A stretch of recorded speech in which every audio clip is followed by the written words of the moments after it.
This is Audible. Podium Audio presents Ruthless Lullaby, Book 1 of Korolev Bratva, written by Lisa Lovell, performed by Melissa Schwery and Duncan Cole. Chapter 1. Mindy. Miss Williams, have you heard my question? Maron Korolev asks, interrupting my train of thought. His expression is stern. I swallow hard and turn my attention back to him. Of course, Mr. Korolev. Maron Korolev is a cold, strategic perfectionist. That's basically a fancy way to say he's a jerk and a total control freak. He's also stinking rich and drop-dead sexy. He has a sharp jawline covered in stubble, my weakness. Perfectly slicked dark hair with the perfect amount of silver in it, and piercing blue eyes that seem to see straight through me. He also just happens to be my boss, and as such, he will always remain a forbidden fantasy. Even though he has the power to make me feel a little woozy at times. But Maron Korolev is more than just my boss. He is also the owner and CEO of Global Media, the international media empire where I work as his chief accountant. And as the CEO of an international media conglomerate, the man is impeccably dressed every day in designer suits and shoes that cost more than my monthly rent. His hair is always styled effortlessly, with a slight wave, as if he just woke up from an afternoon nap. And if that wasn't hot enough, his perfectly strong jawline always has the perfect amount of stubble. Like he popped out of the woodwork that way. Oh, and have I mentioned the captivating depth of his eyes?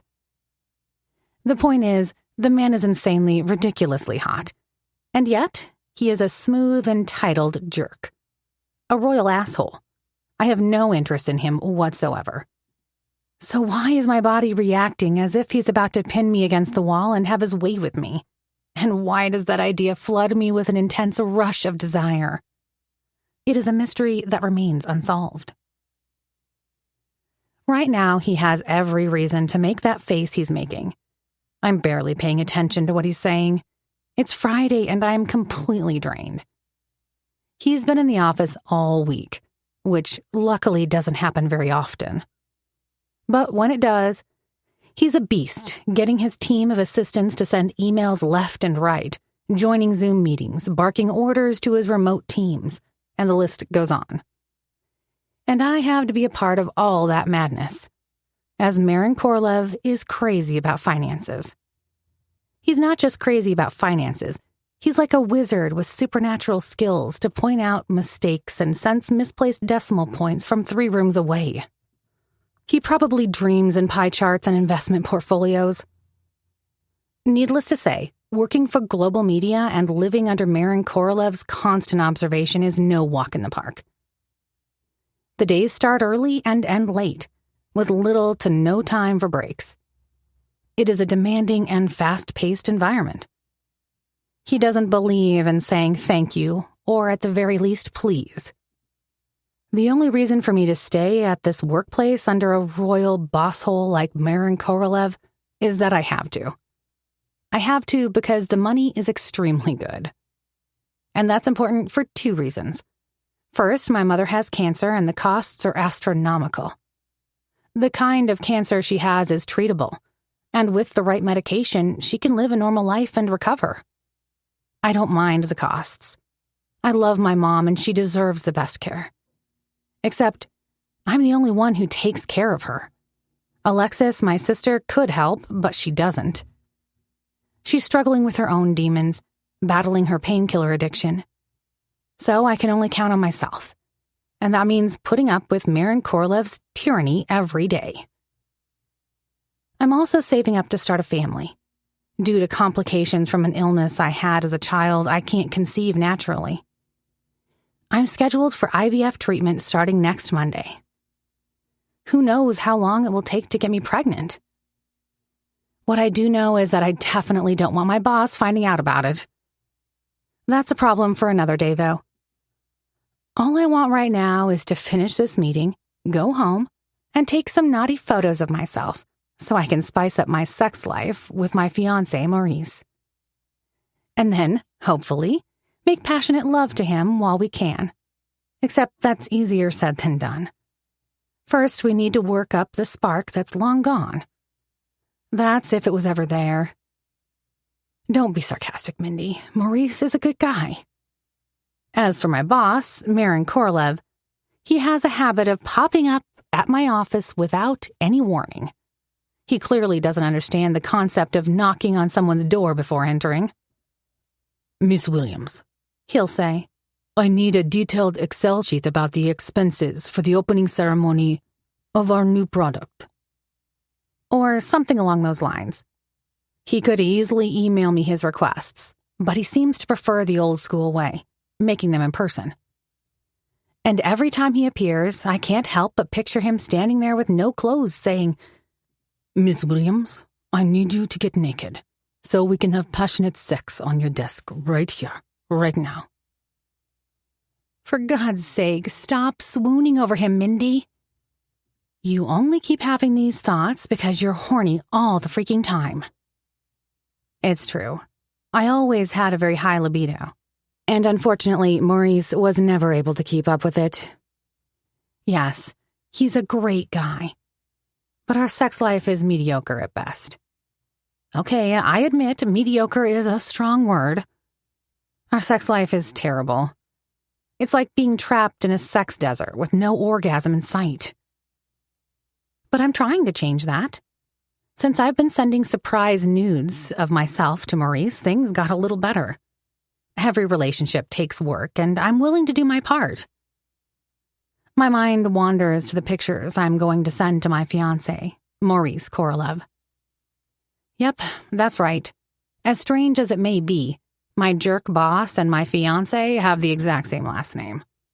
But they're not related. New York has a huge Russian community, and believe it or not, Korolev is a pretty common Russian surname, almost as common as Williams or Johnson are here in the U.S. Maron and Maurice are from different backgrounds with very different upbringings. They are also the complete opposite of each other.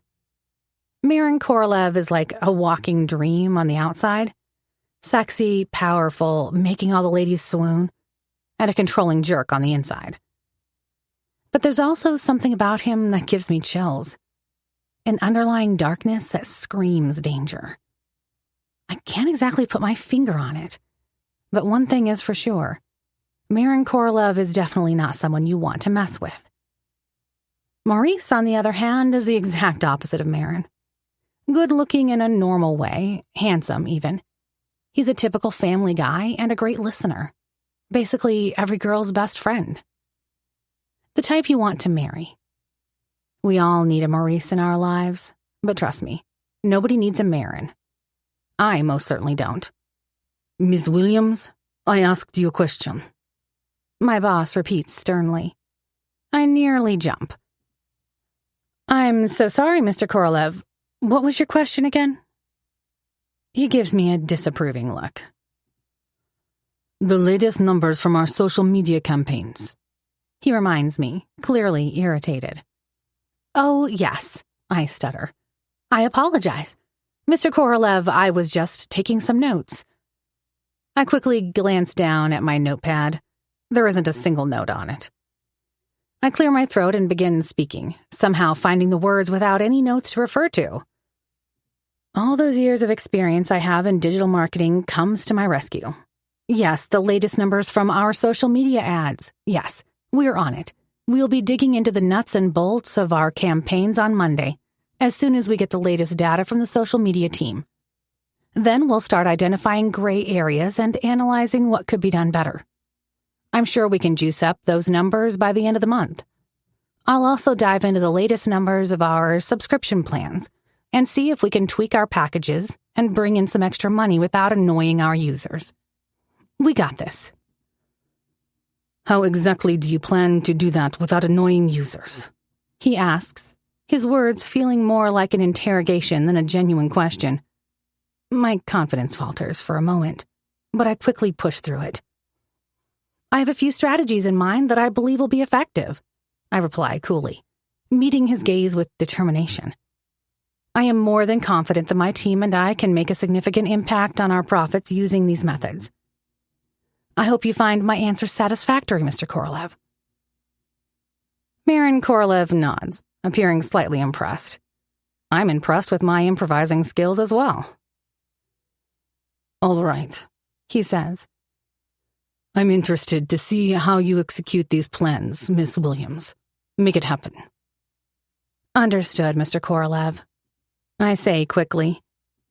"Are there any other pressing matters you wish to discuss?" I ask, hoping the answer is no. The workload this week had been overwhelming. And all I want is to go home, take a hot shower, and finally start working on the nudes that are supposed to spice up my sex life with Maurice.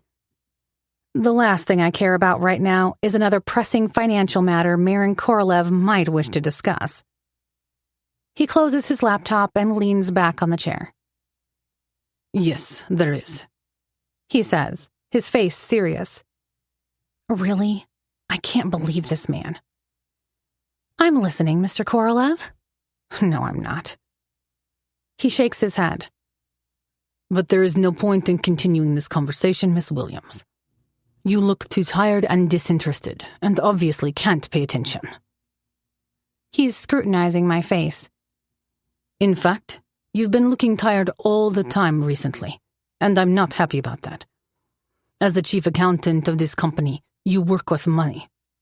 If you make a mistake, it will cost the company a lot." There he is. As I mentioned before, Maron Korolev is absolutely obsessed with money.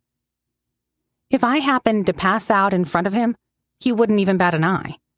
His only concern would be the potential loss of profits. What I really want to tell him is, I'm not tired, Mr. Korolev. I'm practically a walking zombie with jello in my head where my brain should be. I arrived at the office early this morning and haven't had 2 consecutive moments to myself since.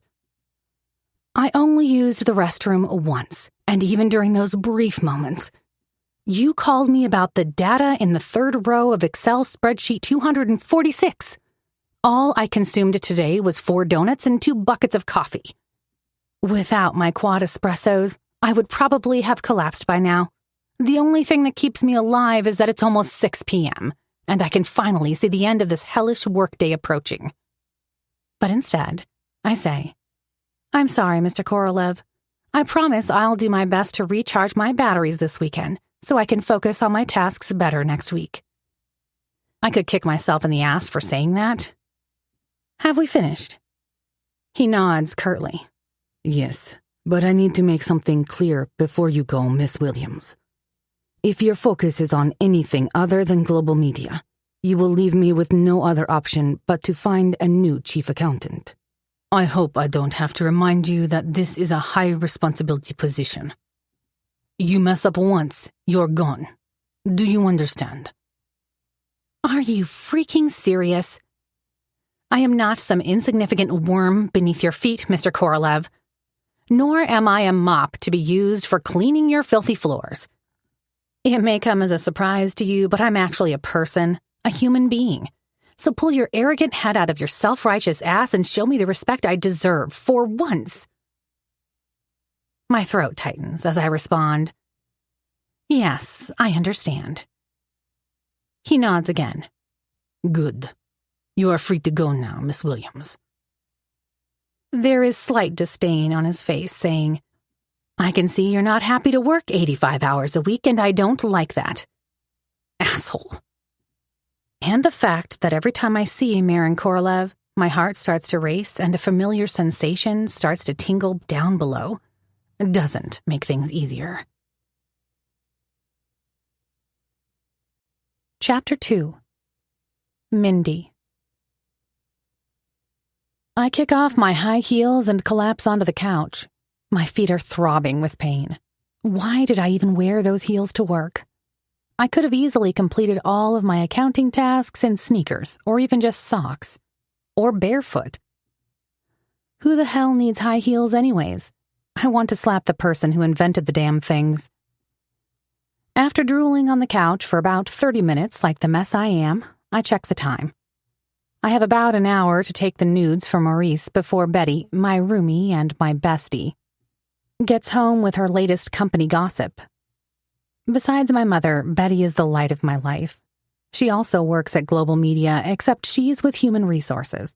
And lucky for her, Maron Korolev isn't her direct superior. Her job is way calmer than mine, and she always has the latest scoop about what's happening in her department and beyond. Did you hear about Mark having a boyfriend? Or have you met our new coworker Thomas, the stud with the black hair and the six-pack? I couldn't help but ask how she knew about the six-pack, to which she replied, "I saw it under his shirt while he was getting coffee from the canteen." Her stories make me believe that the most interesting department at Global Media is HR. The complete opposite of the financial department, which she often refers to as exciting as dry camel shit. "You need some buzz in your life, girl," Betty told me the other day. "At least once a week." I couldn't help but roll my eyes. With Maron Korolev around, my wildest idea of excitement is an Excel spreadsheet with the latest numbers from our social media campaigns, I'd said. "Ooh, 154 new subscribers. 67 new likes on our page. And wait for it, a brand new 5-star review. Oh, Debbie Collins, you are too kind."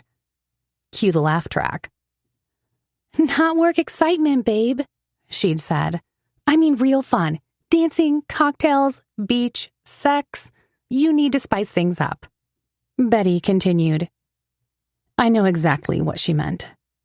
She was referring to the lackluster sex life I had been complaining to her about. Maurice never initiates sex, I'd told her earlier. I think he's too much in love with his video games. "At least you have a man in your life," Betty remarked. "I can't even get myself a date. Everyone just swipes left on me on Tinder except a few drunkards and some creepy perverts." Maybe Betty's right. Maybe I shouldn't complain this much. But what am I supposed to do when my sex drive is constantly driving me up the wall? I'm worse than a teenage boy who just opened Playboy for the first time. Some would say I'm a crazy nympho. Maybe there's something wrong with my head. Or I have some sort of hormonal imbalance. Either way, I'm constantly horny, especially when Maron Korolev is at the office. It's driving me nuts, and I'm not sure what to do about it. Perhaps start by getting your mind off your boss, Mindy. It's dangerous territory. It's true. I should get that jerk tyrant out of my head once and for all. If anything, I should focus on sending those photos to my real boyfriend, Maurice. Sending him hot nudes of myself has worked well in the past. It was all the boost he needed. Our monthly blowjob count went from 1 to 3. Maybe this time I can jazz up that number to 4. You gotta appreciate improvement, right?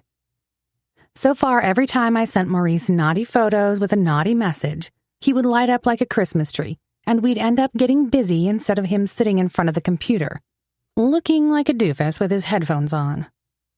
But if I'm brutally honest with myself, despite all my efforts, our sex life is still as exciting as watching paint dry. But then again, who wants to be a constant complainer? No relationship is perfect. Besides, there are many other important things in a relationship than just sex. Maurice is a decent guy. He really is. He may not be setting off fireworks in the bedroom, but he has the qualities of a great husband and a father. And he comes from money, which he inherited from his dad, and now he's using that money to make investments. Not that I've seen any of his investments. He said they're all digital. Things like cryptocurrency and NFTs. Come on, Mindy. Time to get down to business. Snap those nudes or be stuck in your dull sex life forever. I get up from the couch and start taking my clothes off. Once naked, I walk over to the mirror and take a good look at myself. I'm somewhat pleased with what I see, even though I've noticed a few extra pounds on my body lately. I blame Maron Korolev for that.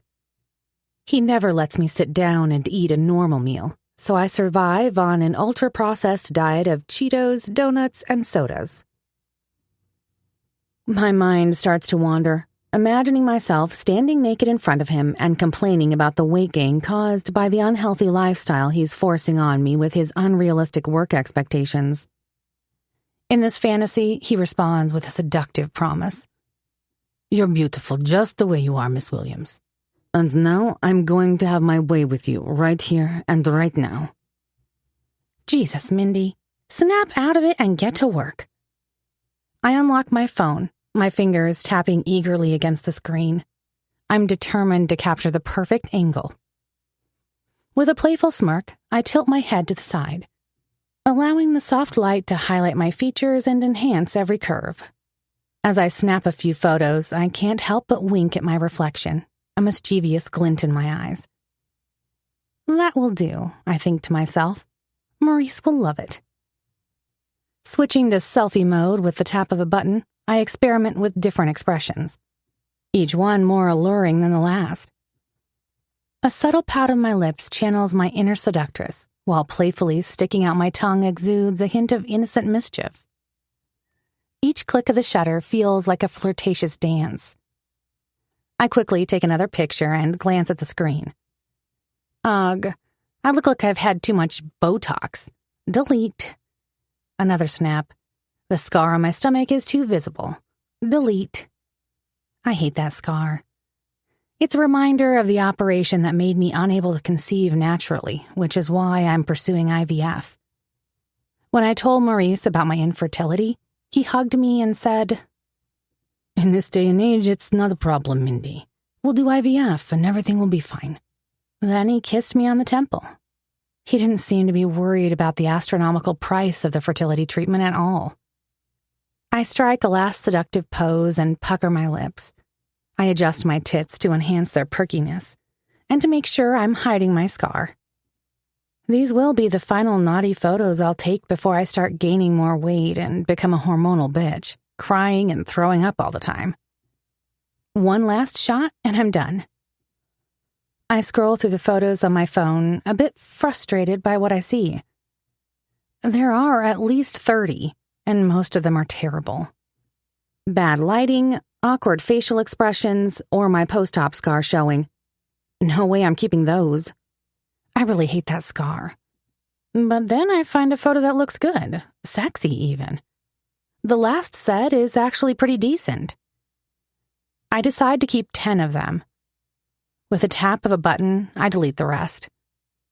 I look at the photos once more and a grin spreads across my face. These will definitely do the trick.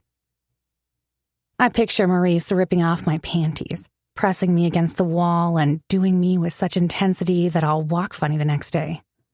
It will be our final hurrah before we start the treatment and my body becomes a mess.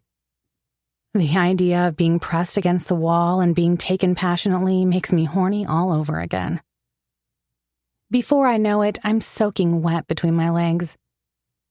The only strange thing is, instead of Maurice, someone else's image invades my mind. Maron Korolev. That's right. My control freak jerk of a boss who makes my every workday a living hell.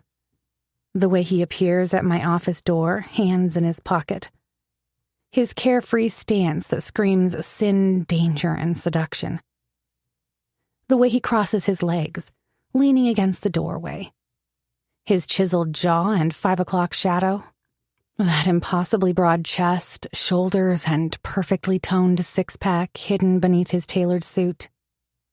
And if anything, those thoughts are making me even more wet. It's wrong, ridiculous, and I hate myself for it. But instead of forcing my mind to push the thoughts aside, I close my eyes and begin to slowly slide my index finger over my wet folds. I wish I could simply force Maron Korolev out of my mind. No, I'm not sure that's what I want. What I really want is him. Yes, Maron Korolev, my drop-dead gorgeous asshole boss. It's all kinds of wrong, and I just don't understand why it's happening. My hand stops. I might as well record this. It will be a great addition to the photos I took earlier. I switch my phone to video mode and press record. With my phone propped up in the corner of the room, my finger is still stroking my slick folds. My other hand finds its way to my breasts, kneading them gently as I start to moan softly. I watch my reflection in the mirror. My fingers push deeper into my sex, sliding against my clit as I start to pick up the pace. I grind my center against my fingers, and a needy whimper escapes my lips. My breath hitches as I increase the speed, rubbing myself faster and harder with each second that passes. The moan that escapes me is louder this time as I finally come undone under my own touch. Waves of pleasure wash over me, and with a guttural gasp, I come in front of the mirror. Oh, wow. I breathe out in a shaky voice. That was better than expected. My body tingles from head to toe. I hit the pause button on the video, breathless and flushed. My eyes quickly scan the timer. 5 minutes and 47 seconds of pure, unadulterated pleasure caught on film. Damn it, Mindy. The mere thought of your boss ignited a fire within you like never before. And that's bad. Really bad. I really shouldn't be thinking of Maron Korolev, especially while masturbating. And I most certainly shouldn't record it and send it to my fiancé. But the thrill of doing something so forbidden makes it all the more intense. Feeling a bit guilty, I type a message to Maurice. Hey, babe. Enjoy the photos and the video. Tonight is all about us, so get ready for a wild time. Can't wait to be all yours. Love, your Mindy. I attach the 10 photos. Then I stop for a minute to think if I should send the video or not. But honestly, how could Maurice ever know that I was thinking of someone else while recording? Don't overcomplicate things, Mindy. This will always remain your dirty little secret. Just get that bastard Maron Korolev out of your head once and for all. I attach the video and press send with a sly grin. And then the strangest thing happens. Within seconds, my smile fades as an automated response arrives. Your inquiry. Hello, thank you for reaching out. I have received your email and will get back to you as soon as possible. Best regards, Maron Korolev, CEO Global Media. What the hell? I frown and check the address I sent the email to. mkorolev@globalmedia.com. The address should have been mkorolev@gmail.com. My eyes suddenly widen as the realization hits me like a shockwave. Oh my fuck. No, it can't be. What have I done?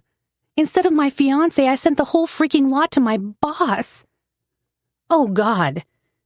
My tits, my pussy, my entire naked body, and my ever so loud orgasm. All because he happens to have the same initials as Maurice. No. Panic courses through me as I frantically search for the undo button, but it's nowhere to be found. Where is it? How could it have disappeared? My mind races trying to come up with a solution, but all I can think of is the disaster that awaits me. The subject of my dirty fantasies, Maron Korolev, with his piercing gaze and seductive swagger, will see me naked. But worse still, he will see the jagged scar on my stomach, and as if that wasn't enough, he'll also hear me orgasm as my cries echo through the room like the braying of a wild donkey. Maybe he's already checking the damn email. Oh, God. What have you done, Mindy? Shit. This has to be the worst day of my life. How can this be happening? Wait, did I say his name while I was having my orgasm? If so, my life is over. I hover my finger over the video just to check. Then my hand stops. Check what? Does it matter if I whispered his name or anybody else's? It doesn't matter. My life is over either way. I can't believe what just happened. I'm still shaking from the realization. What the hell do I do now? Perhaps I should call him and say, Mr. Korolev, please ignore the naked photos and the amateur porn video. You know, the one where I'm pleasuring myself and orgasming like a horny schoolgirl. Those files were intended for someone else. And sorry for thinking about you while masturbating. I know it's highly unprofessional. Scratch that. It's a ridiculous idea. My best hope is that my email gets lost in the sea of emails he receives every day. which is unlikely, knowing Maron Korolev's strict and controlling nature. But then again, he's the CEO. He gets thousands, if not tens of thousands of emails every day. Not even his team of assistants can go through all that. And since I've sent this from my private email address, maybe it got marked as spam and never made it to his inbox. Maybe he'll never find out. With shaking hands, I frantically check the email again. I'm not sure what I'm hoping for, but what I see almost makes me lose my remaining balance and pass out. Besides Maron Korolev's email address, there is a long list of other addresses pulling up. That's right. Maron Korolev is an important man, and because of that, the emails he receives automatically get forwarded to a number of other addresses within the company for the sake of corporate efficiency. In layman's terms, I'd sent the freaking email to multiple important people within the company. Maron's entire fucking management team, that is. With all the attachments, of course. How could I have been such an idiot? Mother Earth, please open up and swallow me whole. The buzzing of my phone stops my increasingly terrifying train of thought. I cringe, expecting it to be Maron Korolev firing me on the spot. Instead, it's a text from Maurice. Sorry, babe. I'm running behind schedule. We'll be with you as soon as I can. Chapter 3. Maron. What the fuck do you mean it disappeared? I roar into the phone, my grip tightening until my knuckles turn white. How the fuck does a cargo ship just vanish into thin air? Pavel, my right-hand man, sighs heavily on the other end. We don't have the coordinates, boss. I've tried contacting Olev Rabarov, the captain, but the connection keeps cutting out. It's like they've gone dark. I let out a string of curse words and run my fingers through my hair in frustration. This is the last thing I need right now. This is not a fucking joke, Pavel. That ship is carrying the first batch of tromoxine samples. Important people are relying on it. I know, boss, Pavel replies calmly. Give me some time to figure out what happened. Rabarov is a seasoned captain. If he's not answering our calls, it means something serious. I place my palm against my temple. It was me, Pavel. What the fuck do you mean, serious? Look, boss. Whatever it is, I can contact the chemical plant and have them send more samples on another ship. It's solvable. They can send us the cargo in 2 days. I shake my head in annoyance. No, I'll handle backup samples. You focus on finding the damn ship. With that, I end the call. I puff air out of my face. With all this shit that's been going on in my life lately, this is the last fucking thing I need right now. But then again, there is no good time for important cargo to go missing. I rise from my seat and make my way to the cupboard. I open a bottle of Stoli vodka and pour myself a shot.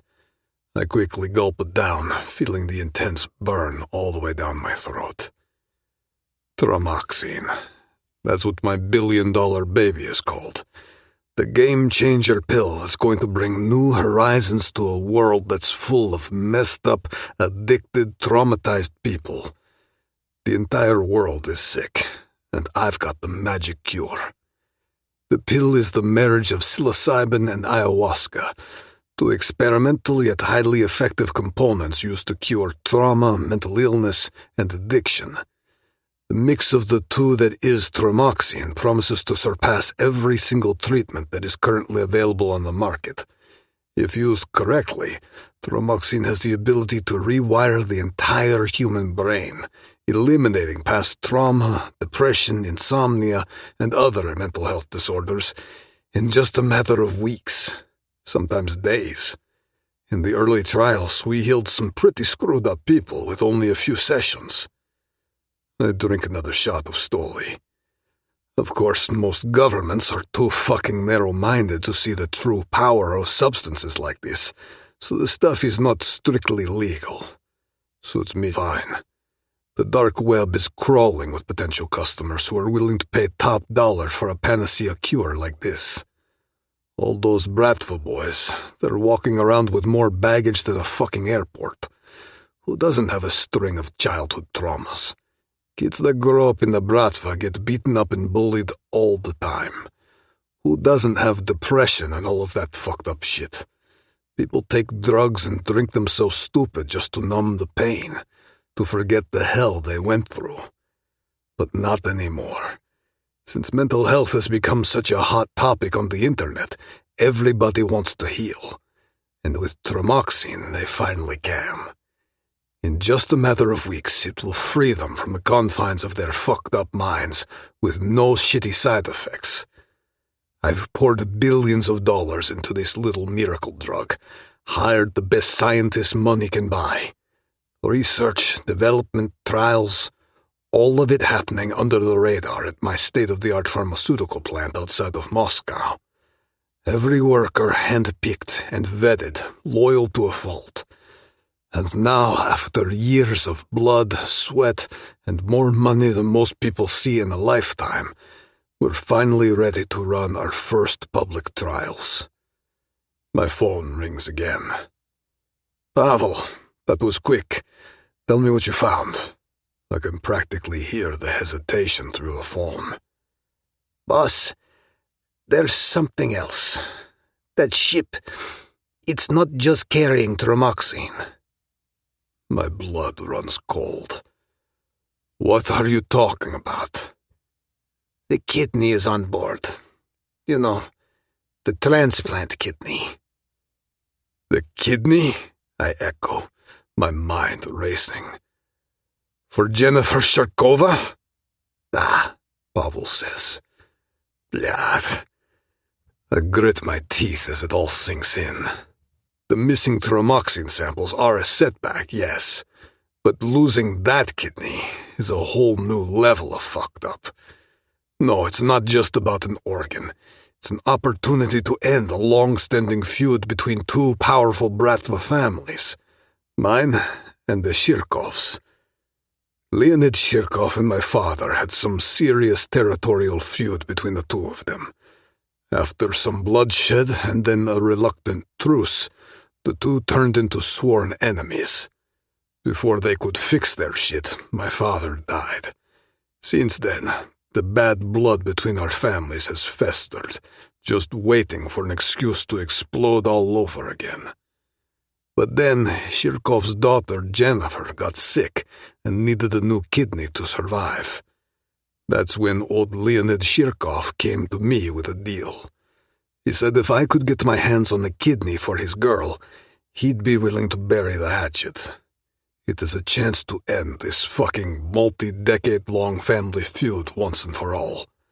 I jumped at the opportunity, pulled some strings, and got the perfect organ through my less-than-legal connections. But now the kidney's gone, along with my Tramoxine samples, vanished into thin fucking air. If I can't find it and Jennifer Sharkova dies, all hell will break loose.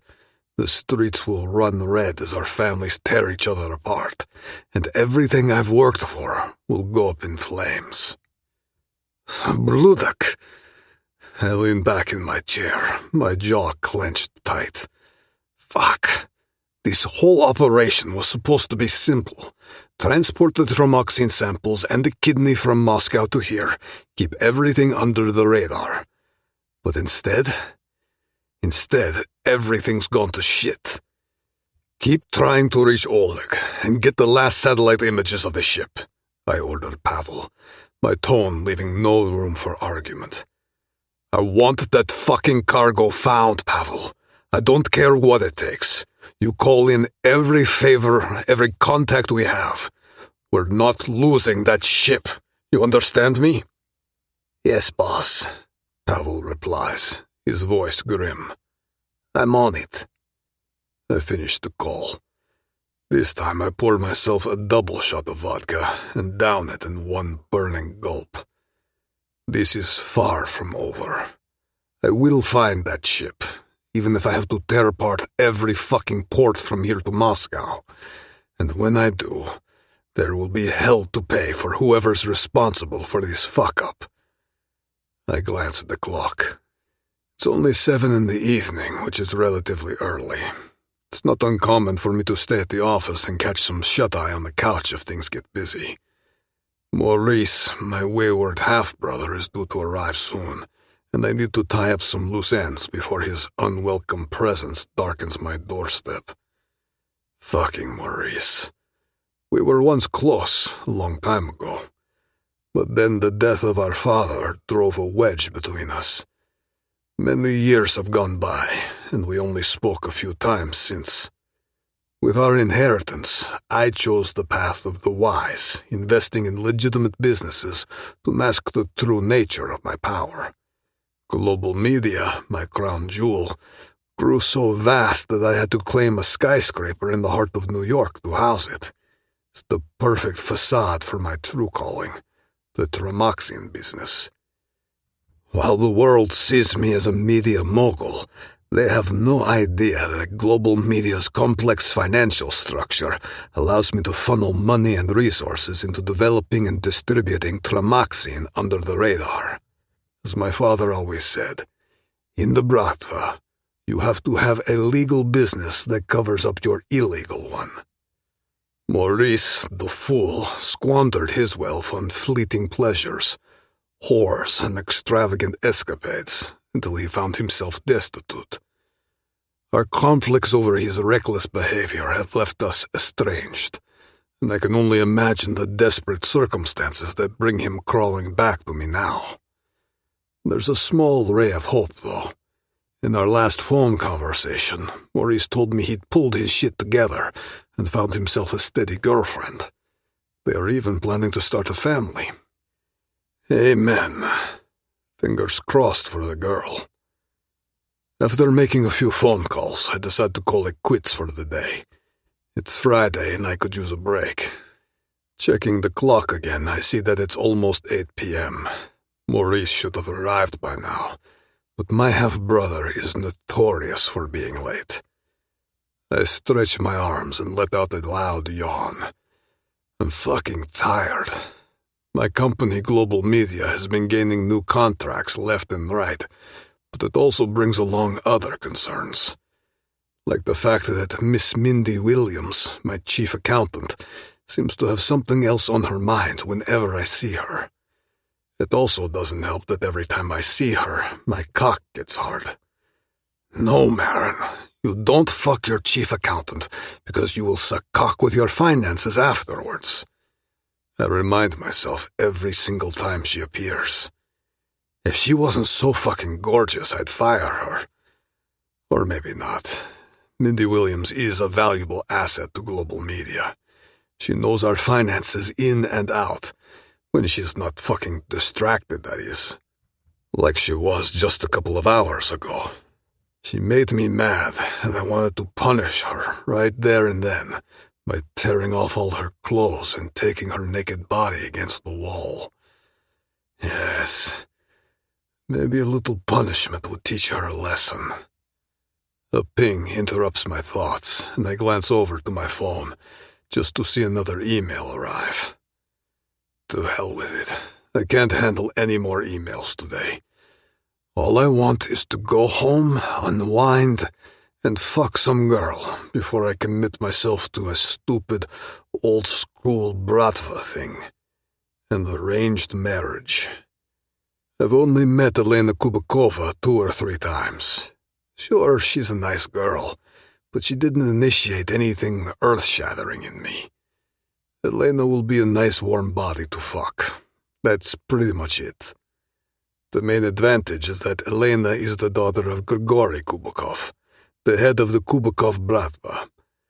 With the marriage, the two families will merge, which will solidify my position in the Bratva and give protection from other families, especially Leonid Shirkov, who, by the way, is waiting for that fucking kidney to save his daughter's life. I puff air out of my face. How on earth am I going to fix the shit I'm in? Chapter 4. Maron. What a lousy fucking day. As I rise from my leather chair, the vodka hits me hard. My head is buzzing, but in a good way. My mind is cloudy and my body is relaxed. Except for one part. My cock is half hard. I'll either hit up a club and find some easy broad to fuck, or I'll call Elena, my fiancée, give her a good pounding and send her home. There's no way I'm letting her stay over. I'll have enough of that bullshit once we're married. Right now, all I need is a release from this shitstorm of a day. I glance at my phone. The email notification is still flashing on the screen. I really don't want to deal with one single email now, especially with my mind being one big motherfucking mass of confusion. But to my surprise, the subject line shows a heart emoji, and the sender is Mindy Williams. And again, It's way past working hours, but I decide to open the email. I tap on the email, and my jaw instantly drops. And then it drops even more. Not only that, my cock goes from half hard to rock hard in under a second. Holy fucking shit. Is this... I lean closer to the screen. This is definitely not something you get to see every day.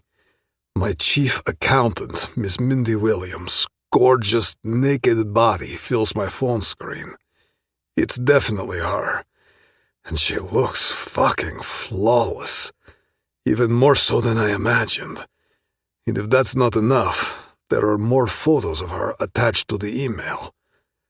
No, you definitely don't get to see an email with your hot chief accountant's nudes every day. 10 of them. All naked. Nude. Bare. Stripped.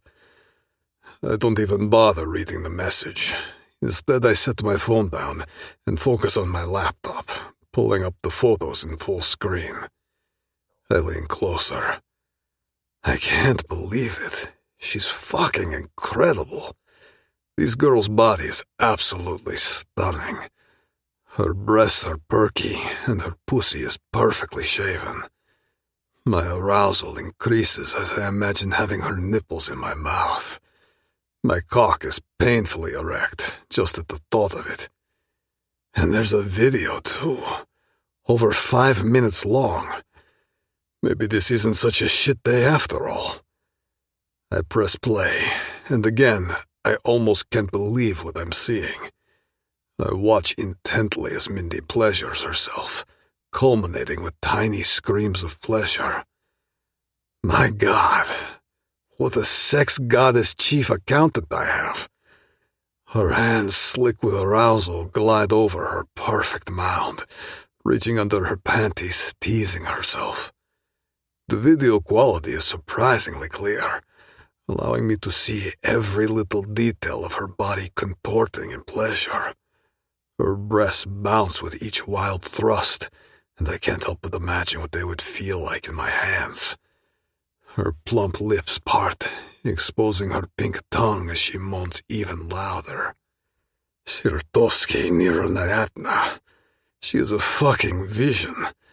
My breath hitches as I watch, craving her like an addict craves their next fix. I can't take it anymore. I can't wait for Elena to get here. I can't wait for some random woman to suck my cock later in the evening either. My cock is throbbing, yearning for release. But most of all, it is yearning for Mindy. I stand up and lock the door. If fucking Maurice hasn't come until now, he will have to wait. My hand glides down to my crotch and I start rubbing my cock through my pants. Simultaneously to that, Mindy runs her fingers delicately over her flat stomach and around her nipples before trailing them lower, down towards her panties. She teases herself for what feels like an eternity before finally pulling them off with a seductive smirk on her lips. That pretty pink pussy is glistening with excitement. My cock throbs in sync with her motions. I grip it tighter, rubbing the pre-cum from the slit onto the head as I continue to stroke. The sound of her moans fills my ears as I see her fingers sliding in and out of herself, her hips gyrating to match the pace of my hand.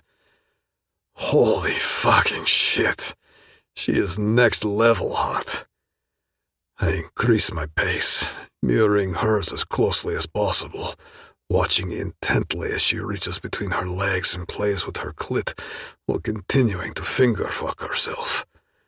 She arches back and lets out a long, drawn-out sigh that turns into a high-pitched moan as she orgasms, bucking her pussy against her fingers.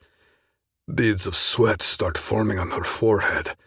My own breathing becomes ragged as I near my own climax. With one final thrust of my hand, I release onto the back of my hand. The warm seeds drip down as I gasp for air. Holy fuck. What a unique sexual experience I've just had. The woman has totally gotten under my skin. Wait, I haven't even read the message yet, and I have no idea why she sent it to me. I clean myself up and take a moment to read the email. Hey, babe. Enjoy the photos and the video. Tonight is all about us, so get ready for a wild time. Winky face. Can't wait to be all yours. Love you tons. Your Mindy. My face scrunches up in confusion as I wonder what this means. Then suddenly the penny drops. For fuck's sake. It's pretty damn obvious that the email was meant for someone else. Probably her boyfriend. She must have mixed up the email addresses and sent it to mine by accident. She may not even realize that she sent it to the wrong address. Or if she does, she must be freaking the fuck out right now. A wave of jealousy washes over me. Who is her boyfriend? Who is she fucking? And how is it that the guy got so damn lucky? I wish I was that lucky. But with my arranged marriage to Elena Kubikova, the chances are low. Pizdets. But I can't think of that now. My mind is fully occupied with my chief accountant and her naked pictures. I glance at the time on the clock. It's clear that Maurice won't be showing up today. This is just another instance of him making empty promises and then not following through. My pants are still hanging halfway down, splattered with my own cum. That was one big fucking orgasm I just had.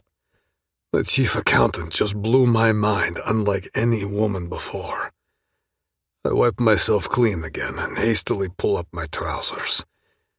It's strange how this intense pleasure has sobered me up, because now my thoughts are razor sharp and loud. I don't care if Mindy Williams has a boyfriend, and I don't care who the fuck he is. I have to make her mine. The realization hits me like a shot from a rival gang, and I just know it's the truth. Gradually, I force myself to return to the present moment and let out a heavy sigh. I allow myself a few moments before calling my other brother, Timothy. He answers right away. Timo, how is Mother today? I ask. She's having one of her good days, Bratok. She hasn't asked about Cordelia today. Cordelia. Hearing my daughter's name is always a spear in my heart. That's something, I say. Let's do our best to keep it that way. It's not like we have any influence over her condition, Maron. You know that. Yes, I fucking know that. Timothy is right. Mother has vascular dementia. It's a bitch of a disease. Her personality is disintegrating right before our eyes. She has good days and bad days. On her good days, she resembles her old self. But on the bad ones, boy, she struggles immensely. And we struggle with her. On those bad days, she keeps asking about Cordelia, my late daughter. Cordelia had Down syndrome, and she was the most beautiful soul ever born into this fucked up world. She passed away from heart disease when she was just 8 years old. My beautiful baby girl. Her system couldn't fight the heart disease that came with her Down syndrome. Cordelia was the light of my life, and I will never, ever get over that fucking pain I have over losing her. My mother and Cordelia were tight, like soulmates. They completed each other, like pieces of a broken puzzle. And even now she still clings to her precious granddaughter. In my mother's deteriorating mind, where time, space, and context often become jumbled together, Cordelia remains a fixed point, a constant presence she remembers without fail. Except she can't seem to process that Cordelia is no longer with us. Sometimes she wanders the house in the dead of night looking for her. There's nothing we can do about it. It breaks my fucking heart. Whenever Mother has a good day, I can't help but hold on to false hope that maybe she will get better. But deep down, I know the truth. She's never going to get better. If anything, she's just going to get worse. That's what the doctors keep telling us. Dementia is a gradual thing, they say. It can stay the same for a while, but then something happens in the brain, and the next thing you know is that your mother is no longer the person she used to be.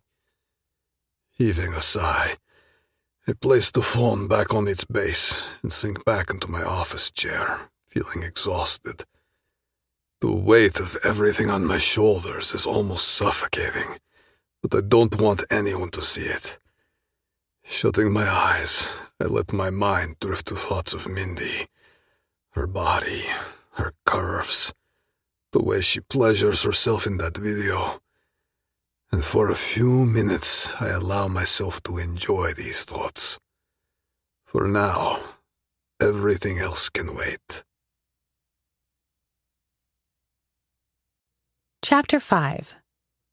Mindy. I'm so sorry, Mindy. Maurice is nearly crying on the phone. This isn't what I wanted. It just happened. I'm so very sorry. His speech is slurred. What the hell? I pull the phone away from my ear and frown. This is not like him at all. My usually composed fiancé is drunk. Something must be seriously wrong. What exactly did you not want to happen? I ask, but he doesn't respond. In the background, I hear noises. Electronic chirps, whirs of spinning slot machines, and the occasional burst of triumphant music signaling a winning jackpot. Where are you, Maurice? I ask. I'm at Marble Monkey. He admits. I furrow my brow. Marble Monkey is undoubtedly the most fancy casino in the entire city. It's a playground for the ultra-rich, where they can indulge in their vices and gamble away fortunes in a matter of hours without batting an eye. And may I ask what you're doing there? I ask, trying my best to sound calm. I'm just having a little fun. What kind of fun? I ask, feeling the tension rise in my stomach. I can practically visualize him at a poker table, holding a glass of top-shelf scotch, surrounded by rich men, all trying to one-up each other. That's how I picture Marble Monkey. Guys going nuts and girls with fake tits giggling at them as they lose hundreds of thousands of dollars. Maurice? Silence. Mindy, he whispers after some time. I lost the money. He lost the money? What money? I'm getting impatient. Maurice, can you please tell me what's going on? Why are you at a casino and what money are you talking about? I came here to... I hear him gulp. Well, I come here sometimes. I'm taken aback. No, I do not know, I say. You never told me. You go to the Marble Monkey sometimes? Yes, he says. I do. Since when? Since I was 16 or so. My eyes widen. Since you were 16. And why did you never mention this during our 2.5 years together? Because there was no need, he explains. I only came here today because of the IVF money. What? He went to a casino because of our IVF money? Maurice, I say, trying my best to not sound pissed off. Tell me in coherent sentences, what the hell is happening? Okay, he starts, seemingly sobering up a little. I only had half the money for your IVF treatment. Okay, and then? I panicked. I knew we needed to have all the money by Monday, so... He goes silent again. So, I urge him, so what? Maurice continues. So I took a chance. I came to Marble Monkey to double it. And I lost the money. I try to maintain my composure. Are you telling me that you went to a casino to double our IVF money, and you gambled it away? I nearly yell at him. Is that what you're saying? Yes, Mindy, he says. Silence hangs between us for a moment. But it doesn't matter anyway. It's over, he adds. Over? What do you mean? I press for an answer. More silence. Maurice, what is over? The tears start to well up in my eyes as I repeat myself. Us, Mindy, our relationship, he says flatly. It's over. I'm struggling to process his words. He lost the IVF money, and now he's breaking up with me? My mind feels cloudy and overwhelmed as I imagine a future without him, without children. Why? What happened? I whisper, trying to process this. Silence again. It's your sex drive, Mindy, he confesses. I can't keep up. I tried, but I just can't. You're breaking up with me because of my sex drive? My voice shakes with hurt and disbelief. Maurice hesitates before answering. Well, we've been drifting apart for a while, and it's finally coming to the surface. We've been in a rut for some time now, and we both know that.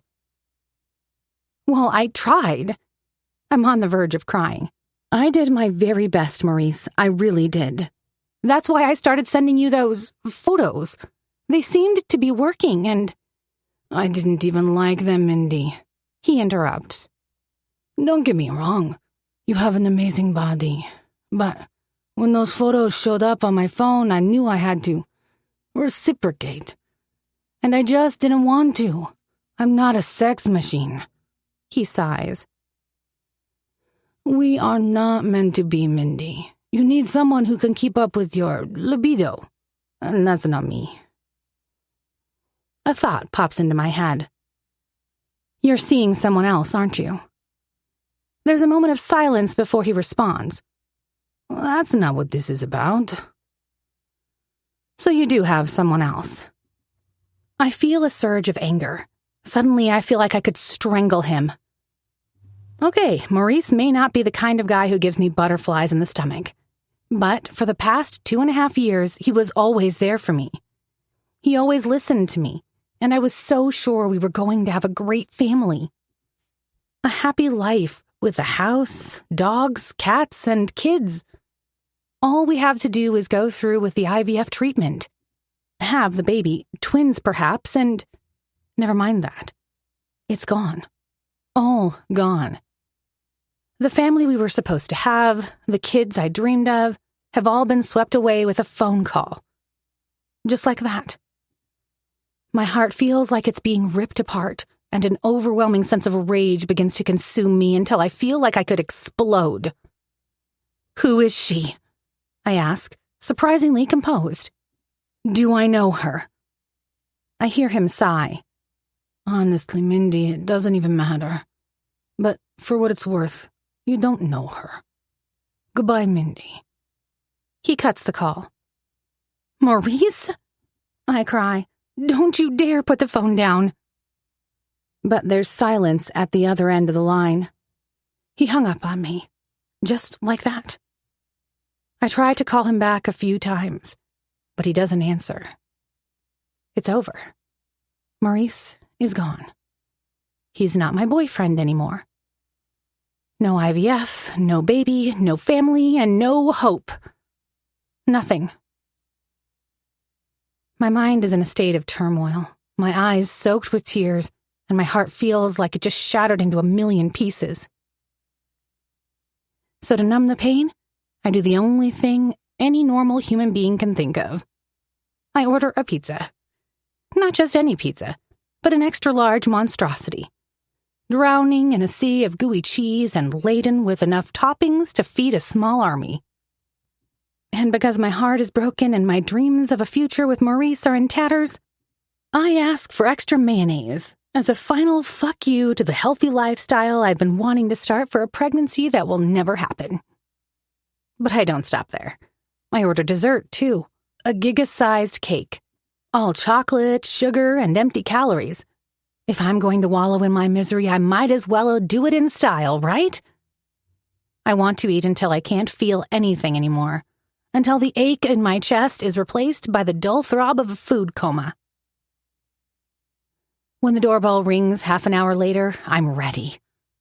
I fling open the door, snatch the pizza box from the startled delivery boy, and retreat back into my sanctuary of heartbreak. I open the box and take a big whiff, inhaling the scent of melted cheese and greasy pepperoni. It's like wrapping myself in a warm, cozy blanket of deliciousness that will make me forget my misery. Then I dive in. I shove slice after slice into my mouth, barely pausing to breathe. I add more mayo, slathering it on with reckless abandon, relishing the way it mingles with the cheese and the meat, creating a flavor explosion that almost makes me forget the pain. Once the entire pizza is gone, I turn my attention to the cake. It's a behemoth of chocolate chips and frosting that would make a lesser woman cringe. But I'm no lesser woman. Not tonight. Tonight I'm a woman on a mission, determined to eat my feelings away until there's nothing left but a dull, numb void where my heart used to be. I'm halfway through the cake when I realize I forgot to order a drink. Fuck. I heave myself off the couch, my stomach protesting the sudden movement, and stumble to the fridge. And there, like a beacon of hope in a sea of despair, is a bottle of champagne. Betty's champagne. She left for the weekend, so I don't even hesitate.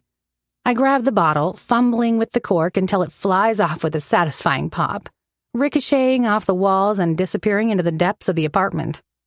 I don't bother with a glass.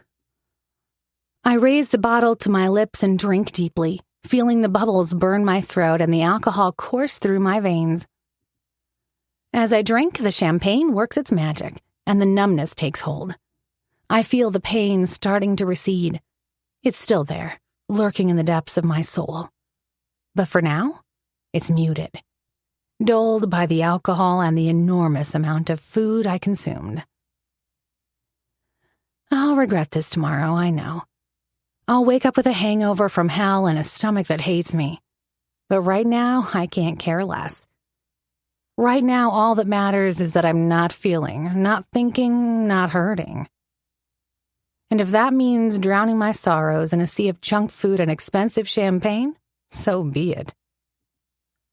I envision the conversation on Monday morning with my boss.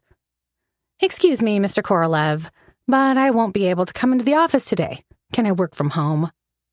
Why? He would inquire, as he doesn't believe in discretion.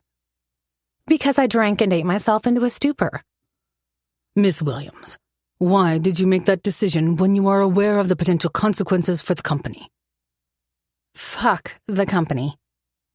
Well, I'd reply, let's just say that the nudes I accidentally sent you instead of my fiancé didn't work. So now my fiancé has dumped me, and on top of that, you've seen me naked, pleasing myself. Well, Miss Williams, that doesn't sound like my problem. See you at the office. That's what happens when you down an entire bottle of champagne. Having ridiculous thoughts about what your boss might say to you when you try to call in sick. But I'll worry about Maron Korolev later. Right now, I'm feeling comfortably numb, and that's all that matters. I don't remember falling asleep, but I must have. The empty bottle of champagne lies on its side next to the couch, and the remnants of my food binge are scattered across the coffee table. Sunlight streams through the half-closed curtains, making me squint. My head throbs, and my stomach churns uncomfortably. I groan, realizing it is morning, and that I've spent the night passed out on the couch. As I struggle to sit up, fighting waves of nausea, my phone starts to ring. For a split second, I hope it's Maurice, begging for mercy. But reality crashes in when I hear my sister's, Alexis's trembling voice. Mindy. The urgency in her tone sets my teeth on edge. Alexis? I mumble, instantly on guard. Alexis and I are not exactly on good terms, so a call from her screams trouble. What's wrong? It's Mom. My heart plummets. What happened? She's in hospital, Alexis says, accusation seeping through her concern. She got sick last night. Neighbors called an ambulance. I just talked to Dr. Walker. As the news sinks in, Alexis's unspoken blame stings worse than her words. Which hospital? I choke out. St. Mary's, Oncology, room 501. Thanks for letting me know. The formality in my voice surprises even me. You know this is your fault, right? She spits. And there it is. Classic Alexis, twisting the knife she knows exactly where to stick. Cut it out, Alexis, I snap. I'm going to see Mom, now. She lets out a bitter laugh. Don't bother. Mom doesn't need your fake concern. She needs a miracle, and we both know you can't deliver that. I'm just keeping you in the loop. Alexis, I start, but she's already hung up. I stare at the phone, replaying my sister's words in my mind. She knows exactly how to make me feel even more guilty for everything that happened, for what I've done. Ever since that tragic day that changed our lives forever, she's been blaming me for it all. The car accident that took my twin sister, Emily, away from us caused her own addiction to painkillers, and now, even Mom's cancer. According to Alexis, it's all my fault. The worst thing about it is that she's right. I know I made a terrible mistake. I drove that car.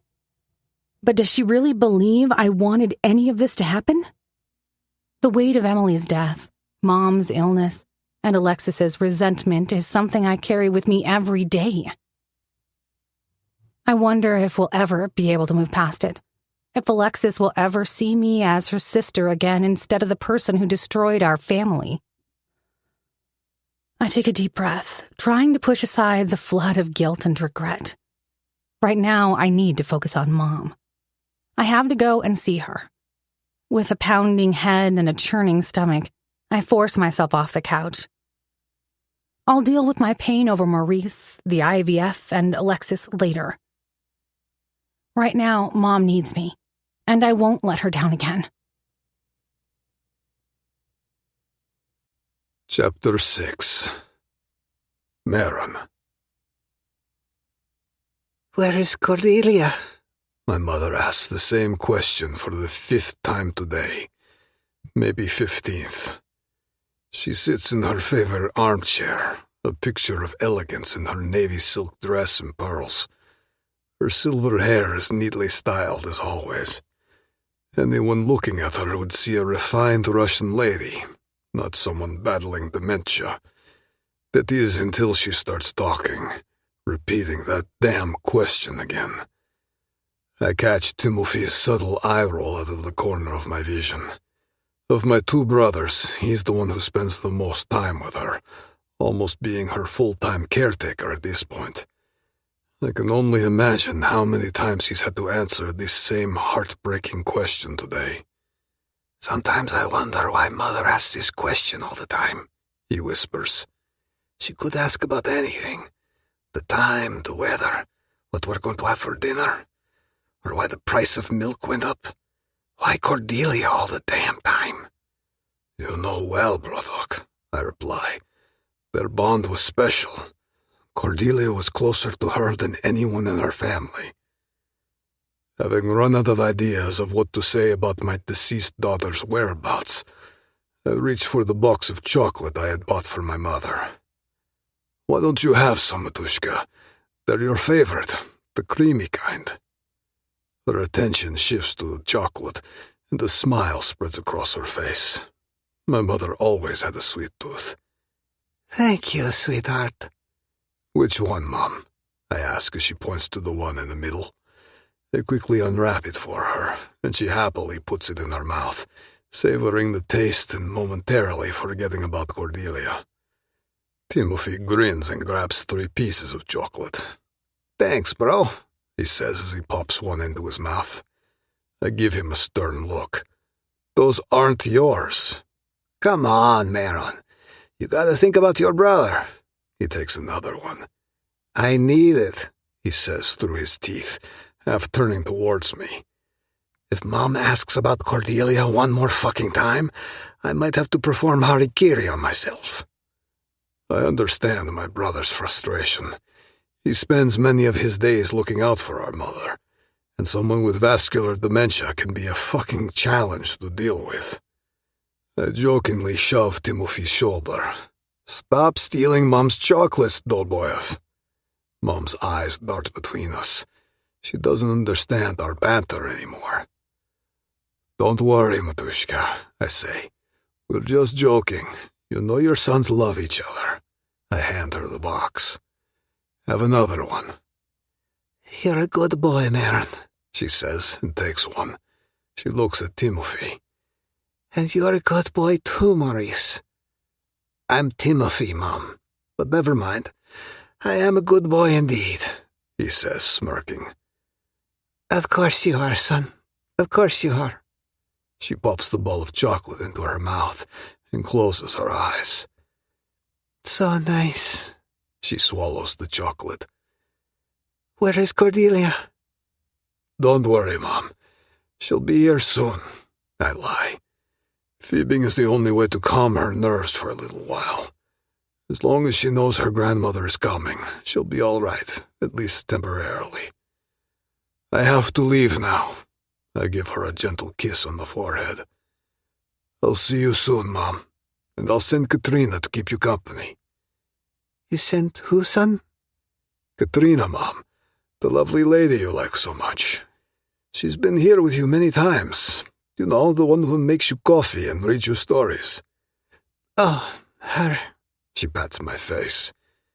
You're a good boy, Maurice. I lean in to kiss her temple. Maron, Mom. And that's because you are the best mother. My phone buzzes in my pocket. I glance at it briefly, seeing Pavel's name on the screen.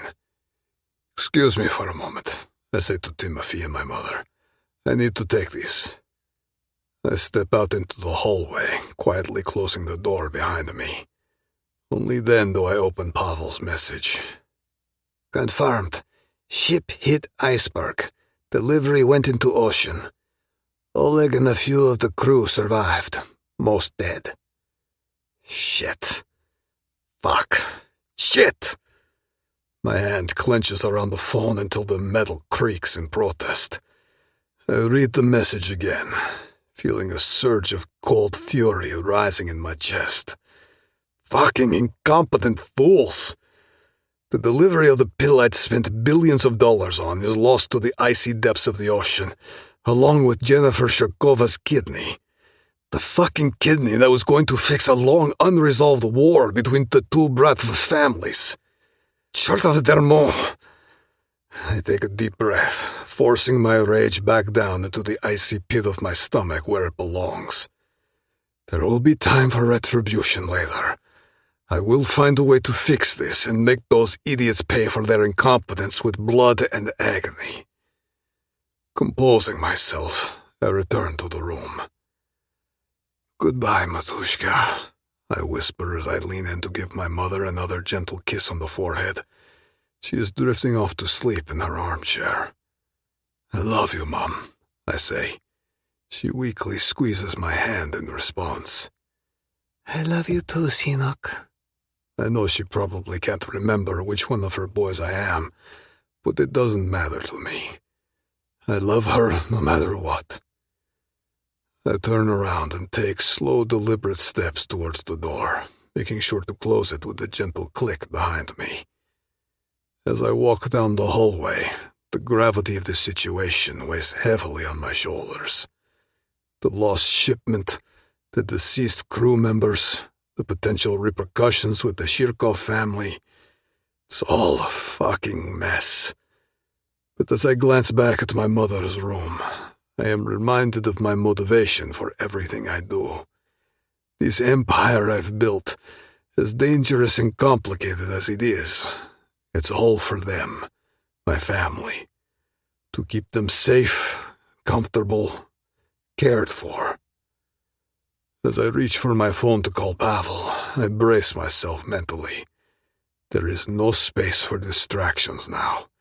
I have a shipwreck to handle, an organ to replace, and consequences to deal with. Chapter 7. Maron. I end the call with Pavel and open the door to my office. To my surprise, Maurice is sitting on my couch. Despite not having seen my half-brother for a long time, he's the last person I want to be around on a fucked-up day like today. Wow, I say. You're only a day late, brother. That's an improvement. Knowing you and your excellent timekeeping, I expected your visit next week. There's no need for your sarcasm, Maron, he says, his face sour. Hi, by the way. I see you still don't believe in greeting. Some things just don't change. I ignore his shitty comment. Sarcasm? I'd call it realism, Maurice. You promised to pitch up yesterday, and you didn't. Again. I had a good reason not to come yesterday, he says, his voice hoarse. Anyway, good to see you too, brother. I frown as I look at him. He looks like he hasn't slept a minute. For a brief moment, I almost feel bad for him. But then again, he's an idiot. Sure, he's technically my half-brother, but let's be honest. Maurice is a complete fuck-up. He always had a habit of drinking and gambling, and he was always terrible with money. He says one thing and then does another. Not wanting to spark further conflict, I ask, "You okay, Maurice? What brings you back to me after all this time?" "Yeah, I'm all right," he sighs. "Except I'm hungover as hell." I look at him. "I can see that. Still drinking much, huh?" He shrugs. "I try not to, but yesterday was the shittiest day of my entire life. Sorry I didn't call, Maron." I walk to the booze cabinet and turn back to him. "Want remedy?" Maurice shakes his head. "Not now, thanks. It'll just make things worse." I pour myself a small shot of vodka. "Well, isn't that an improvement? I'll drink on my own then." I down it. "Now, tell me what happened. Nothing good, judging from your looks. You look like utter shit, Bradok." He nods. "And I feel like it, too." I down another vodka. "And the reason is?" "I'm single again." I raise an eyebrow, surprised by his openness.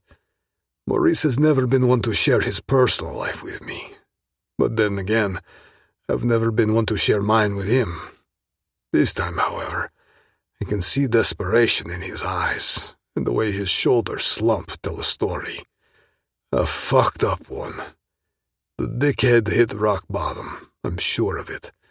It's not the first time he does that. And as usual, he has no one else but me to turn to. "Single, huh?" I say, pouring him another shot. Must be serious if you're telling me about it. Maurice nods, grabbing the glass. Yeah, well, when you fucked up as badly as I have, your pride goes out the window. I need help, Maron, and you're the only one I've got left. Right. Just what I expected. So much for sorting out his life and finally finding a stable girlfriend. Looks like he fucked that up, too. I almost feel sorry for the girl, whoever she is. But then again, she's probably better off without my fuck-up of a brother. Sorry to hear, I tell him. Lie of the fucking century. I'm not sorry. I'm sure he brought this on himself. And now get to the point, Maurice. What do you need my help with? He heaves a big sigh. I think I changed my mind about the vodka. Give me a shot. I pour him one, and he downs it. He sits in silence for a moment, his eyes distant as he gathers his thoughts. When he finally speaks, his voice is tinged with a melancholy that catches me off guard. His eyes are fixed on a distant point as he begins to speak. I haven't told you about my girlfriend before, have I? You haven't. You just said you had a stable relationship and everything was going well. He lets out a heavy sigh. She was my first real love, you know? The kind of love that shakes your whole being and doesn't let you go. You're getting poetic, Maurice, I tease. A wistful smile plays in the corner of his mouth as he takes a deep breath. I've had other girlfriends in the past, but Mindy, she's different. She made me feel truly alive. Mindy? So his ex-girlfriend's name is Mindy. That's odd. I'm also taken aback by the depth of emotion in his words. I never knew this side of Maurice. We were together for 2.5 years, he continues. But then, I don't know what happened. I got scared, I guess. Scared of what? I ask. He nervously ruffles his hair. I don't know, bro. Maybe I'm not good enough for her. She's smart, outgoing, and gorgeous. How can I even compare? And what if other guys try to get with her? And they will, no doubt. Do I really want to spend my whole life feeling like I'm not good enough? That's new. It's the first time I hear Maurice being reasonable. So? I ask. So I dumped her yesterday. Thought I was doing the right thing. But now I'm not so sure anymore. I watch as he struggles with his emotions, the weight of his decision hanging heavy on his shoulders. I can't stop thinking about her, Maron. About the life we could have had together. I know I fucked up, but I don't know if I can live without her. My brow furrows in suspicion. Despite the fact that we've been distant for years, I know Maurice relatively well, and right now he is not being truthful with me, or with himself. Cut the crap, Maurice. Why did you really dump her? We were going to start a family. I think I got scared of the responsibility, he says after a short silence. He hesitates. And because... Because... Well, that woman is a beast in bed, Maron. A grin. Are you boasting or complaining? Complaining about libido mismatch. Huh.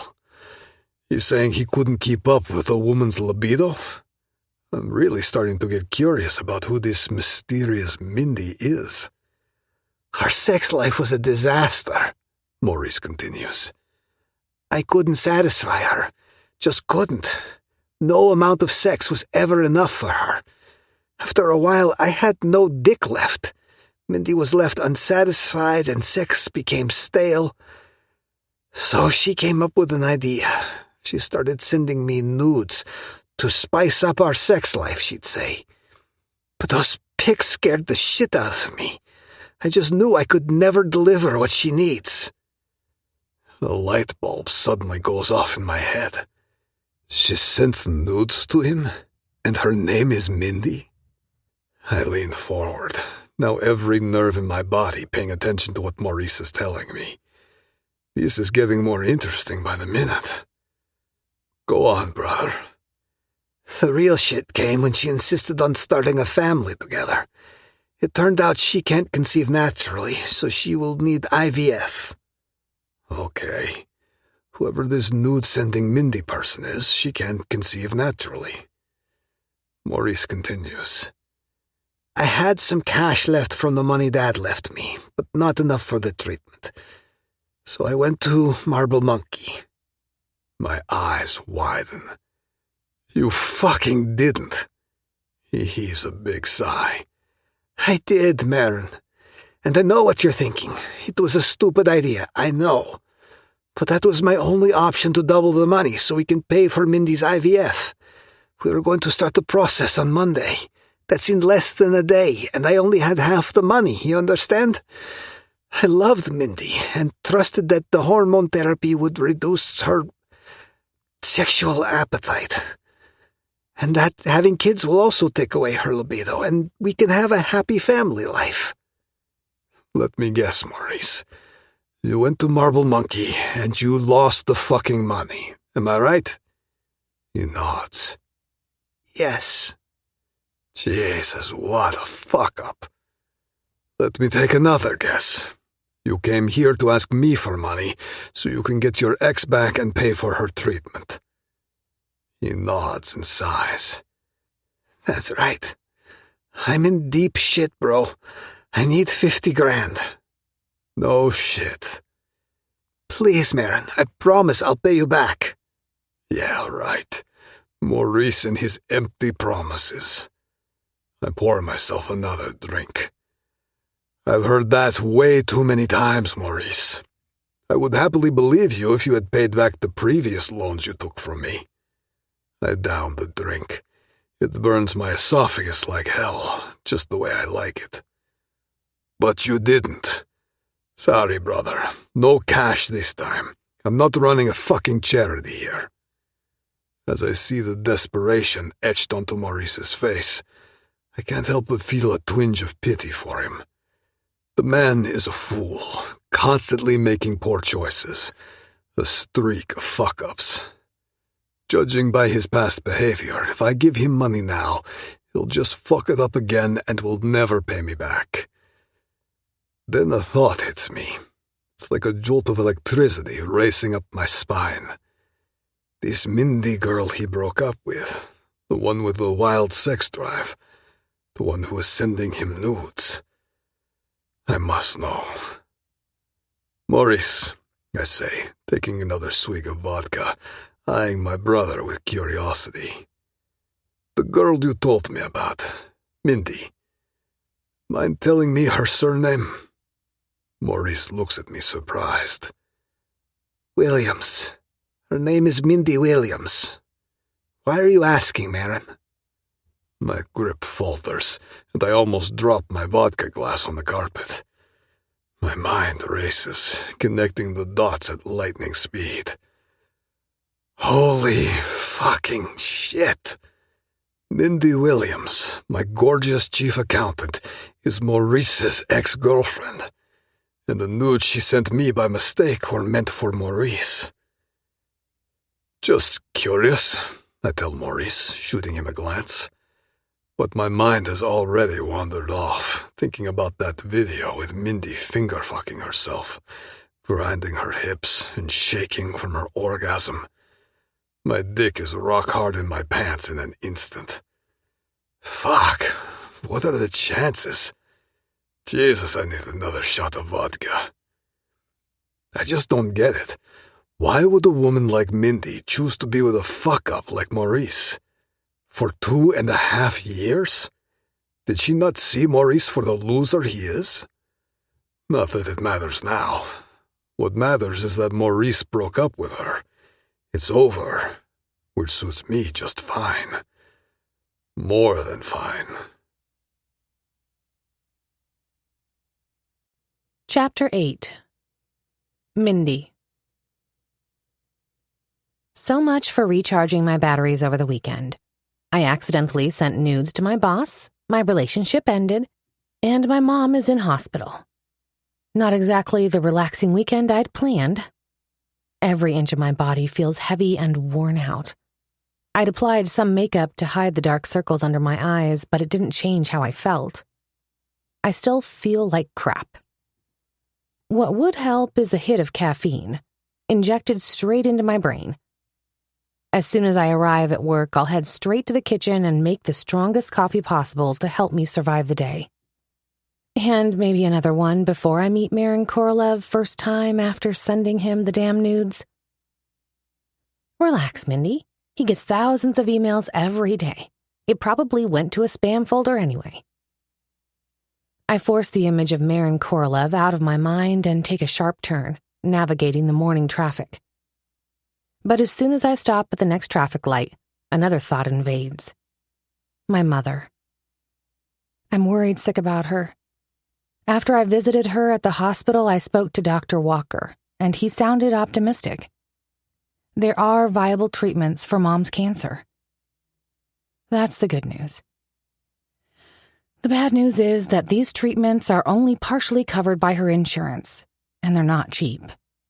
This would be a great time for my sister to chip in, but unfortunately, she's too busy hating me and battling her addiction. I did my mental calculations over the weekend, and I came to the conclusion that with careful budgeting and some sacrifices, I can just about squeeze the money out of my savings and my paychecks at Global Media. If Mom responds well to the first treatment, the entire therapy will be around $55,000, which is a lot of money for me. Right now, it seems like a pretty daunting task, but I have to do it. It's the least my mom deserves. But right now, my main problem is still the accidental email I sent to my boss on Friday. Scratch that. My main problem is the photos and the video attached to that email. I still haven't heard anything back, and I'm dreading the moment when I have to face the music. Who knows? I may not even be an employee at Global Media anymore. If I know Maron Korolev well, he just told HR about the incident and had my access card deactivated without communicating anything to me. But if that's the case, at least HR would have told me something. Not to mention that Betty works at HR. She would be the first to tell me if I was fired. Maybe Maron Korolev never saw that email after all. I try to soothe myself once again. Maybe it did get lost in the thousands of emails he receives every day. I just hope I'm right, and the email got lost in the ether or was marked as spam. I cannot be fired. Not right now.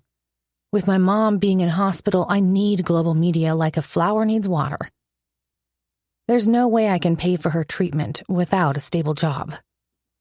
What the hell are you doing, you fool?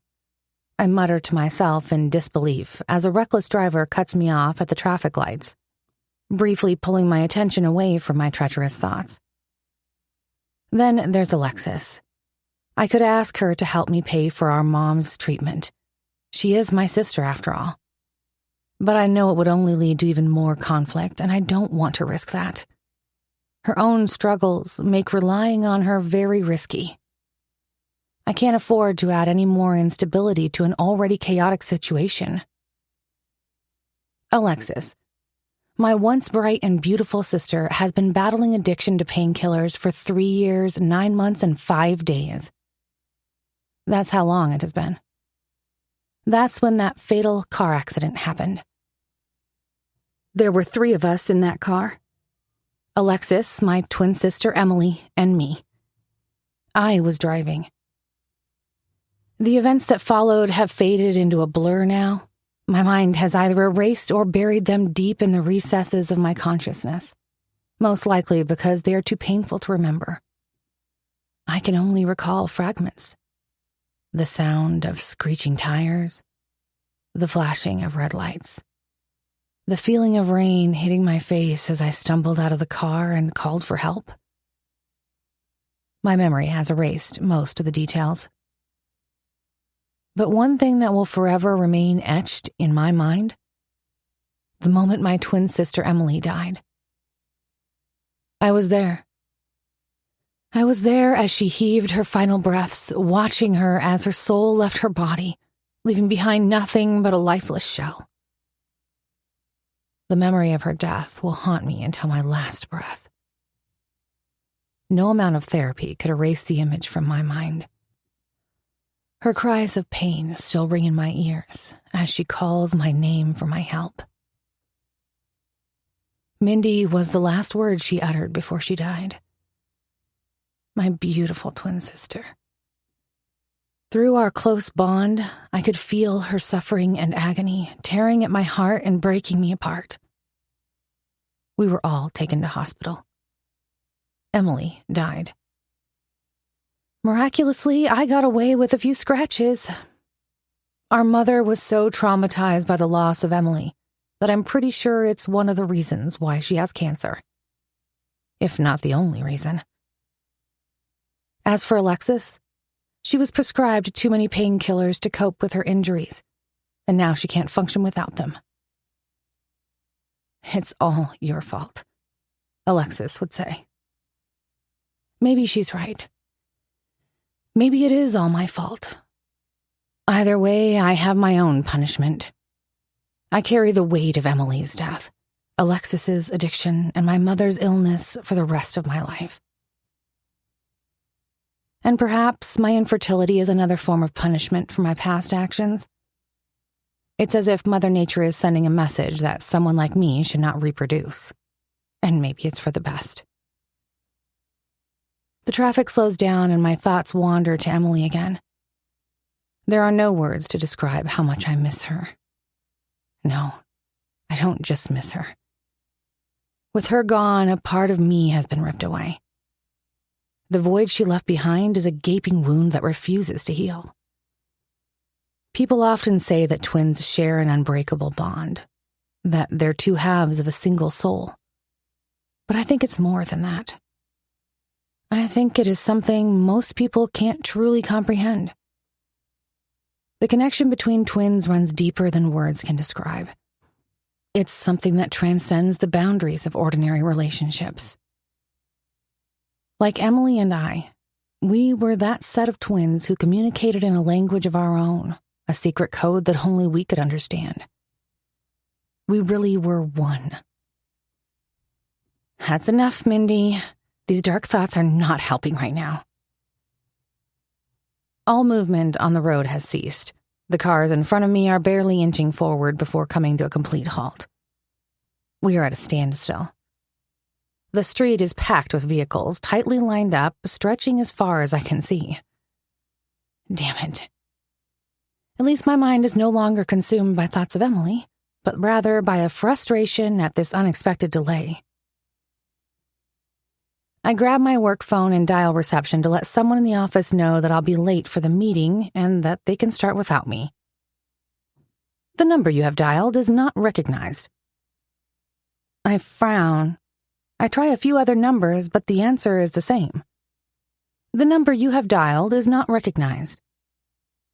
What the hell? Maintenance of the company phone system? On a Monday morning? The cars in front of me finally start moving again, and I can't make any more phone calls. After having spent more than an hour in rush hour traffic, I finally arrive at the building of Global Media. I step out of my car and quickly stride towards the entrance of the office building, my heels clicking against the pavement. I take out my access card and swipe it against the sensor. It doesn't work. My brow furrows in confusion. This has never happened before. Maybe it's just a glitch. So I try again. Still no luck. I scrutinize the card. Maybe the chip is damaged? I give it one more swipe, hoping for a beep or any sign of life, but the card remains unresponsive. It can't be dead, can it? I try once more, hoping for a different result. No luck. I scan the expansive lounge, expecting to find some people, but all I see is an eerie stillness. Not a single soul. Chairs sit vacant, and the silence is only punctuated by the faint hum of the air conditioning. What the hell? I'm just about to fish out my phone again and try another number when I hear a noise coming from the direction of the elevators. I turn to see the doors opening, and I see the receptionist lady stepping out. Finally, a real human being who works at Global Media.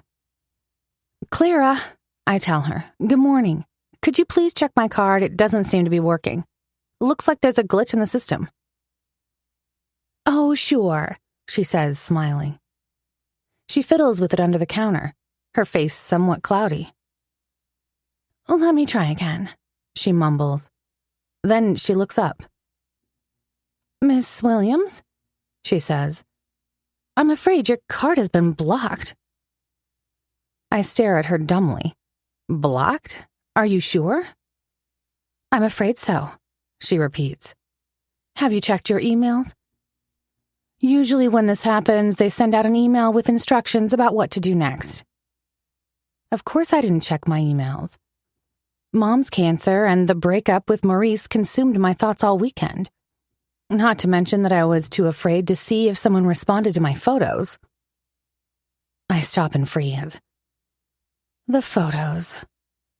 The damn nudes I accidentally sent to my jerk boss instead of my boyfriend who broke up with me since. Probably my stupidest mistake ever. Maybe that has something to do with this. Oh, dear God. Suddenly, I'm grateful that the building is empty and everyone from management is stuck in a boring meeting, because from now on, anyone I come across here has probably seen my breasts. And my pussy. My entire naked body. And heard me cry as I shake from my own orgasm. Oh, Mother Earth. Why won't you open up and swallow me? I quickly make my way outside and find a bench to sit on. I pull out my phone and check my emails. And there it is. To my complete lack of surprise, the dreaded message appears. Subject: termination of work contract. Dear Miss Williams, we regret to inform you that your employment contract with Global Media has been terminated with immediate effect. The reason for this decision is being kept confidential at this time. We understand that this news may come as a surprise, and we sincerely apologize for any inconvenience this may cause you. Please know that this decision was made after careful consideration of various factors. We are grateful for the contributions you have made during your time with our company, and we wish you all the best in your future endeavors. Sincerely, Mike Collins, Head of Human Resources Department, Global Media Limited. That's it. Fired. Unemployed. All because of a bunch of stupid photos sent to the wrong address. If my life was not over, it is now. I'm positive it's Maron Korolev who had me fired. "Mike," he said to the head of Human Resources, "get the bitch out of my company. We don't do nudes here." I stumble to my car and collapse into the driver's seat, gasping for air. My chest heaves with violent sobs as I bury my face in my trembling hands, allowing my tears to stream down my cheeks and soak into my skin. I'm utterly, spectacularly screwed. Chapter 9. Maron. Maron, I really need your help this time, Maurice says, nearly whispering. So that's it, huh? After all these years, you come in here just to ask for money again? He nods. Without that money, I'm totally fucked. It takes a great deal of willpower not to get pissed off at him. I heave a sigh and force my mind to focus on the facts while fixing my eyes on Maurice. That's too fucking bad, bro. You should have thought of that before losing your remaining money in Marble Monkey. I keep my tone even, but I'm really starting to feel zero empathy for my idiotic half-brother. Who the fuck does that? And who the fuck puts his girlfriend through shit like that? While I might seem like I'm keeping my cool, I'm boiling beneath the surface. I really had enough of Maurice's bullshit. For the last few years, it seemed like he was getting his life together. I almost thought he could pull it off. Yet here he is, crawling back to my office just to try to use me as his personal bank, pissing me off all over again. I know one thing for sure. If I give him cash, it means I'm never seeing that money again. But then again, he is my brother. Well, half-brother. Maurice and I are from the same father, but different mothers. And despite the fact that he's from a different mother, my own mother loved him and treated him like her own. She even used to call him son when she was still healthy. As much as I want to punch the idiot in the face and throw him out of my office, I can't deny that he's a part of my family. And that means I can't just let him down. Blad. I take a swig of vodka and lean back, keeping my eyes locked on Maurice. It's obvious that he's desperate. He's not even trying to hide it. I could just kick him out and let him be homeless, but for some reason I can't bring myself to do it. Then a light bulb goes off. What if I could get Maurice to take over the organ business? It's a risky move, yes, but it could be the answer to a lot of my problems. Nearly all of them. And also to his problems. The thing about organ trade is that it's unpredictable. One minute you're on top of the world, the next you're dodging bullets and watching your back every second of the day. It's a constant fucking headache, and honestly, I'm getting tired of the stress that comes with it. But global media, now that's a different story. It's the perfect cover for my less-than-legal activities, like the Tremoxine project. It's a legitimate business, a way to keep the money flowing without drawing too much attention from the wrong people. If Maurice took over the organ side of things, it would free me up to focus on global media and Tremoxine. He could deal with the shit surrounding Jennifer Sarkova's kidney and the mess with her father. And I could pour all my energy into making Tremoxine the success it's meant to be. No more distractions, no more worrying about the next kidney going missing or some rival family trying to fuck me over. Just pure focus on the project. So yes, this could be an all-in-one solution. You're one lucky asshole, Maurice, I drawl, fixing him with a pointed stare. I won't give you cash. He looks up. How does that make me lucky? I've got a better offer for you. Maurice furrows his brow. Better? What's the offer? I spread my hands, a smirk playing on my lips. Only the opportunity of your miserable life, brother. The way out of the steaming pile of shit you've buried yourself in. The light at the end of your fucking tunnel. Maurice leans forward, his interest piqued. I let the silence stretch for a moment, savoring the power shift. I'm willing to hand over my organ trade business to you. The entire operation as it is yours to run. He scrunches his nose, confusion etched on his haggard face. The organ trade business? I don't know shit about moving body parts, Maron. I wave a dismissive hand. You have that fucking ball sitting on your neck, right? It's called your head, and you will use that to learn, Bratok. Got it? You will learn just like me and everybody else in the world. He puts up his hands. Okay, Maron. Don't get yourself worked up. Go on. I let out an exasperated sigh. Classic Maurice, always trying to control the situation, even when he's as deep in his own shit as he is now. The point is, this is your chance to finally get your shit together. I'll give you training, hold your hand through the first few deals, micromanage your ass until you get the hang of it. Maurice's face suddenly darkens, his fists clenching at his sides. I didn't trek my ass here for a fucking job, Maron. He spits, his voice rising with each word. I came here asking for temporary help, because the last time I checked we were family, or something like that. Does that mean nothing to you? Your definition of family is quite fascinating, Maurice, I remark, trying to hide the frustration in my voice. Whenever you find yourself in need of money, you suddenly remember you have a brother. Then you will reach out to me, take what you need, and vanish into thin air without repaying a single fucking penny." Maurice's face flushes with a mix of shame and indignation. "It's different this time, Maron," he insists. I lean forward, my eyes boring into his. "How the fuck is it different?" I spit out. "And what assurance do I have that I'm going to get my money back this time? Your word?" The last two words come out as a mocking sneer. "Yes, my word, Maron," Maurice says, meeting my gaze with what he probably thinks is determination. "I will pay you back this time. I swear it."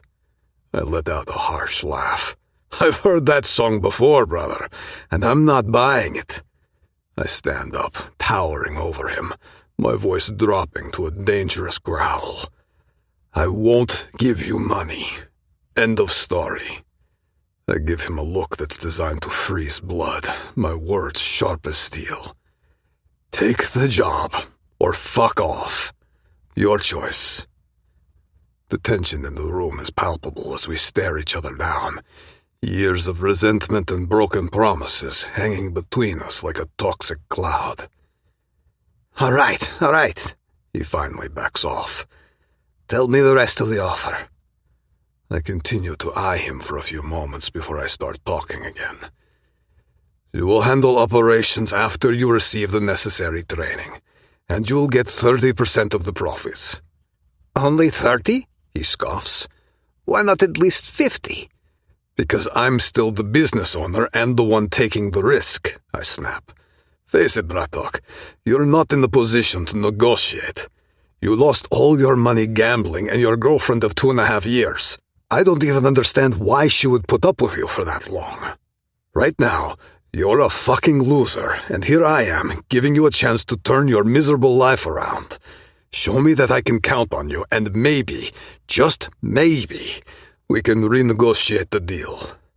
Maurice stands up, pushing his chair back so forcefully that it topples over. His face is red with anger, years of pent-up resentment finally boiling over. "You know what, Maron? I'm sick of this. All our lives, you were the big boy who saved little Maurice from trouble. Well, newsflash, I'm the older one. I'm not some snotty 5-year-old anymore who needs his baby brother to swoop in and save the day." He's practically shouting now, spittle flying from his mouth. "All my life I had to feel inferior, like I was some shitty loser because I could never compare to my so-called big brother. You took everything from me, and now when I'm in trouble, you hand down some pity help to poor little loser Maurice?" I stare at him like a dumbass, caught off guard by his sudden outburst. Is he fucking serious? What planet does he live on? I've never seen him like this. His voice drips with sarcasm as he continues. "Do you think you can make me work like a donkey for 30% while you sit on the beach sipping margaritas and snorting coke off the ass of hookers while I give you the remaining 70%? Fuck you, man. You can shove your fucking job offer up your ass." I can't believe what I'm hearing. "Are you fucking kidding me?" I managed to sputter. "You're really going to walk away from the opportunity of a lifetime? Who the fuck does that?" He nods, his jaw set stubbornly. "Opportunity of a lifetime, huh? Fuck you and your opportunity. I've had enough of you treating me like a loser." Seriously? I can feel my patience wearing thin. I take a deep breath, trying to find a way to defuse this situation. I really don't want to let him down, but he's not exactly helping. I almost consider throwing him out, but then an idea strikes me. "Do you want to try Tromoxine?" I ask, forcing softness into my tone. "It could help calm your nerves down, Bratok. It's not just a painkiller, you know. It could help with all this." I gesture vaguely at him, hoping he'll understand I'm trying to help. Maurice's eyes widen in disbelief, then narrow in disgust. "Are you serious right now? You want to drug me for telling you the truth? That's your solution?" He lets out a bitter laugh. "I don't need your pity, your handouts, or your fucking pills, Maron. You don't need to save me from myself. He walks to the door, his footsteps thudding. From the door, he turns back and says, I won't be your errand boy. I'll handle this on my own. With that, he storms out of the office, slamming the door behind him so hard the windows rattle. I'm left standing there, wondering what the hell just happened, and how a job offer that could have turned his life around turned into World War III. Jesus Christ, what a fucking moron. I lean back in my chair and let out a sigh, shaking my head with closed eyes. I take another deep breath and exhale loudly. My conscience is clear. I did everything I could for Maurice. I went above and beyond what anyone else would have done for him.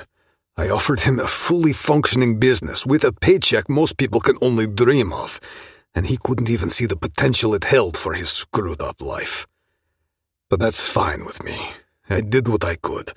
I can't allow myself to be bothered with my hopeless brother's shit anymore. I pour myself a final shot of vodka and allow Mindy's images to flood my mind again. Ever since I saw her photos in that video, she has consumed my thoughts. And now, after my conversation with Maurice, any lingering sense of guilt is completely gone. I crave another glimpse of her gorgeous body, so I open up my laptop. But instead, another email catches my eye.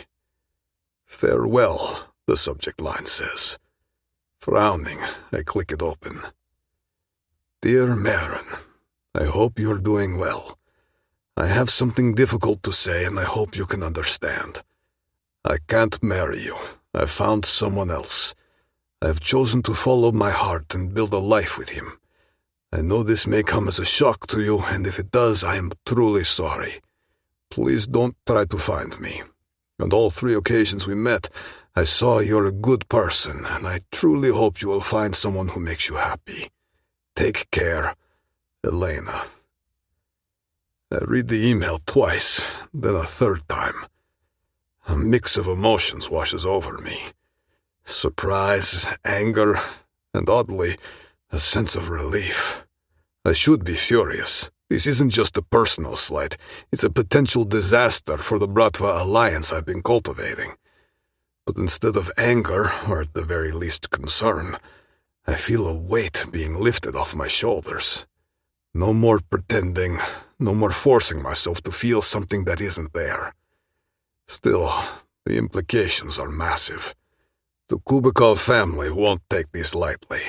There will be consequences, possibly violent ones. And yet as I pour another shot of vodka, I can't help but smirk. In the midst of all the chaos, the lost shipment, Maurice's bullshit, and now this, life has thrown me an unexpected curveball in the form of nudes gone astray. And for the first time in a long while, I feel a spark of excitement. My mind drifts back to Mindy Williams. With Elena Kubikova out of the picture, the possibilities suddenly seem endless. I down the vodka, my brain already spinning with new plans. Despite the fuckery with Maurice, this day just got a whole lot more interesting. Chapter 10. Mindy. For the last 30 minutes, I've been sitting in my car in the parking lot of Global Media. I struggle to find the motivation to put the key in the ignition and start my car. Instead, I lean back and allow the tears to flow, letting out the emotions that have been weighing down on me. Breathe in, breathe out, and again. Inhale, exhale. But despite my best efforts to calm my nerves, I can feel the stress building in me like a ticking time bomb ready to explode. You can't lose it now, Mindy. You can fix this. I heave yet another sigh. The tears that have been streaming down my face for the last 30 minutes begin to slow, and the tightness in my chest starts to ease, just a little. It's a small victory, but I'll take it. That's it, Mindy. When one door closes, another one opens. Maybe there's an opportunity on the other side of this. Just focus on that. With a newfound sense of clarity, I push aside the shit that's been haunting me these last few days.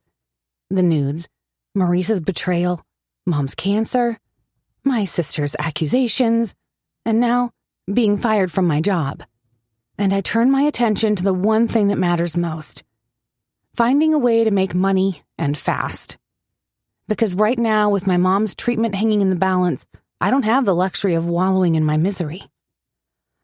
I turn on the ignition, pull out of the parking lot, and start driving. The city streets become a blur of lights as I drive past them, with faceless strangers filling the busy sidewalks. My mind is racing, desperately searching for a solution, a way out of the mess I've found myself in. And then, like a bolt of lightning, it hits me. New York High.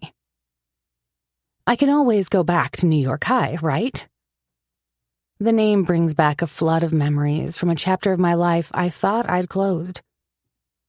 New York High is the bar where I got my very first job as a singer, performing for the patrons a few nights a week. Sure, there were always a few guys that got a little rowdy after some drinks, but overall it wasn't a bad gig. The money was decent, and it allowed me to hone my craft and finish my studies in accountancy. But this was before the car accident that took Emily's life. The thought of returning to that stage after everything I've been through doesn't sit well with me. I've been busting my ass to move on from it all, climbing the ladder in the corporate world and shutting down my days as a bar singer. Except now that the corporate world has turned its back on me, I can't afford to be picky. Whether I like it or not, New York High seems like my best bet to make a quick buck while I look for a new job. It won't be easy putting myself back out there in front of a crowd of strangers.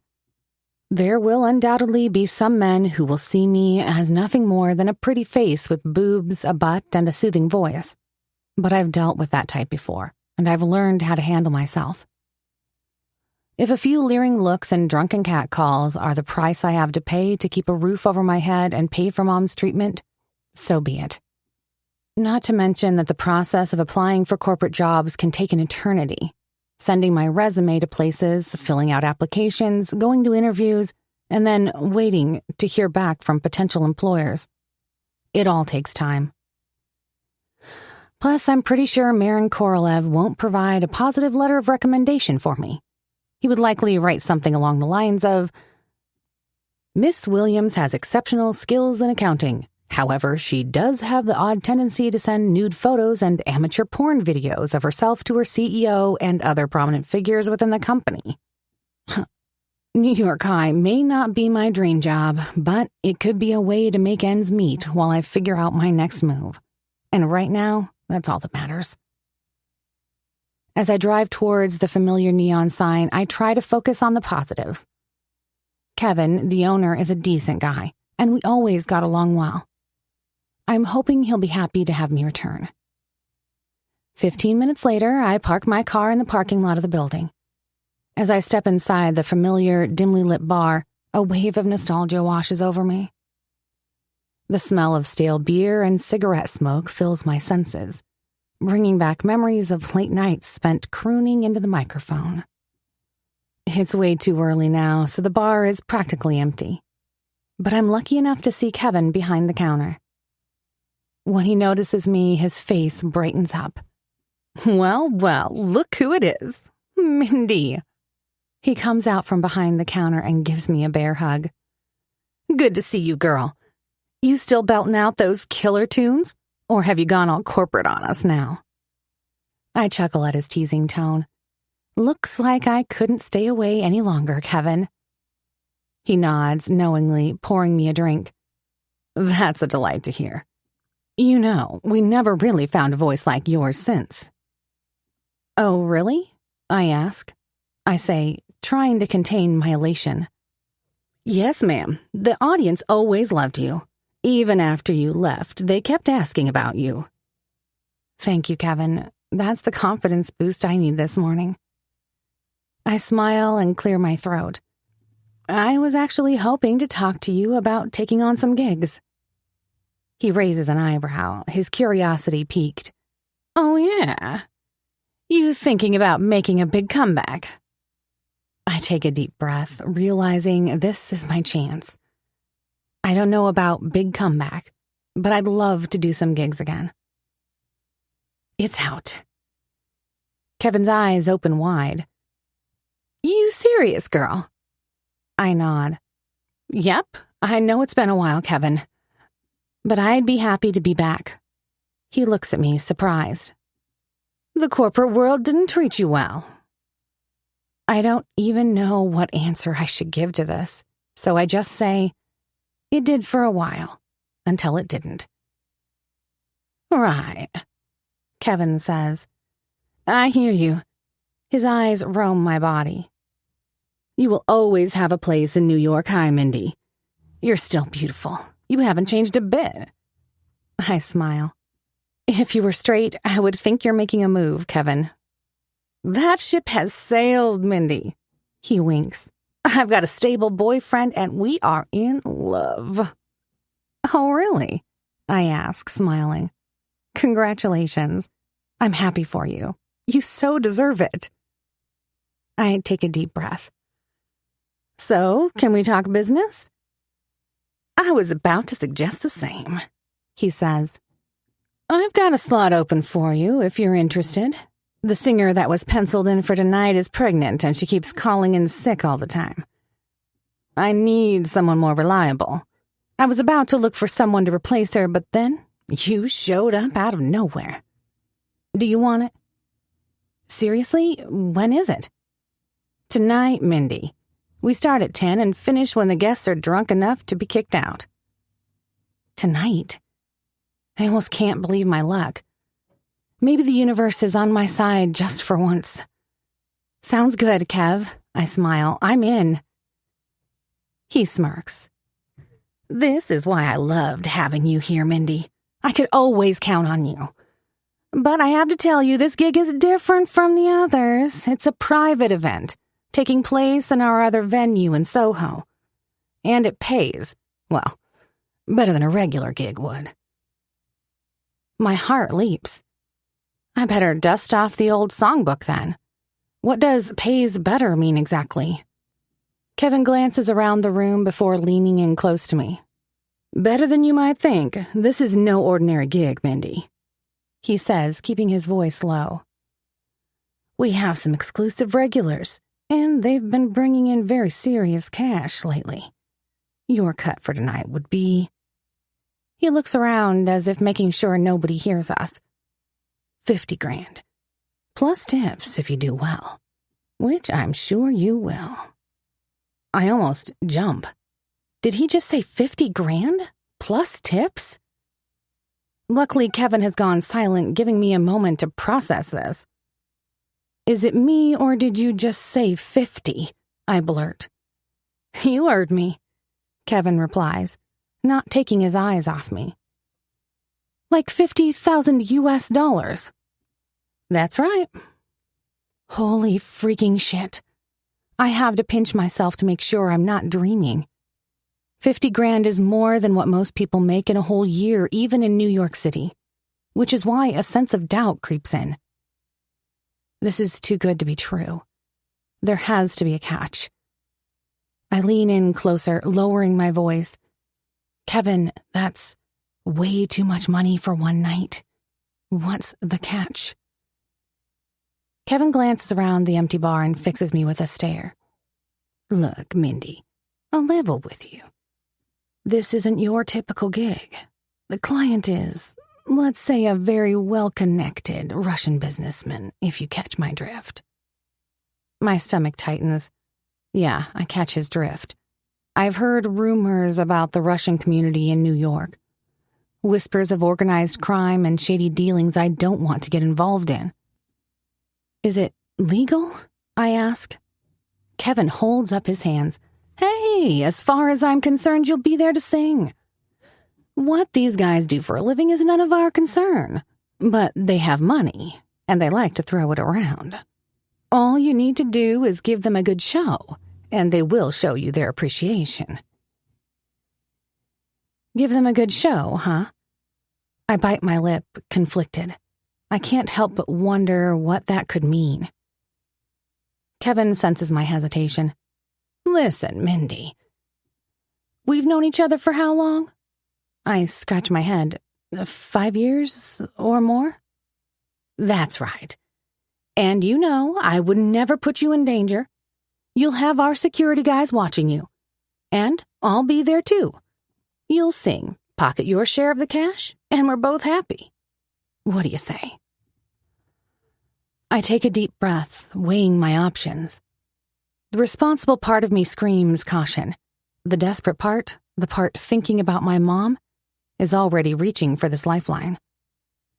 $50,000 for one single night. Maybe those esoteric woo-woo people are right after all. The universe has a way of helping when it's needed the most. With 50 grand, I'm just about 5,000 short to pay for my mom's cancer treatment. And the rest can come out of my savings. I'll do it, I say before I could change my mind. I trust you, Kevin.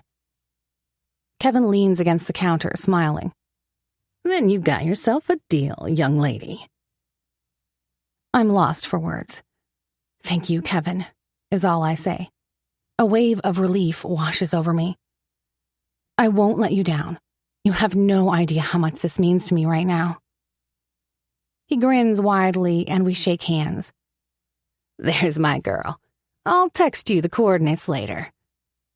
He pats me on the back enthusiastically. Happy to have you back, hun. Just like old times, huh? I smile, nodding in agreement. Exactly like old times, Kev. I glance at the time. I better go and get ready for tonight. Chapter 11. Maron. So Elena just run off, huh, boss? Pavel asks, furrowing his brows. He slumps down on the chair and stares at me. Why the fuck would she do that? I stretch myself and suppress a yawn. Found herself another guy, apparently. I slept in my office on the couch, which I sometimes do when things get busy and I'm simply not in the mood to go home. Like last night. But last night I didn't bother with the usual website to order a girl for a casual fuck. The days I brought random women into my office, fucked them on the couch, and dismissed them with a wad of cash are gone. It's been a while since I've indulged in that kind of pleasure. Life has been too chaotic and demanding, and somehow, fucking random chicks hasn't crossed my mind in some time. The problem is, ever since I stumbled upon my head accountant's unexpected nudes, my libido has gone through the roof, raging like a fucking beast. Speaking of my head accountant, Mindy has been away from the office since Friday. I can't help but wonder if there's a connection between her absence and those photos. I'll find out. I shrug nonchalantly. I'm done with Elena anyway, I tell Pavel. If she wants to be with her new boyfriend, so be it. Suits me fine. Pavel shakes his head in disapproval. Still, this is highly disrespectful to you and the entire Bratva. For an arranged bride to simply run off with some side piece. Her loss, I interject coolly. Elena was nothing more than a means to an end, solidifying ties with the Kubakovs through marriage. I barely knew the woman. Only met her a few times, and none of those times did she move anything in me. And it was pretty clear that she felt the same about me. Pavel lets out a scoff and looks away. You and I both know that a leader without a spouse or children is seen as vulnerable. It makes people question your ability to lead us. You know well why I don't want children, Pavel, I growl. I've lost a kid once, never again. He nods, his eyes flickering with understanding. I know, boss, but you can't keep living in the past, grieving over Cordelia. She was a special kid, sure, but we both know that the Bratva doesn't give a fuck about your losses. A childless leader? To them that means you're weak and the perfect target. Fucking wolves like Leonid Shirkov are constantly sniffing for opportunities to make moves against our territory. I clench my jaw. I know that, Pavel. You don't need to give me a fucking lecture. Listen to me, boss, he persists. Cordelia will always hold a place in your heart, and I get that. But you gotta move on. Find yourself a good woman, fuck her senseless, and put some babies in her. They'll love you, and you'll love them. They'll help you forget about your loss, and it'll only strengthen your position in the Bratva. I lean back, steepled fingers pressed against my lips as I consider his words. As much as Elena's abrupt departure means little to me personally, Pavel isn't wrong about the optics. I'm not as stupid as you think I am, Pavel. I know I'll need an heir sooner or later, but right now, this is the last thing on my mind. I have a lot going on. Like what? He asks. I shoot him a look. Like my mother's illness. Then there's global media with all the new contracts coming in. And we need to get new tramoxine samples to replace the ones that sank to the bottom of the fucking ocean. Not to mention the Shirkov kidney. Yeah, the fucking kidney, Pavel scoffs. Shirkov is getting impatient. His daughter is running out of time. But once this kidney shit is sorted, we need to get you a wife. Top priority, boss. Sort out the cargo first, then worry about finding me a wife, I say, slightly annoyed. Fine, Pavel says. I will get that new cargo shipped. In the meantime, maybe take a look around the wife market. He gives me a sidelong look. Maybe you already have some prospects in mind, boss? I don't miss his carefully weighted tone. I don't answer right away. Instead, my mind races, conjuring up images of Mindy's seductive photos and her video. I just can't seem to get her out of my fucking mind. That slick pussy is begging to be licked. I want to devour her, to make her scream my name while she comes on my cock. I want to make her mine. Fucking mine. Speaking of which, I must find out why the fuck she didn't turn up in the office today. Maybe she believes she got fired because of those photos, but that's not the case. Her role within the company changed. I just need to have a conversation with her in person. Nope, not yet, I quickly lied to Pavel, shutting down any further thoughts. But this time I will take matters into my own hands and find someone myself, instead of relying on an arranged match. Pavel nods, understanding that I don't want to be pushed about my plans any further. All right, boss. I'll drop it for now, he says, but then adds with a knowing smirk. But don't think I haven't noticed you've been distracted these last few days. Whoever she is, she must be something special. His words hit closer to home than he realizes. The fucker knows me too well. That's what happens when you work together every day. I maintain my poker face, but my mind immediately drifts back to the video of Mindy pleasuring herself. Focus on replacing our cargo, not my fucking private life, Bratan, I reply, trying not to sound too irritated.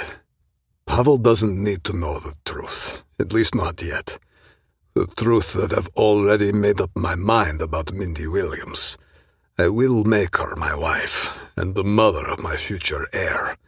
She doesn't know it yet, but her life is about to take a major turn. I'll personally make sure of that. Sure, the decision might seem sudden, but it's been brewing in my mind ever since I saw those goddamn nudes. My hot chief accountant isn't just a pretty face with a gorgeous body, though she's got both for sure.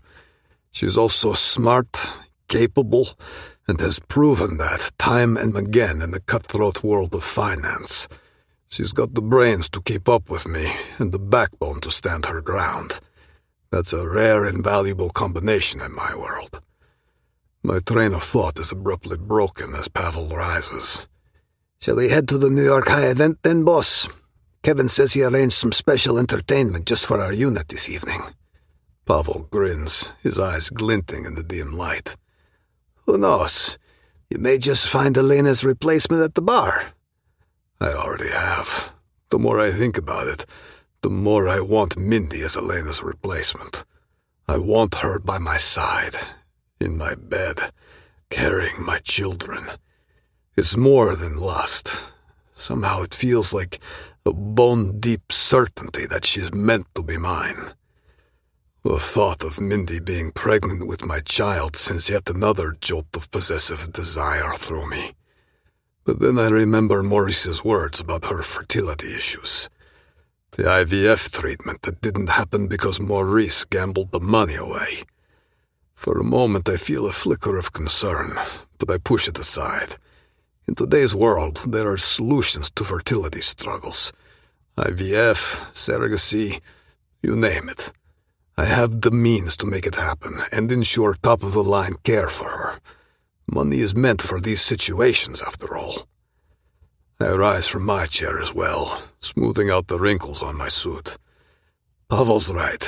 These last few days were fucking long. We both deserve to let loose for a night. Let's go, I tell my second-in-command. And we better get some special entertainment for the money I paid Kevin. Pavel's eyebrows shoot up. How much you pay him? 50 grand. Pavel stops and looks at me. 50 grand? Damn, boss. You ordered the New York Philharmonics to play for us? Just one singer. Kevin says he's got someone who's worth that kind of cash, I reply, feeling a spark of anticipation. Fucking Kevin better stay true to his word. Whoever he's got lined up, it better be worth the money. After the week I've had, I need something spectacular to take my mind off things. Less than 20 minutes later, we're on the way to the New York High event in Soho, Manhattan, with Pavel driving. Like a sailboat, my Bentley glides smoothly across the busy streets of New York City. We're both quiet until Pavel breaks the silence. How's your mother doing, boss? He asks. I let out a weary sigh, rubbing at my temples as unwanted feelings of her deteriorating state resurface. Not well, Pavel. Vascular dementia is a bitch. Some days she seems like her old self, and on others... I trail off, shaking my head. My mother's condition is an extremely sensitive topic to me. Sensing the tension in my tone, Pavel shoots me a glance, then pulls the car over to the side of the road, bringing it to a halt. He turns to face me directly. He waits patiently, recognizing this is an extremely rare moment of vulnerability I'm allowing him to witness. I'm a grown-ass man, Bratok, I mutter gruffly. I'm not going to go all emotional over this shit. People get sick all the time, and eventually, we all die. It's called life. My voice cracks, but I push the feelings down. Maron Korolev never fucking cries, and he's not about to start now. The last time I allowed myself to cry was when Cordelia died. Pavel is definitely sensing my emotional battle, because he just sits there, looking at me with empathy in his eyes, waiting for me to continue. He almost looks like a fucking therapist. The only thing missing is a pair of round-shaped glasses sitting on the tip of his nose. I wonder what the fuck he's been spending his free time with lately. Binge-watching Dr. Phil or what the fuck? Whatever it is that he's doing, it seems to be working, because I suddenly feel like speaking up. I clear my throat and start talking, without allowing my surfacing emotions to control me. My mother isn't getting better, Pavel. Every day she keeps losing her grip on reality. She'll get up in the middle of the night wandering around the house looking for Cordelia. Or she'll sleep through the afternoon, then be wide awake at 3 a.m. insisting it's time for breakfast. I squeeze my eyes shut briefly. And she never fucking stops asking about Cordelia, calling out for her all the fucking time, like she's forgotten she's dead. Blad, Pavel says. I'm sorry, boss. That fucking sucks. I scoff. It is what it is, Bratok. You think you're tough and prepared to face anything, but man, I shake my head. Never let yourself go demented like that. It will drive your entire family up the fucking wall and turn the people around you into nervous wrecks. I let out a harsh exhale, running a hand over my face roughly. Fuck. You satisfied with my answer to your question about my mother? Pavel's hand lands on my shoulder, giving it a comforting squeeze. It's strange to think how much the camaraderie we formed through Bratva wars and bloodshed is in contrast with him listening to me pouring my fucking heart out. I'm here for you, boss, is all he says. You know, I nod, steadying my breath. Enough family shit for now. I shoot him a sidelong glance. Let's go hit that club and have a good time. Chapter 12. Mindy. Just a few hours to go till my gig tonight. I'm lying on the couch in the living room, wearing comfy loungewear and staring dumbly at the ceiling. I already prepared my outfit for my performance. All I need to do is apply some makeup and I'll be good to go. Right now, I'm just giving my body a short break as I try to wrap my head around everything that happened these last few days. As I lay here, I feel like my body is slowly drifting away from me. I can't help but wonder if it's possible for me to truly levitate and spend the rest of my life like that, far from the challenges of everyday life. The term, "when it rains, it pours," perfectly describes the fiasco the last few days have been. First the photos, then Maurice, then my mom, and then Alexis. And let's not forget about the icing on the cake, getting fired from global media. Not bad for a few days' work, huh? But then again, the universe has decided to come to my rescue. Maybe I am starting to believe in that kind of stuff. Either way, I just need to do well at Kevin's gig, and my sorry ass is saved. At least for now. And of course, I'm going to do well tonight, right? Why wouldn't I? I've done this before, and I've done it well. All I need to do is give the audience the best I got and walk away with a $50,000 paycheck and maybe some tips. 50 grand. I haven't even seen that much cash in one place. It could be the easiest and biggest money I ever made. You can do this, Mindy. The sound of the lock turning startles me out of my thoughts, and soon I hear Betty's familiar footsteps approaching. She was away this weekend, so she hasn't experienced anything from the shitstorm my life has turned into since Friday. Lucky girl. She stops at the door to the living room with her trademark grin on her face. Hey girl, what's up? I was searching for you at the office earlier, but you seem to have vanished. I wanted to share some big news. Global Media just landed a contract with a major Hollywood film studio. Soon we'll be rubbing elbows with famous actors and celebrities. Her eyes meet mine, and it dawns on me that I must still look like a ghost with my pale skin and tired eyes. Oops, sorry for rambling. Are you all right, Mindy?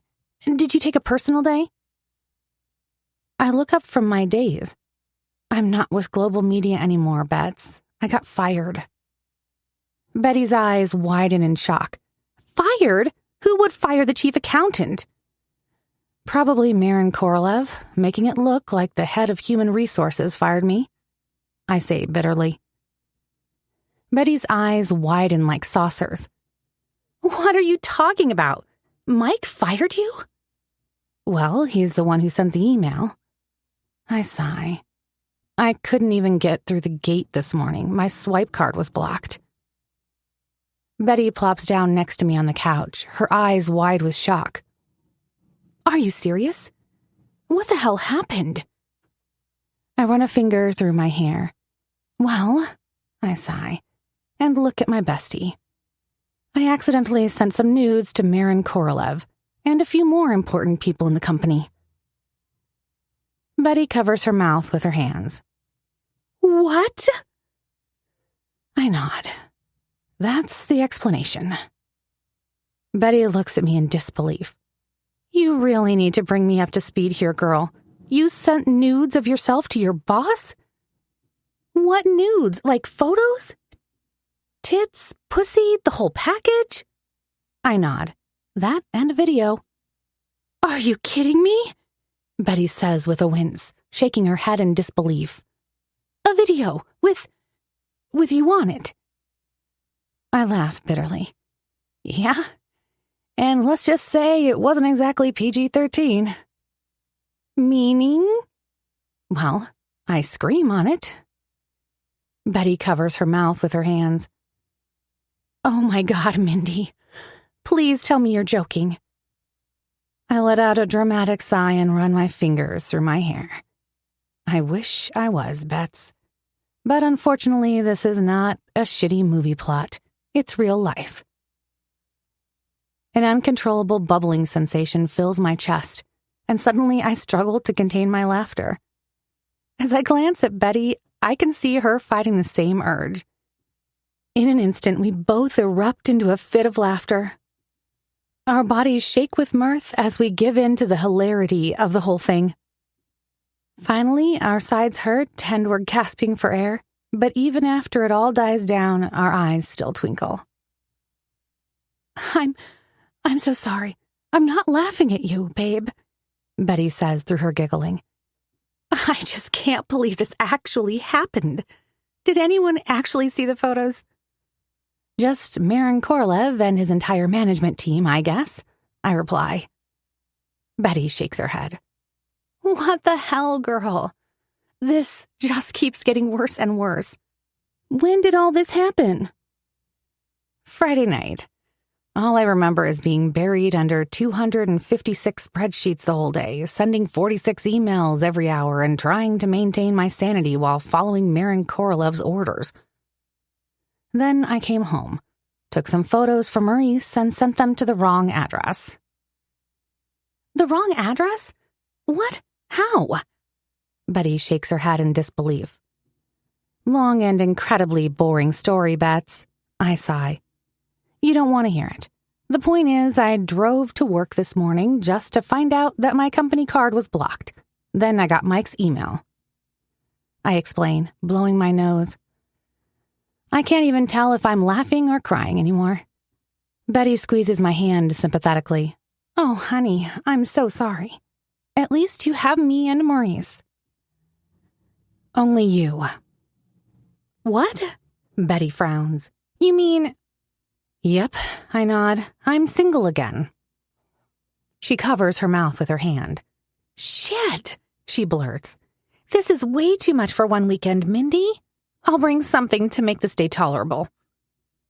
She comes back with a box of chocolate and opens it. Now tell me everything.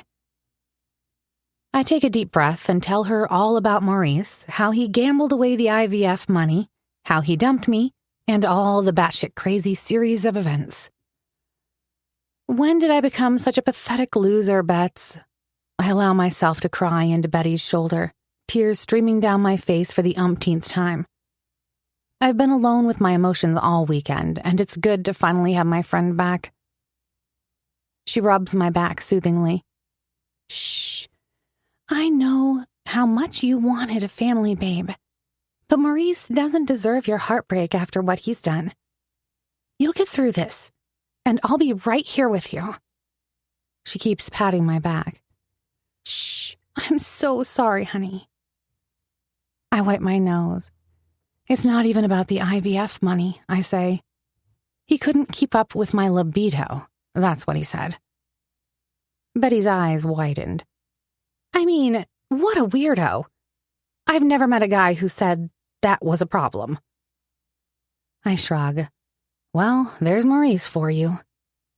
After a moment of silence, Betty squeezes my hand. You know, Min, as bad as this thing with Maurice might seem, at least he didn't snore like a freight train or mansplain your own job to you. I can't help but chuckle. Oh, you're referring to the parade of dating disasters I went through before him. Betty grins. How could I forget that? I heave a sigh. I know my friend is trying to lighten the mood by bringing this up. I most certainly had the worst dating history before I found Maurice. You remember that lawyer who seemed to just hate women in general? Anytime I brought up an issue, he'd mansplain and act condescending. Betty wrinkles her nose in disgust. Yeah, Mark, huh? Boy, I was glad you got out of that one. Ugh. Oh, yeah. I ran for the hills. I laughed through my tears. Then there was the plumber guy, remember? The one that lasted 3 weeks? Yeah, him. Nice guy, handsome as hell. But he would not stop talking about pipe bursts and how he repelled them. Like zero ability to change the subject. In the end, when I heard the word pipe, I wanted to scream. Riveting conversation. Betty deadpans with an eye roll. Definitely a major turn-on. Oh, that he was. I let out a sarcastic snort.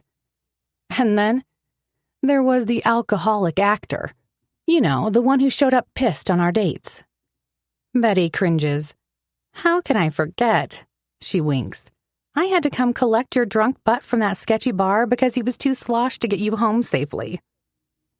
Shaking my head, I can't help but chuckle at the ridiculous streak of dating fuck-ups from my past. I think I might deserve an award for the world's shittiest dater competition.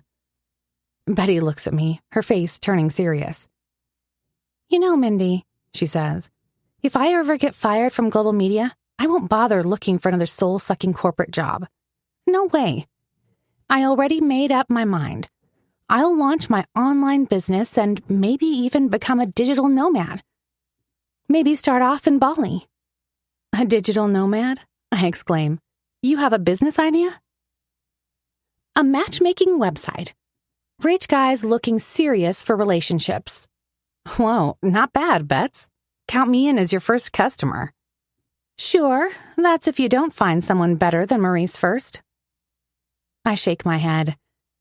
Unlikely, but really, Bets, online matchmaking is a killer idea.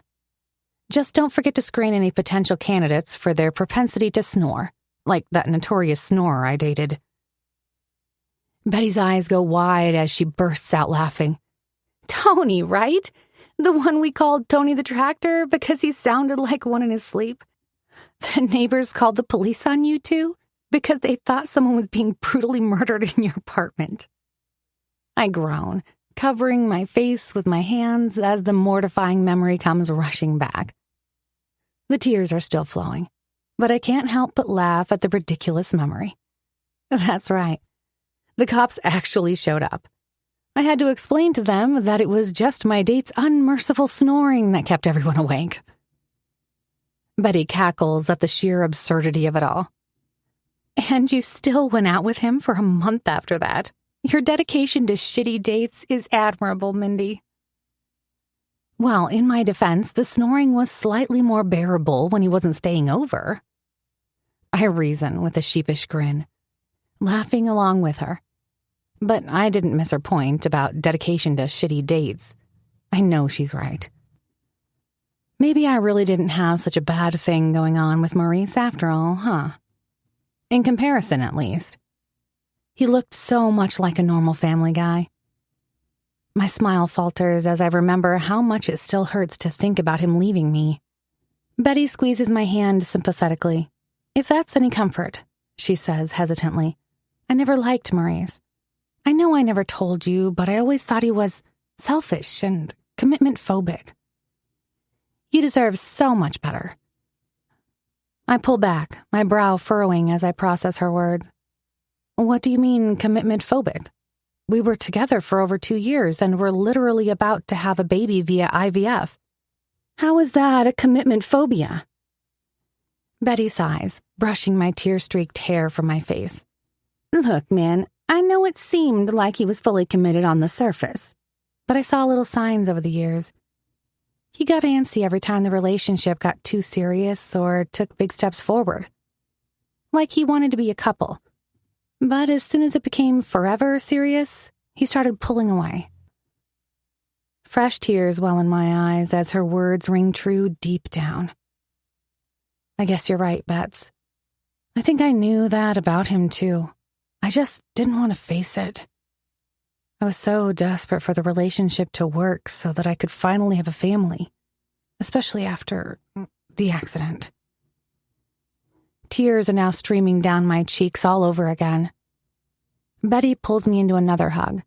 Shh, it's okay, girl. I know how much you miss Emily. But I'm here for you, and I'm not going anywhere. Her words only make me cry even more tears.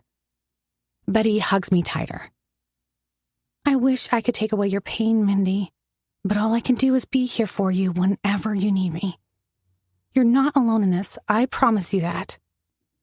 I cling to her, my anchor in the storm of grief that threatens to sweep me away almost every day.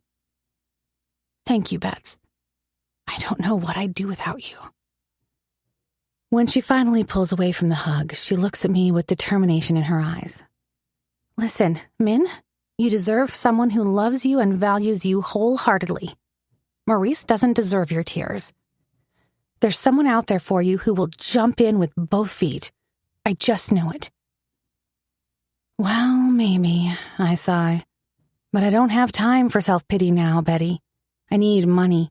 Because if all that shit wasn't enough, Mom needs more treatment for her cancer, and I'm the only one who can pay for it.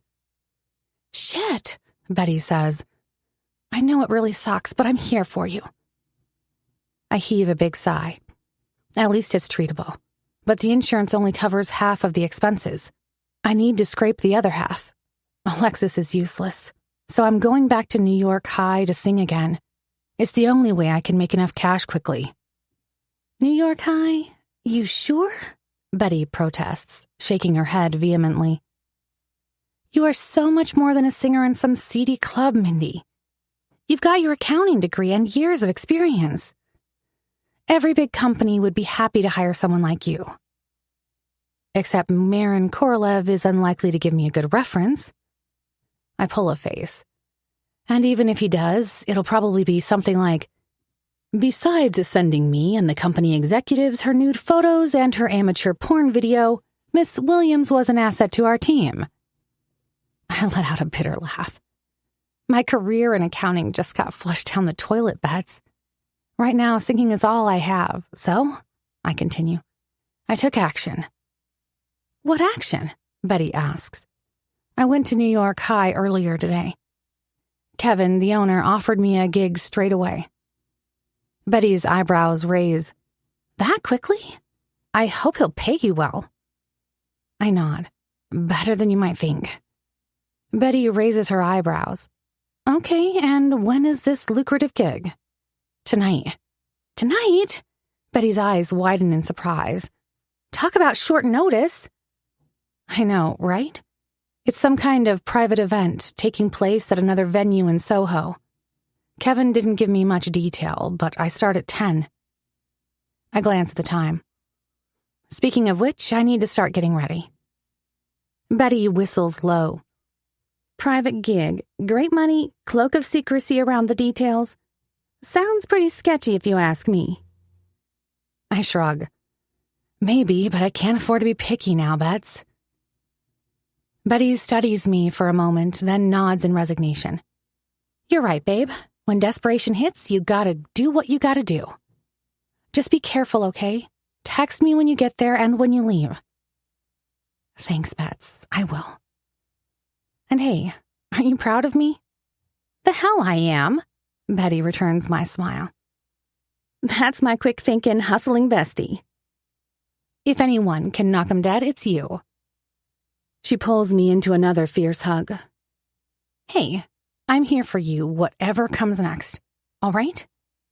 Just promise me you'll start applying for some well-paid corporate jobs instead of getting stuck in a shady bar singing for drunk millionaires who want to fuck you just because you have a nice voice.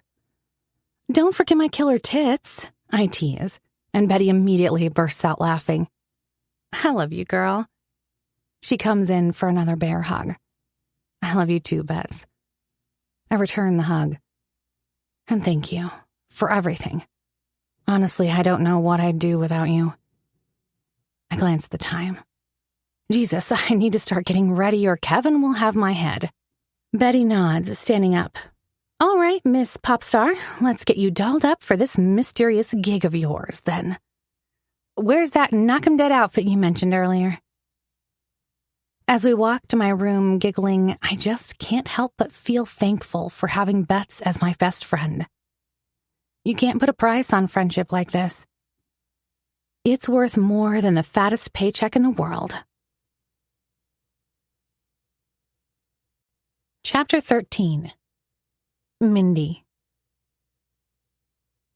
The next 2 hours just fly by.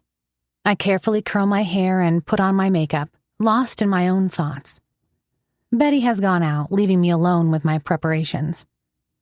Once my makeup is done, I take a moment to look in the mirror. I'm quite pleased with the results. I expected a lot worse, given the mess I'd become lately. Sassy, I mumbled to myself. Just one final step.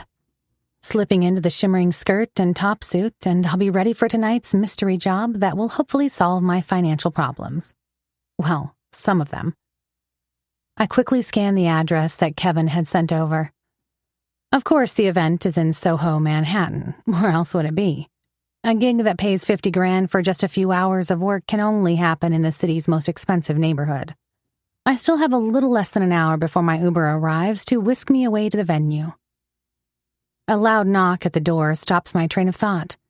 It can only be Betty. The girl has the habit of forgetting her keys.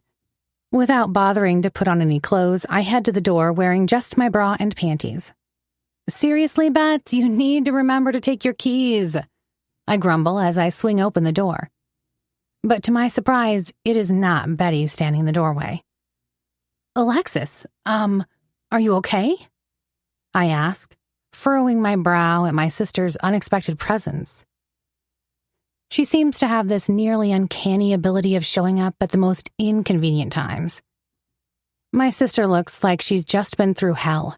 Her hair is tousled, her pupils are dilated, and she has the appearance of someone who hasn't slept for days. Are you going to invite me in, sis? She asks, her speech a bit slurred. Her eyes travel down on my body. Looks like you've put on some weight, Mindy. She drops herself on the couch. Are you going on a date with someone who fancies curvy girls? Typical Alexis. I know she's provoking me, and I choose to ignore her comment. Instead, I return to the beauty table, pretending to continue my makeup as if I hadn't already finished. I don't have a lot of time, sis, so tell me in a few short sentences why you're visiting me out of the blue. She clears her throat. Okay, I'll be quick. I need to borrow some more cash. The mascara stops in my hand. What for? I ask, knowing exactly what she needs it for. I want to know the real reason, Lex, not some fairy tale. She looks at me with bloodshot eyes, her face contorted with desperation. Because I'm sick. I was throwing up all night. I'm out of pills, Mindy, and I can't function without them. You know you can't keep doing this, Alexis, I say sternly, setting down my mascara with a heavy thud. You need rehab. She laughs bitterly, swaying on her feet. Oh, please, Mindy, spare me the lecture. I don't need fucking rehab. What I need is money to get my pills, and I'll be fine. I'm really pissed now. I hate it when she behaves like this. Not to mention that I'm worried about her health. You have a job, sis. A reputable job that pays well. It's true. Alexis is a journalist at Stardust, one of the biggest gossip magazines on the market. Want to be famous? Just pay top dollar for someone like my sister, and they'll feature you in Stardust. Celebrity meltdown, A-list actors' public breakdown captured on video. Rising star's dark past, former child actress opens up about troubled youth. Don't want to be famous for all the wrong reasons? Pay even more to a gossip journalist like my sister, and they'll keep their mouths shut. How nobody at Stardust has noticed her addiction is a mystery to me.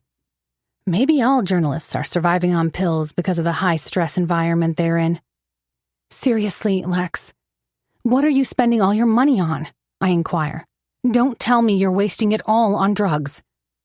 I'm not wasting it on drugs, she corrects me. I'm spending it on painkillers. She emphasizes the word. To keep my sanity, to stay alive. You know I need them, Mindy. And you know why I need them. Here we are again. I was starting to wonder when she'd make that comment. Alexis never fails to redirect the discussion toward making me feel guilty. But this time, I choose not to take the bait. In other words, I tell her, you've become addicted to those painkillers and you can no longer function without them. Sounds like a rehab situation to me. She cuts me off. Mindy, please. She starts to tremble, reaching out to grab onto me for support. Just one last time. I resist. I stopped counting your last times, sister. But she begs on. I promise I'll get help after this, but right now I'm sick as fuck and I'm going to throw up on your lovely white carpet. I'm sorry, Alexis, I say firmly. My answer is no. I can't keep enabling you like this. If you want my support, you need to get yourself clean first. Book yourself in for rehab, then we can talk. I reach for my lipstick and begin applying it carefully. And now I need to finish my makeup. As I'm applying lipstick, it comes out as I need to penis my makeup. A fun little distraction from my sister's crap. But Alexis doesn't get the unintended pun. She begins to tremble violently, a telltale sign that her withdrawal symptoms are imminent. Or maybe she's pretending. I'm not sure I can tell the difference anymore. This is your fucking fault, Mindy. You were driving that fucking car. I let out a deep sigh. This is what our relationship boils down to. A vicious cycle that plays out over and over again. My sister brings up the accident, twists the knife in me where it hurts most. And when she doesn't get her desired reaction, she erupts in anger and blames me for everything, even though I'm already consumed with guilt. You and Emily, Mom's favorite twin girls, little Mindy and sweet little Emily. And me? The ugly duckling. The third one who stood out like a fucking sore thumb all my life. It's your fucking fault, Mindy. You drove that car. You killed Emily. You caused Mom's cancer. And all my fucking pain. And when I'm asking you to help alleviate it, you refuse to help. I feel the air rush out of my lungs like I've been punched in the gut. The weight of her words, the sheer hatred and resentment behind them, is too much to bear even after all these years. I want to scream, cry, and lash out at her for daring to lay the blame for everything at my feet. But I don't. I can't. Because deep down, I believe her. Deep down, I always believed that I was responsible for the tragedy that tore our family apart. I take a shaky breath, trying to compose myself. Alexis, I know you're hurting. I know you feel like everything has been unfair to you. But blaming anyone, isn't going to change what happened. It's not going to bring Emily back. And it's not going to cure Mom's cancer. And it sure as hell isn't going to fix your addiction. She glares at me, her eyes filled with a hatred that I have never seen before. Fuck you, Mindy. Fuck you and your self-righteous bullshit. You have no idea what I've been through. I'm in pain. And now, when I come to you for help, you turn me away. I take a deep breath, trying to calm myself down. No, Alexis. You can't use this as a weapon against me until the day we die. I pause.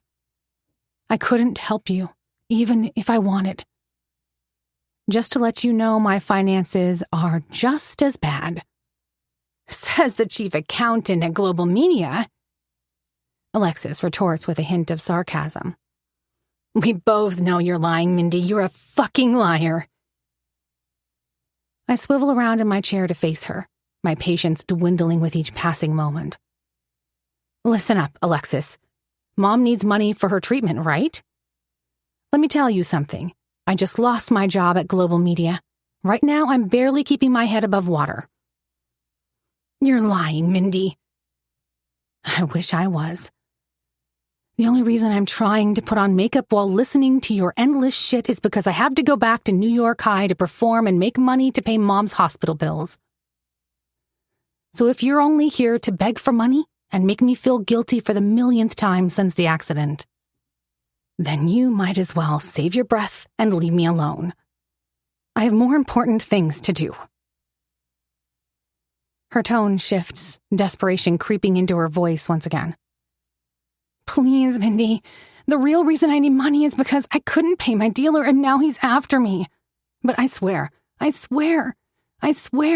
will be the last time. I stand up, my hands clenched at my sides. I'm done, Alexis. I can't keep bailing you out. You need to take responsibility for your own actions.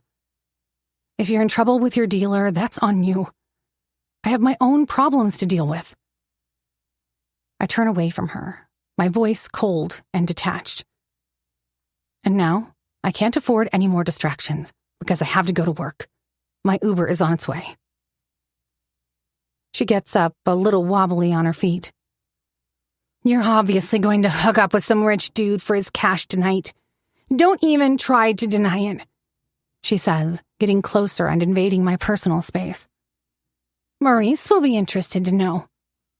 No sweat, I reply, shrugging. He's not my man anymore. With an annoyed huff, Alexis turns and storms out of the apartment. Make sure to close the door behind you, I call after her. The door slams shut and I slump against the wall, suddenly feeling exhausted. The weight of my sister's words, the accusations, the guilt, it all comes crashing down on me every single time we see each other. For a moment, I even consider calling Kevin and canceling the gig. How am I supposed to go out there and perform when I feel like I'm falling apart inside? But of course, there's absolutely no chance I'm going to cancel a gig like this. Especially not because of my sister's latest tantrum. Mom needs treatment, and I'm the only one she can count on. I'm not letting her down. I push aside the drama and concentrate on the task at hand. All that matters now is this gig. I need to give it my all if I want to walk away with the paycheck I was promised, and that's exactly what I'm going to do. Chapter 14. Mindy. This must be it. The address Kevin had texted me turns out to be a discreet entrance to a private club. It's located on the top floor of one of the city's tallest, most luxurious buildings. As I step out of the sleek elevator, I feel my heels sink into the plush crimson carpet. As I walk along the long corridor and look around, I can tell that the place oozes wealth and elegance. I quickly pull out my phone to double-check the name of the lounge I'm supposed to meet Kevin at. It's called Diamond Terrace. After wandering around for what feels like an eternity, I finally spot the sign. As I step inside, I immediately see Kevin waiting for me with a smile on his face. Well, hello there, gorgeous, he says, giving me a once-over. You look absolutely stunning, as always. He motions for me to come closer and leads the way. Right on time, too, just as I expected. I knew I could count on you. He leads me down a dimly lit hallway lined with ornate doors until we reach the VIP section. Then ushers me into a decadent lounge area where the lighting is soft, the furniture buttery leather, with calming ambient jazz playing through the speakers. Everything from the crystal ashtrays to the muted gold accents reeks of extravagant wealth. Kevin leans in close and whispers, This is a highly exclusive event, Mindy, only for top club members and their guests. I'm in awe, a little overwhelmed as well. This is a long shot from the venue I used to perform in. This is incredible, Kev. I continue to gaze around the room. I have a few songs that always seemed to be a hit. Hopefully they will suffice. Just do what you do best, Mindy, like you did before. Kevin flashes me a smile. Just sing with your beautiful voice. Make this night one they'll remember. He pauses and looks at me intently. If they are entertained as expected, you will receive generous tips on top of the agreed amount. He places extra emphasis on the word entertained. And don't worry, he adds, I'll keep an eye on you. I swallow hard, giving a barely perceptible nod. This is where you'll perform, honey. Kevin leads me to the stage that has a deep violet velvet curtain separating it from the rest of the venue.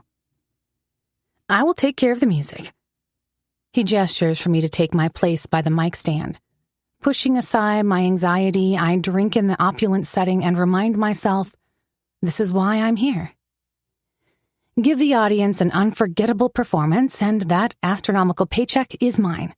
Mom's latest hospital bill is sorted. As for Maron Korolev, he can go straight to hell. I'm done with his ego, arrogant attitude, and impossible workload. And his irritating habit of standing in my doorway, barking orders in person instead of emailing me. Good luck finding someone who can tolerate his attitude and do what I do. Suddenly, an unwanted and somewhat inconvenient thought sneaks its way into my mind. I may never see Maron Korolev again. I no longer work for Global Media, after all. The image of him standing at my office door, one leg crossed over the other, his signature scent of cedar filling the room, and my arousal going through the roof, all flashed through my mind. Stop it, Mindy. This is not the time. Kevin inches his face closer to mine, his voice dropping to a hushed tone. Mindy, just a reminder, there will be some very powerful guys in the audience tonight. Play your cards right, and you might be set for life. My brow suddenly shoots up a few inches. This is not the first time he refers to this, and I'm starting to have a very uncomfortable feeling creeping up my spine. Surely he's not expecting me to become someone's personal call girl, is he? What do you mean by that, Kevin? I echo my concern. How can one gig set me up for life? He smirks knowingly. Just trust me on this, honey. Impress them once, and they'll keep coming back for more. He pulls out a thick envelope and presses it into my hands. This is $20,000 cash up front. You'll get the other 30 at the end of the show as long as you do everything right. Got it? He raises an eyebrow meaningfully. Holy shit. What did you get yourself into, Mindy? A knot begins to form in my stomach as I eye the money. All of a sudden, everything about this feels wrong. The envelope in my hand looks too thick. As for Kevin's odd comments, I don't quite know where to place them. What exactly are you saying, Kevin? I ask. Is there anything else I need to do besides singing? He holds up placating hands. Nothing too crazy, Mindy, I promise. Just maybe work a little extra charm if someone catches your eye, if you catch my drift. What the hell? My frown deepens. I should have thought about this. Who would pay $50,000 just to listen to me sing? Maybe my initial instinct was right. Maybe I was so focused on sorting out Mom's treatment that I missed the whole point and refused to listen to my gut. Kevin looks at the time on his phone. Let's get on with it, girl. We're on a schedule. He smiles at me. I'm so happy to have you with me tonight, Mindy. Remember, just work your magic and we'll both be fine. He winks and gestures toward the small stage before disappearing, leaving me gripping the cash with sweaty palms. I shove the money into my handbag. Don't panic, Mindy. Like he said, you don't need to do anything you're uncomfortable with. My feelings have never been more conflicted. A part of me is bouncing happy by the astronomical paycheck. Another part feels deeply uneasy. But there's no time to dwell on that. The slow rhythm of the music begins to pulsate through the speakers, signaling that it's showtime, whether I'm ready or not. Squaring my shoulders, I plaster on my most dazzling smile and stride towards the microphone. I came here for one reason and one reason only. Sing, get the money, leave. Full stop. End of story. I give myself a final once-over in the side mirror. Dress looks good, mildly alluring with its golden glitters and knee-length hemline. Makeup is on point and hair is perfectly coiled into curls. My mental state might not be ideal, still reeling from the unresolved conflict with my sister. But I force that aside for now. With the money securely tucked away in my bag, my mood is lifted. and I'm about to confidently take the stage. As if on cue, the curtain slides aside and the bright lights temporarily blind me. Putting on my most genuine smile, I take hold of the microphone. "Good evening, gentlemen," I greet with a soft and alluring tone. As my eyes adjust to the brightness, I survey the room. Approximately 20 well-dressed men sit around the room, holding champagne glasses in their hands. Yep, all men. When they see me, there is a buzz of hushed conversation before they break into applause. With a smile still on my face, I approach the mic, but then suddenly freeze. The song gets caught in my throat. A familiar scent hits my nostrils. Cedar, sandalwood, sin. I know that scent. Nobody else has that unique scent. No, there's no freaking way. But there is, because sitting in the front row directly in front of me is the person I never thought I'd see again. He is also the last person I want to see right now. Maron freaking Korolev. In the flesh. My former boss, my top secret crush, the man I sent my amateur porn content to just a few days ago. He's here, and he's looking at me with a self-righteous expression on his face and a barely visible smile playing at the corner of his lips. Fuck. Shit. Fuck. What the hell is he doing here? What do I do now? He's not even surprised to see me. Or if he is, he's doing a great job of hiding it. His cold, piercing eyes are fixated on me intently. They're deeper, darker than ever, and as always, they seem to see straight through me into the darkest depths of my soul. And as usual, the intensity of his gaze instantly makes me wet. 2 seconds of eye contact and my panties are soaked. Very soaked. So much so that I'm worried some of it's already streaming down my inner thighs, which is absolutely, utterly outrageous and ridiculous. Seriously, Mindy, what on earth is wrong with you? I silently curse myself and this whole situation. I know I should look away, focus on my performance, and ignore the magnetic pull that draws me to this man. But I can't. I'm helpless against the raw, primal energy that seems to emanate from every pore of his being. He saw the damn photos. Of course he did. I can tell by the way he's looking at me. He saw everything. My tits, my ass, my pussy, the whole goddamn package. He saw the video, too, as I was screaming from my own orgasm, bucking my hips against my fingers. And rightfully so, he fired me for it. Because Maron Korolev is a merciless guy. One small mistake was all it took for him to kick me out of the company without a second thought. Okay, maybe small mistake is a bit of an understatement. My screwed-up mind immediately churns out the imaginary dialogue I'm going to have with him after the event. Mr. Korolev, I'm sorry about the pictures. They were meant for my boyfriend. What pictures, Miss Williams? Oh, you're talking about your amateur porn content. Or, why weren't you at work today, Miss Williams? Because my contract was terminated, Mr. Korolev. Terminated? That must be some misunderstanding, Miss Williams. I would never do such a thing, even if you had sent me nudes and a video of yourself masturbating. But there's no conversation to be had, at least not right now. Maron Korolev continues to eye me with the same expression that turns my vajayjay into a dripping wet sponge, and my body into one giant mass of wanton desire. He remains seated, his broad, muscular figure still and unreactive. Even his eyelashes don't flutter. I start to wonder if he's even breathing. All he does is watch me, his cold gaze fixed on my struggle with a growing hunger forming under my panties. Swallowing hard, I plaster my brilliant stage smile back on through sheer force of will. But inside, I'm reeling, barely keeping my rising panic and arousal at bay. What a privilege to perform for such distinguished guests this evening, I say carefully, letting my gaze slowly roam over each undoubtedly dangerous face in the crowd. Maron's lips curve into a cruel smile, sending a series of shivers down my spine. "The privilege is ours," he injects. Asshole. He knows what he's doing.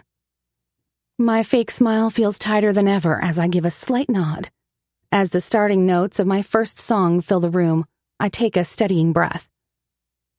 Just get on with it, Mindy. Survive this night, get paid, and hit the road, Jack. That's all that matters right now. Finish the gig, get paid, go home. Nothing else. Maron Korolev can go screw himself. Pushing aside my fear for the umpteenth time, I open my mouth and begin, allowing the sultry lyrics to flow. I take center stage as I gradually ease into my first number. The men sitting around the plush lounge area seem a little taken aback at first. Their attention is on me as they sip their drinks, eyes roaming over me appraisingly. That's it, Mindy. Keep going. As I sing, I find my gaze constantly drifting back to Maron, like he's the only person in the room. At least the only person I know. Each time our eyes meet, I feel a jolt of electricity course through me, a spark of something primal and forbidden that I know I should resist. Maron Korolev is a mystery, an enigma that I find myself desperate to unravel, even as my instincts are screaming at me to run as far away from him as possible. As I transition into the second and then the third song, allowing the music to flow through me, a voice suddenly rings out. "Hey, doll, why don't you lose some of those clothes?" One of the men leers, emboldened by alcohol or just his own arrogance. I freeze briefly, but quickly recover my poise. He's probably joking. Not that it's funny, but hey, who am I to judge? Shortly after I recover my stance and continue with the performance, more crude shouts and whistles follow from others in the crowd. "Yeah, put on a real show for us. Come on, gorgeous, don't be a tease. Start losing those clothes. What do you think we're paying for?" It hits me like a ton of bricks.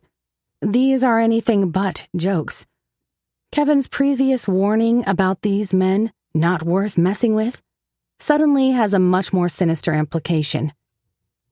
I'm not just here as a form of entertainment. I am the entertainment. How could I be so naive? Tightening my grip on the microphone, I hold my breath, trying to steady myself as the realization sinks in. Shit. This isn't your average exclusive party. It's a congregation of some of the most powerful men in New York, and they are used to having their way. They are not afraid to use and abuse their power whenever they want, on whomever they want. And right now, they have all their attention on me. Calm it, Mindy. Maybe you're overreacting. You have no idea who these men are. I force a bright smile, hoping to deflect and appease them. Oh, gentlemen, let's not get carried away, I say with my brightest smile. I'm only here to provide some lovely music for your evening. But the crude shouts only grow more insistent, more menacing. Come on, baby. Show us that you're more than just a pretty face with a nice voice. If you want your money, do as we say. Lose the fucking dress. Barely containing my rising panic, my eyes land on Maron Korolev once more. His cold eyes bore into me. His head tilts slightly like he's waiting to see how I'm going to handle the situation. He doesn't say a single thing. He just continues to stare at me in a way that gives me shivers and chills at the same time. I can't believe this is happening. By now, it's obvious to me that these sick assholes don't care about my boundaries or consent. To them, I'm simply the entertainment they're paying for by any means necessary. I turn to face Kevin, silently pleading for help. "Do it," he mouths. Oh my God. He's in on this too? I should have known it was a setup all along. How could I have been this naive? Who the hell pays this much for singing alone? It's clear there's no way out of this. I don't even want to think about what could happen if I object, so I do the unthinkable. With shaking hands, I slowly start to undo the buttons of my blouse one by one. My hands roam lower and lower, and once the last button is undone, I let the garment slowly slide off my shoulders and drop to the floor. The men continue shouting words of encouragement, making my humiliation even worse. My cheeks burn, my legs are shaking, but I have no choice. I keep undressing myself under the intense scrutiny of dozens of powerful men who will not take no for an answer. One by one, the rest of my clothes join the growing pile on the stage until I have nothing left except my bra and panties. I force myself to keep singing in the meantime, to keep performing through the shame and vulnerability. Tears prick my eyes, but I blink them back fiercely. I can't show weakness. Not here. As I stand vulnerable in front of eager stares, a sickening applause ripples through the crowd. The only person who doesn't clap, of course, is Maron Korolev. He just continues to survey me, his eyes scanning my body possessively. Maybe you can follow instructions after all. He injects with a smirk, keeping his voice low. Jesus Christ, what a royal asshole. I'm pretty sure I'm the only one in the room who understands his meaning. It is clear that he's referring to our last meeting at Global Media, where my exhaustion led to a bunch of unintended mistakes. Yet even here, he refuses to show any sympathy. Here I am doing everything I can to survive and pay my mother's hospital bills, despite all the odds being stacked against me. If he didn't fire me, I wouldn't be standing here on this stage of this questionable venue, trying my best to entertain a bunch of questionable men. What a dick. All I want is to disappear, to run away and hide from this degrading moment. But even more than that, I want to scream into the microphone. You're the reason I'm here, forced to strip in front of these men. You fired me. Keep it cool, Mindy. Think about the money. You didn't make it this far to screw up now. I bite back my words and continue to stand there, waiting for the applause to die down. Trapped, forced to endure obscene leers and jeers as I struggle to maintain my voice and what little dignity I have left. I've never felt so ashamed.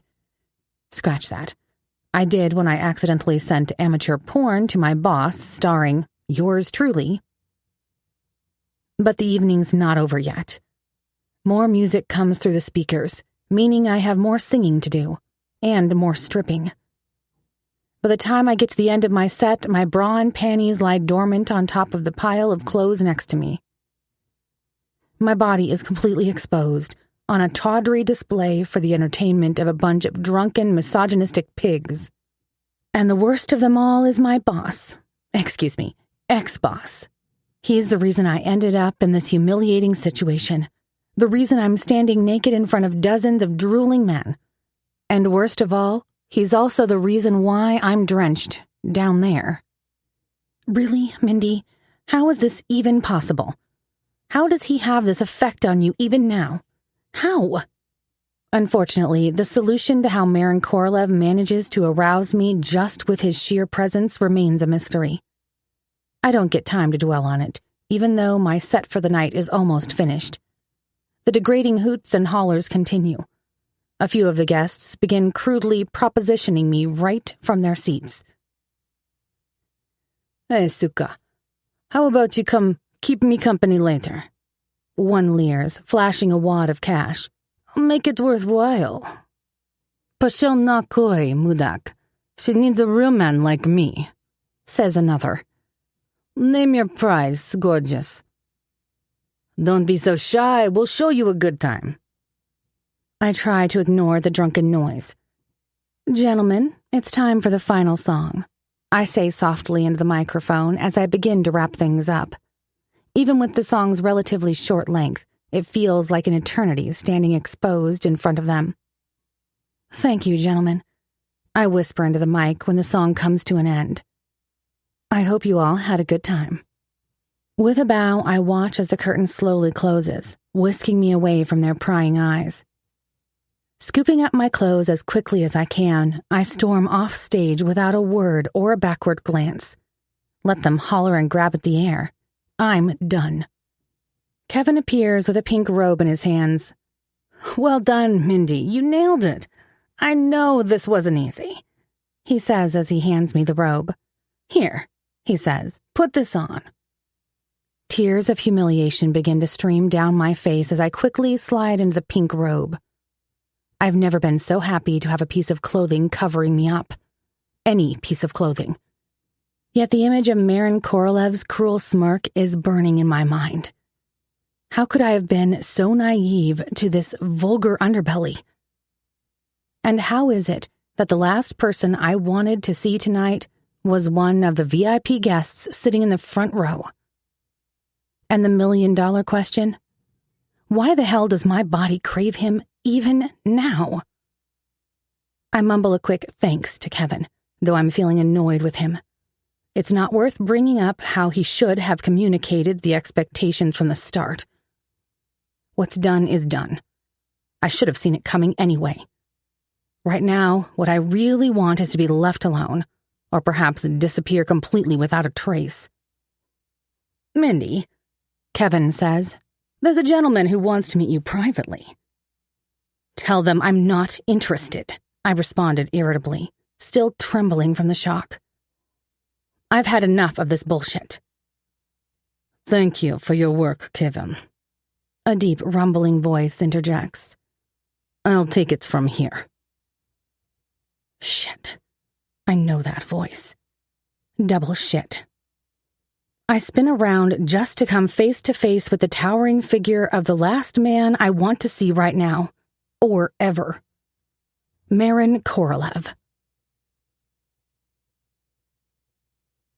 Chapter 15. Maron. Follow me, Miss Williams, I command Mindy brusquely. My cock is rock hard, seeing her perky tits through that pink robe. I know she's not wearing anything underneath. She stands before me, looking flushed, her clothes clutched tightly in a bundle in her hands. Fuck, she's gorgeous. My dick throbs and my mouth waters at the thought of tasting the sweetness between her legs. I've spent countless nights jerking off to her nudes in her video, and now that she's right here in front of me, all I can think about is experiencing the real thing. The desire to taste her, tease her, and then fuck her until she screams like she does in that video consumes my every thought. No, I don't want pictures of Mindy Williams. I have no interest in having digital data of her. I want her body, her personality, to have her completely to myself in the flesh and blood. I know she wants me too. She's trying to hide it, but her body betrays her. I didn't fail to notice how she looked at me earlier. I don't fail to notice how she looks at me now. Even on stage, as she was removing her clothes, it's like she was stripping for me, and me only. The image of her standing naked behind that microphone stand sends jolts of electricity through me, pumping even more blood into my cock. Why would I follow you? She shoots back with sarcastic defiance in her tone. Her eyes, however, dart down to the planes of my chest briefly before snapping back up. A spark of something flares there, just for a fleeting second. She instinctively wraps her arms around herself, seemingly self-conscious despite having just been on full display. We are past working hours, she continues, voice a touch breathless. And you are not my boss anymore. I'd like to talk with you in private, I tell her flatly, keeping my expression impassive. Then I turn on my heels and lead the way down the dimly lit corridor towards the back hallway. Despite her initial defiance, she quietly follows me. We walk across the corridor in silence until we reach the ornately carved door leading to a lavishly appointed private room. Plush velvet booths line the mirrored walls, affording an intimately indulgent setting. I'm the first to get in, moving to the wet bar to pour 2 generous glasses of top-shelf whiskey.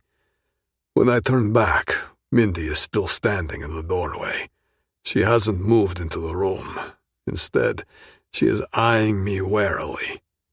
"Have a drink, Miss Williams," I cajole, holding out one of the tumblers invitingly.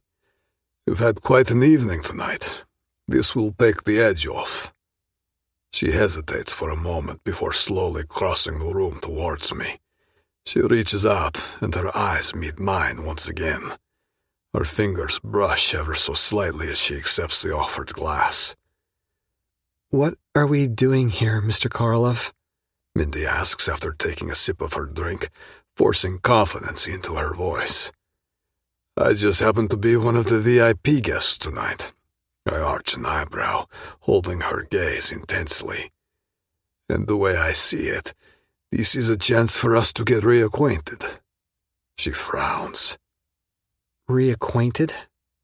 I ignore her question and gesture around to the opulent room with a lazy sweep of my arm. "Please, take a seat."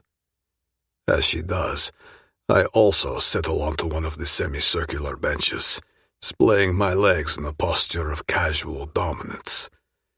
I take a moment of silence and allow it to stretch between us before I speak again. "Look, Miss Williams," I begin. "I think it would be quite rude for an employer not to check in on his employee after such an eventful evening." "Ex-employer, you mean?" she retorts, a hint of her earlier defiance returning as she frowns at me over the rim of her glass. I furrow my brow in confusion. "What are you talking about?" "We both know what I'm talking about, Mr. Korolev. You fired me from your company just this morning." I stare at her, keeping my expression impassive. "I can assure you, I did no such thing, Miss Williams." It's her turn to furrow her brows. If anything, her expression is making my cock even harder. Blad. If this continues, it will tear through the fabric of my pants. "I must have misunderstood something then," she says. "If I wasn't fired, why was my access card blocked? And why did I receive an email to terminate my work contract with immediate effect?" "Oh, I see." I look her in the eye. "If that happened, it means human resources are doing their job as they should. We can't have our chief accountant's nudes roaming around on our company servers." She blushes and stares at the floor in embarrassment. "Right. The photos." I nod. "Yes, the photos. What did you expect?" My words are followed by yet another long silence. I take a swig of my whiskey and cross one leg over the other, giving her a minute to gather her bearings. Eventually, it is Mindy who speaks. "Look, Mr. Korolev, I'm sorry," she whispers, flustered. "I truly am. I made a mistake. I accidentally sent them to the wrong address and—" "Addresses," I correct her with relish. "Many of our executives were being served the privilege to enjoy your exhibition, Miss Williams." I know," she bites out, looking at the floor as if there was something interesting there. "It was the stupidest mistake ever. It really was. And as I said, I really am sorry." "You're lucky you got away with an email from HR and your card being blocked, Miss Williams. Employees who flagrantly disrespect company policy don't get off so easily." Her shuddering inhalation is like a balm to the darker parts of my psyche that revel in the game of power and dominance. Good.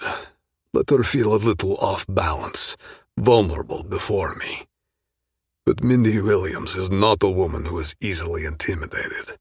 She lifts her chin and turns her face towards mine. The air is electric between us, charged with a raw energy that sends my pulse racing all over again. Holy fuck, she's beautiful. So, what now, Mr. Korolev? You've seen my photos, and you've seen me perform on stage without my clothes on? Are you going to blackmail me? There's challenge in her tone. She straightens her back and pulls the robe covering her breasts tighter. It only makes her puckering nipples more visible through the thin fabric. My cock throbs in response. Jesus Christ, I'm going to lose it if she keeps this up. I rise from my seat in one fluid motion, slowly stalking towards where she is sitting, with her arms wrapped defensively around her. When I'm mere inches away from her, I lean in, so my next words are practically murmured against her ears. I wish to renegotiate your work contract. This catches her off guard. A sharp gasp escapes her lips as she looks up to face me.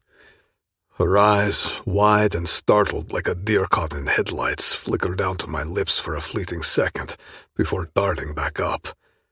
There's a mix of fire and uncertainty in her expression, as if she's fighting an internal battle with herself. Our eyes remain locked, and I swear her nipples become even more erect under her robe, straining visibly against the thin fabric. What are you talking about? Mindy whispers, her voice hoarse. Her lips are inches away from mine, but for whatever reason, she doesn't move away. Let's call it a reassignment, I say without breaking eye contact. You were never officially terminated, Miss Williams, because I haven't agreed to it yet. It's an automatic email sent from HR.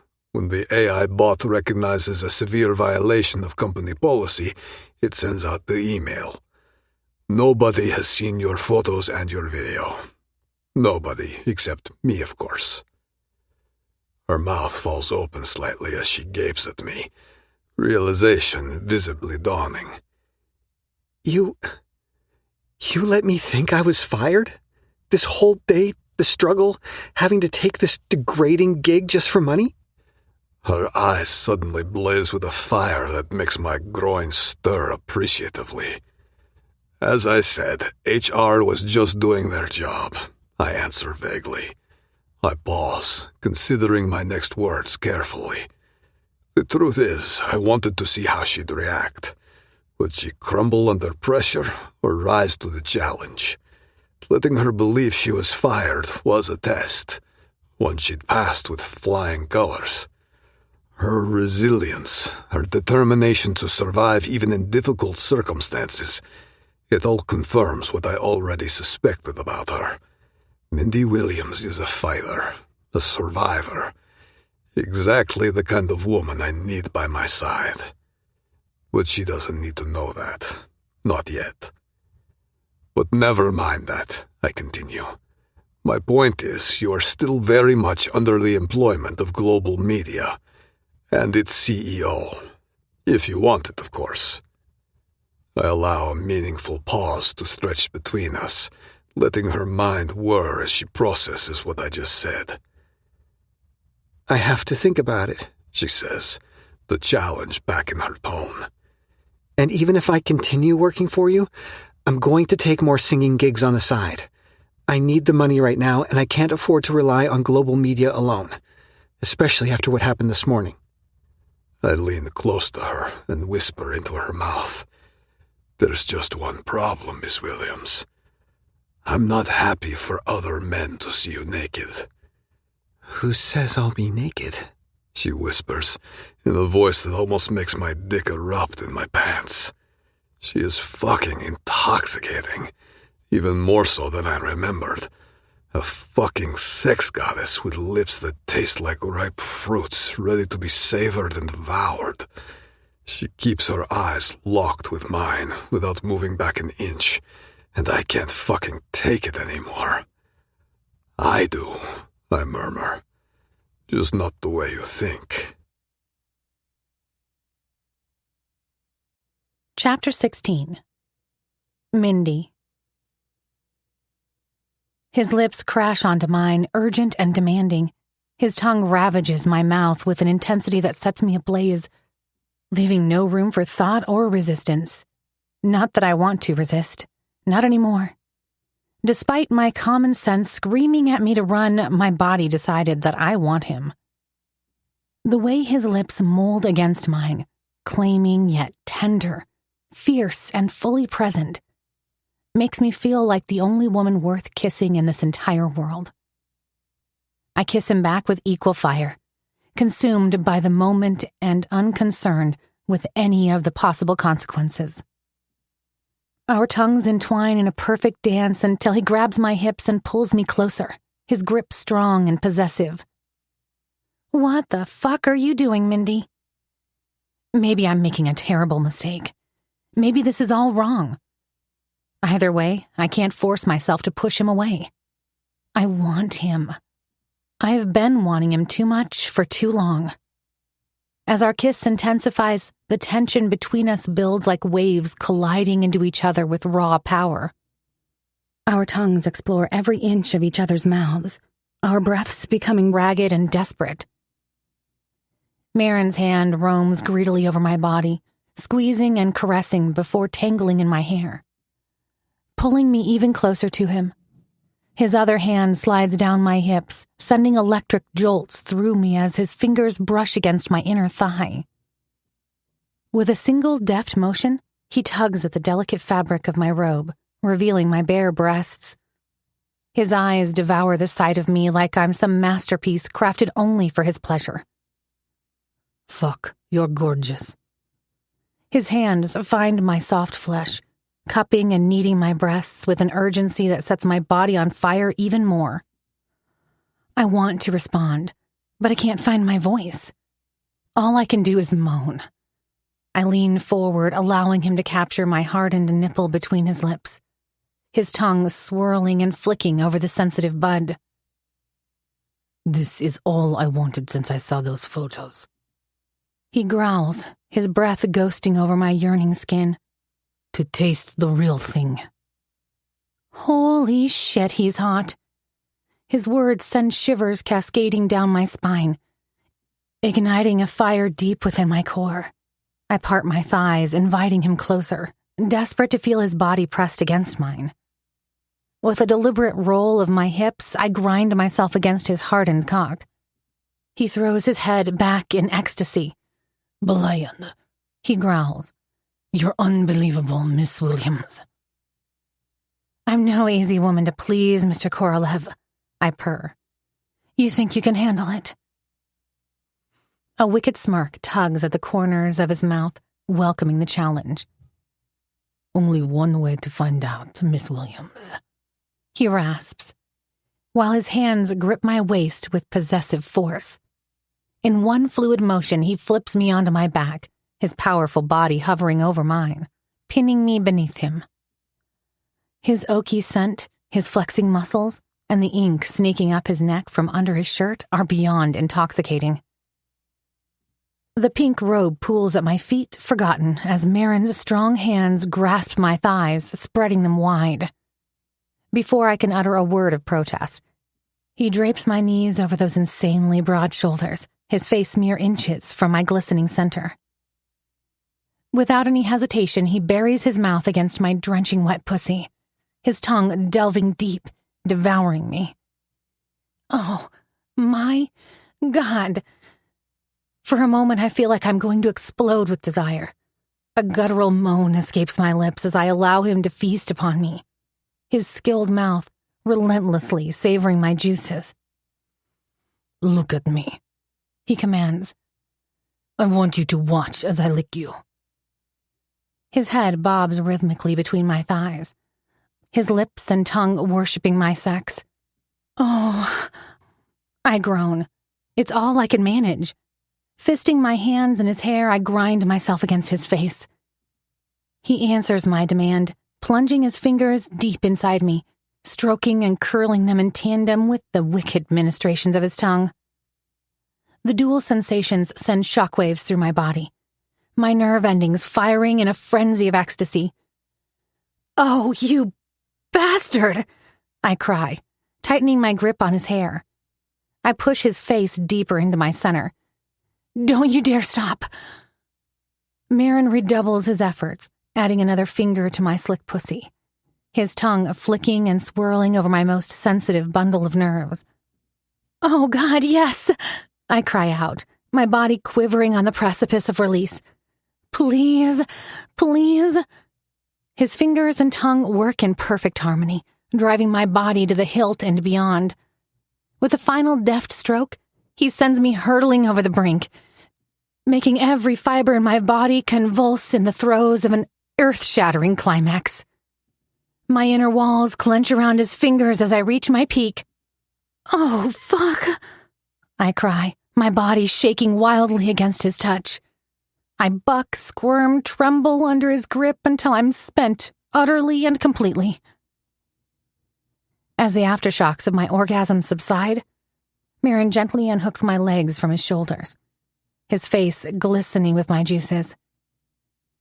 I lie there still, feeling like a used-up rag doll. But he doesn't stop there. He moves in for a kiss yet again. Even deeper this time. I wrap my arms around his neck, my nails digging into his shoulder, leaving red marks on his skin. Then he breaks contact with my lips and moves lower, trailing soft kisses down my jawline and along my neck, nuzzling into the crook between my ear and shoulder. His touch sends more shivers down my spine, making my heart race with anticipation. It's been mere minutes since I climaxed, but I'm ready for him again. His oaky scent intoxicates me, making me even more aware of how much I want him. Every part of me, every fiber in my body aches for his touch as he continues his trail lower. I let out a soft moan. Fuck me, Maron. You want your boss to fuck you? He teases. Yes, I want my boss to fuck me, I whimper, no longer caring about what the consequences may be. Beg for it, he commands. My sex is on fire. I'm a drenched, moaning hot mess. I don't care anymore. Please, boss. Please fuck me. Is that so? You want your boss's dick in your pussy, huh? The dirty talk is too much. I can't contain my desire any longer. Fuck. Yes, I demand. Take me, Maron. I want to feel your dick inside me. That seems to do the trick. He smirks, and in one swift motion, he positions himself over me and slides in. Holy shit! I always thought he was big, but I didn't realize he was this big. He fills me up so much that for a moment, I feel like he's going to rip me in half. The sheer force of his thrust knocks the air out of my lungs. I buck, gasp as the sensation of being filled so utterly and completely makes me fight for air. Oh, I wheeze as my insides are filled with his hot, throbbing flesh. I'm seeing little stars explode as he starts pumping, sending electric jolts of pleasure up and down my spine. Oh, God. Harder? I hear my own commanding voice as I finally find air. I'm going to come fast. You want to come on your boss's dick? He pants, pumping harder and deeper now. Fuck yes. I'm going to come, boss, is all I can force out. Then get ready to come for me. He growls in response to my desperate plea. Each thrust rocks me closer to the edge until I'm nearly paralyzed with pleasure. My legs start to tremble as the tension builds further and further inside of me. But Maron doesn't stop or slow down. He only drives deeper, pumps faster and harder until the dam starts to crack under the pressure. Maron, I cry out as my body convulses around him. I'm coming. I hold on to him tightly, still afraid that the intensity of his thrusts might break me apart. Then fucking come with me, Lisichka.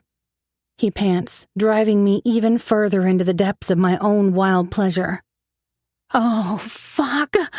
I yell uncontrollably, wrapping my fingers through his hair. Come with me, Maron. Fill me up. And then everything explodes, sweeping me away with the force of a tsunami. My body tenses and shudders. my hips bucking and my legs shaking wildly as I reach my peak. My insides clench around his stone-hard erection, milking him with every shudder of my body, finally making him spill his seed deep into me. It takes several minutes to come to my senses and become aware of my surroundings once again. My body continues to hum while my mind is lost in a blissful haze. With a contented sigh, I reach over to caress Maron's smooth, naked skin. My hands journey downward, appreciating the hardness of his muscles, the scars, and the ink covering his skin, telling stories of a turbulent past. I revel in the softness of his trimmed pubic hair and the slick wetness around his hard, vascular cock. The passion I experienced with him was almost too intense for me to let it end. Time seems to stand still in this perfect bliss. "I've got something for you," he growls as his hard gaze pierces into mine. He grabs my attention with a quick gesture, and I can't help but admire his chiseled form. He hands me a folder from his bag, his face morphing back into a no-nonsense expression. "Take a look," he commands in a low voice. And just like that, our intense connection is replaced with business once again. I stare at him before sitting up and opening the folder. "What's this?" "See for yourself." I open it. There are 3 pages inside the folder. I quickly scan the first page and I feel the blood drain from my face. My eyes are darting back and forth across the page, as if searching for some hidden punchline. But there's no punchline. I shake my head slightly before I dive back in for a second, and then a third read-through. Finally, I look up at Maron, my face a mask of utter bewilderment. This must be a joke. Are you trying to prank me? What makes you think that? It's just, from what I'm reading here, it sounds like... I trail off, my brain struggling to process the offer. A sugar daddy arrangement. He flat out laughs. Interesting perspective, he says. In my opinion, I'm giving you a great offer. Really? He nods. I can see you don't get it, Mindy. You'll have money, security, the whole 9 yards. The kind of life most people only dream of. And in return, I ask for clarification, increasingly confident that the information I just read did not fully register in my mind. In return, all you have to do is keep putting on those private little shows for me. Like the video you sent on Friday. His lips curve into a predatory smirk. And, of course, tend to my other needs. My stomach twists, suddenly making me feel anger. What the actual fuck is he talking about? By other needs, you mean sex. He tilts his head, fixing me with a heavy stare that makes my skin prickle. You want me to spell it out for you? Draw you a diagram, maybe? And there he is. That's Maron Korolev for you. The charming, gorgeous, and irresistible asshole I've been dealing with every day of the week since I started working for global media. First, he gives me the most amazing sex of my life. 5 minutes later, he's back to being the most insufferable bosshole on the planet. So this is a legit contract, I ask. Is this even legal? Maron's brow furrows. It is, and let's call it a temporary marriage arrangement. A what? You heard me. Yes, I did. Except I can't believe what I'm hearing. I'm not your girlfriend, I snap in irritation. Let alone your wife, and I don't plan to be either. His smirk widens, a flash of perfect white teeth. You're right, Lisichka. You are not my girlfriend. He relaxes into his chair, the leather making a small creaking noise. But before you reject my proposition, think about it with an open mind. I know you could use some help with money. That's why you took the singing gig, right? So, here's the deal. You need money and I need someone to pose as my wife. And eventually, I'll need an heir. Deal? My head is spinning. I still can't believe what he's suggesting. And I can't believe that he's serious about it. It's as ridiculous and surreal as it gets. Pretending to be his wife? Maybe, just maybe I could get used to that idea. But having a child? With Maron Korolev? There's no way. Not to mention my fertility issues. He clearly has no idea that I lost the ability to reproduce. But I'm not going to go into that. Are you serious about all this, including the heir part? He pauses, a hint of frustration crossing his face. Yes. I continue to stare at him in disbelief. He's clearly out of his goddamn mind. He must be. What kind of man suggests that I sell myself to him for some money and a false sense of security? Maron Korolev, apparently. This must be the most bizarre thing that's ever happened to me. Even more bizarre than those nudes. And performing naked on stage a little over an hour ago. Maybe even more bizarre than the way my body reacts to him even now. Who the hell is this man anyway? It strikes me again how little I know of him. Sure, I know him as my boss at work. I know his ridiculous demands, the tension his presence stirs in the office. And more than anything, I know the desire my body responds to his presence with. But I know nothing about who he is, what his private life is like, and how he spends his days when he's not barking orders at his employees. As I ponder this enigma of a man before me, a sudden thought occurs. If he's so keen on having an heir... You have no kids? I blurt out, the question escaping before I can think better of it.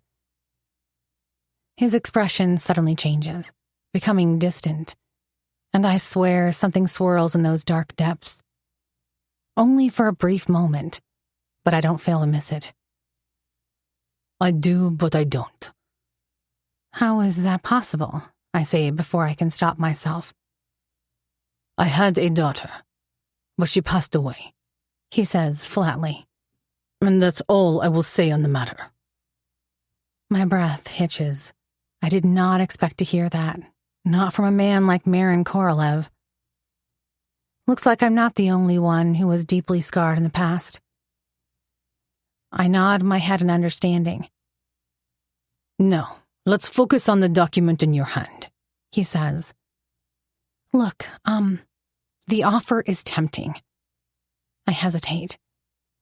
But before I could continue to protest and tell him how ridiculous this is, my thoughts inevitably drift to my mother. With tonight's gig, I should be able to pay her latest treatment. But what about the future? What if more treatments are needed, which is likely? I can't bear the thought of losing my mother, especially because of financial costs. The guilt of what has happened to my family already weighs too heavily on me, consuming me every single day of my life. I lost Emily, and now I'm also starting to fear losing Alexis to addiction if I don't intervene. Am I losing my mother too? No, I refuse to accept that. Maron must see the hesitation on my face. He sighs, running a hand over his slicked back hair. Listen, Mindy, I'm not going to pressure you into anything. This is a take-it-or-leave-it type of offer. We do background checks on all our employees, and while I don't know all the details, I know you're dealing with some serious hardship. If you want a way out of it, this is your shot. But if by some chance you decide to refuse, I will respect your decision. Didn't you offer me a chance to stay at Global Media? I ask. Didn't you say I could... He moves closer, his face only stopping inches away from my lips. I can feel his hot breath against my cheek, flooding my mind with sex hormones all over again. Forget Global Media. Let's face it, being an employee will never give you the kind of benefits this contract offers. I feel my body getting turned on by his closeness all over again. I'm drawn to him like a magnet, like a moth to flame. Why? Why do I have this reaction to him? My eyes lock with his, heat radiating between us. My tongue darts out to moisten my lips as I challenge him. So, what if I say no? A devilish smirk plays on his lips as he responds. Then you'll leave me no choice but to follow through with the termination of your work contract. And you will never see me again. You have my word. But we both know that's not what you truly desire. Asshole. Right, I say, feeling irritated by his arrogance. The thought of those embarrassing photos still makes me cringe. Even if he offered me a chance to stay with Global Media, I don't know if I could continue after what happened on Friday. Not that I could return to a company where the entire management was served my naked pictures on a silver tray. I told you already, he murmurs, his breath hot against my skin. Only I saw those. And once I did, I had the IT guys wipe them clean from our servers. My mouth falls open in disbelief. Are you serious? He smirks and leans in even closer. Our lips almost touch. I couldn't risk my male employees getting off to your photos. He stops. Like I did. He adds with a sly wink. His proximity, along with the thought of him pleasuring himself to my naked photos, sends a wave of desire through me all over again. Heat rises to my cheeks as I imagine him lost in carnal pleasure while staring at my naked body. If I had my panties on, I'm pretty sure they would be destroyed. So let's cut this short, Mindy. He interrupts my train of thought. You have the option to say no. You are already aware of the consequences. He trails off suggestively, allowing his words to sink in. But if you choose to say yes, I'll make it worthwhile. You will live in my house and you will have all your expenses covered. You can even keep your jobs until you become pregnant. Once that happens, your main focus will be taking care of our family. The choice is yours. I can't believe I'm even considering this ridiculous offer. What kind of desperate, sick idiot have I become? Yet the thought of Maron Korolev walking out of my life for good doesn't seem to sit well with me either. Have you gone insane, Mindy?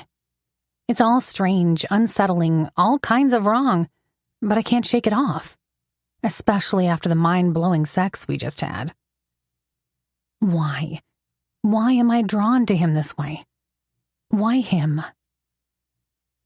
Whatever the case, this is too much too soon. I need time to clear my head, especially after everything that happened these last few days. My responsibilities loom over me like a dark cloud, and this contract could be the solution. But at what cost, Mindy? Are you seriously considering this? One final thing. Maron breaks the silence with a dark look on his face. It's a familiar expression I've seen in the boardroom. It's when he pounces on someone who dares to challenge him. His voice drops to a menacing whisper as he leans in, his eyes burning with a ruthless determination. This conversation is strictly confidential. And so is the contract, regardless if you agree or not.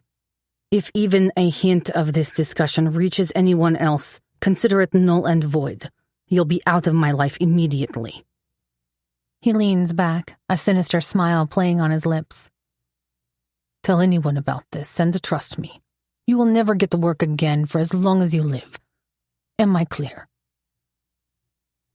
My throat tightens and a chill runs down my spine as I nod in understanding. I can tell by his tone that he's not joking. Crystal. Good. I swallow hard, my throat dry. Drier than the fucking Kalahari Desert. Has he just threatened me? My visceral reaction would be to tell him to go fuck himself. Toss his ridiculous contract in his smug face and storm out. But for whatever reason, I am stopped by an invisible force. And a big part of that invisible force is the overbearing magnetic pull I feel to this dangerous man. The other big part is the chance that maybe I can save my family. And maybe this is the sacrifice I have to make to do so. And to redeem myself after what I've done. If that's even possible. Slowly, I close the folder and look up at Maron Korolev. I'll think about it.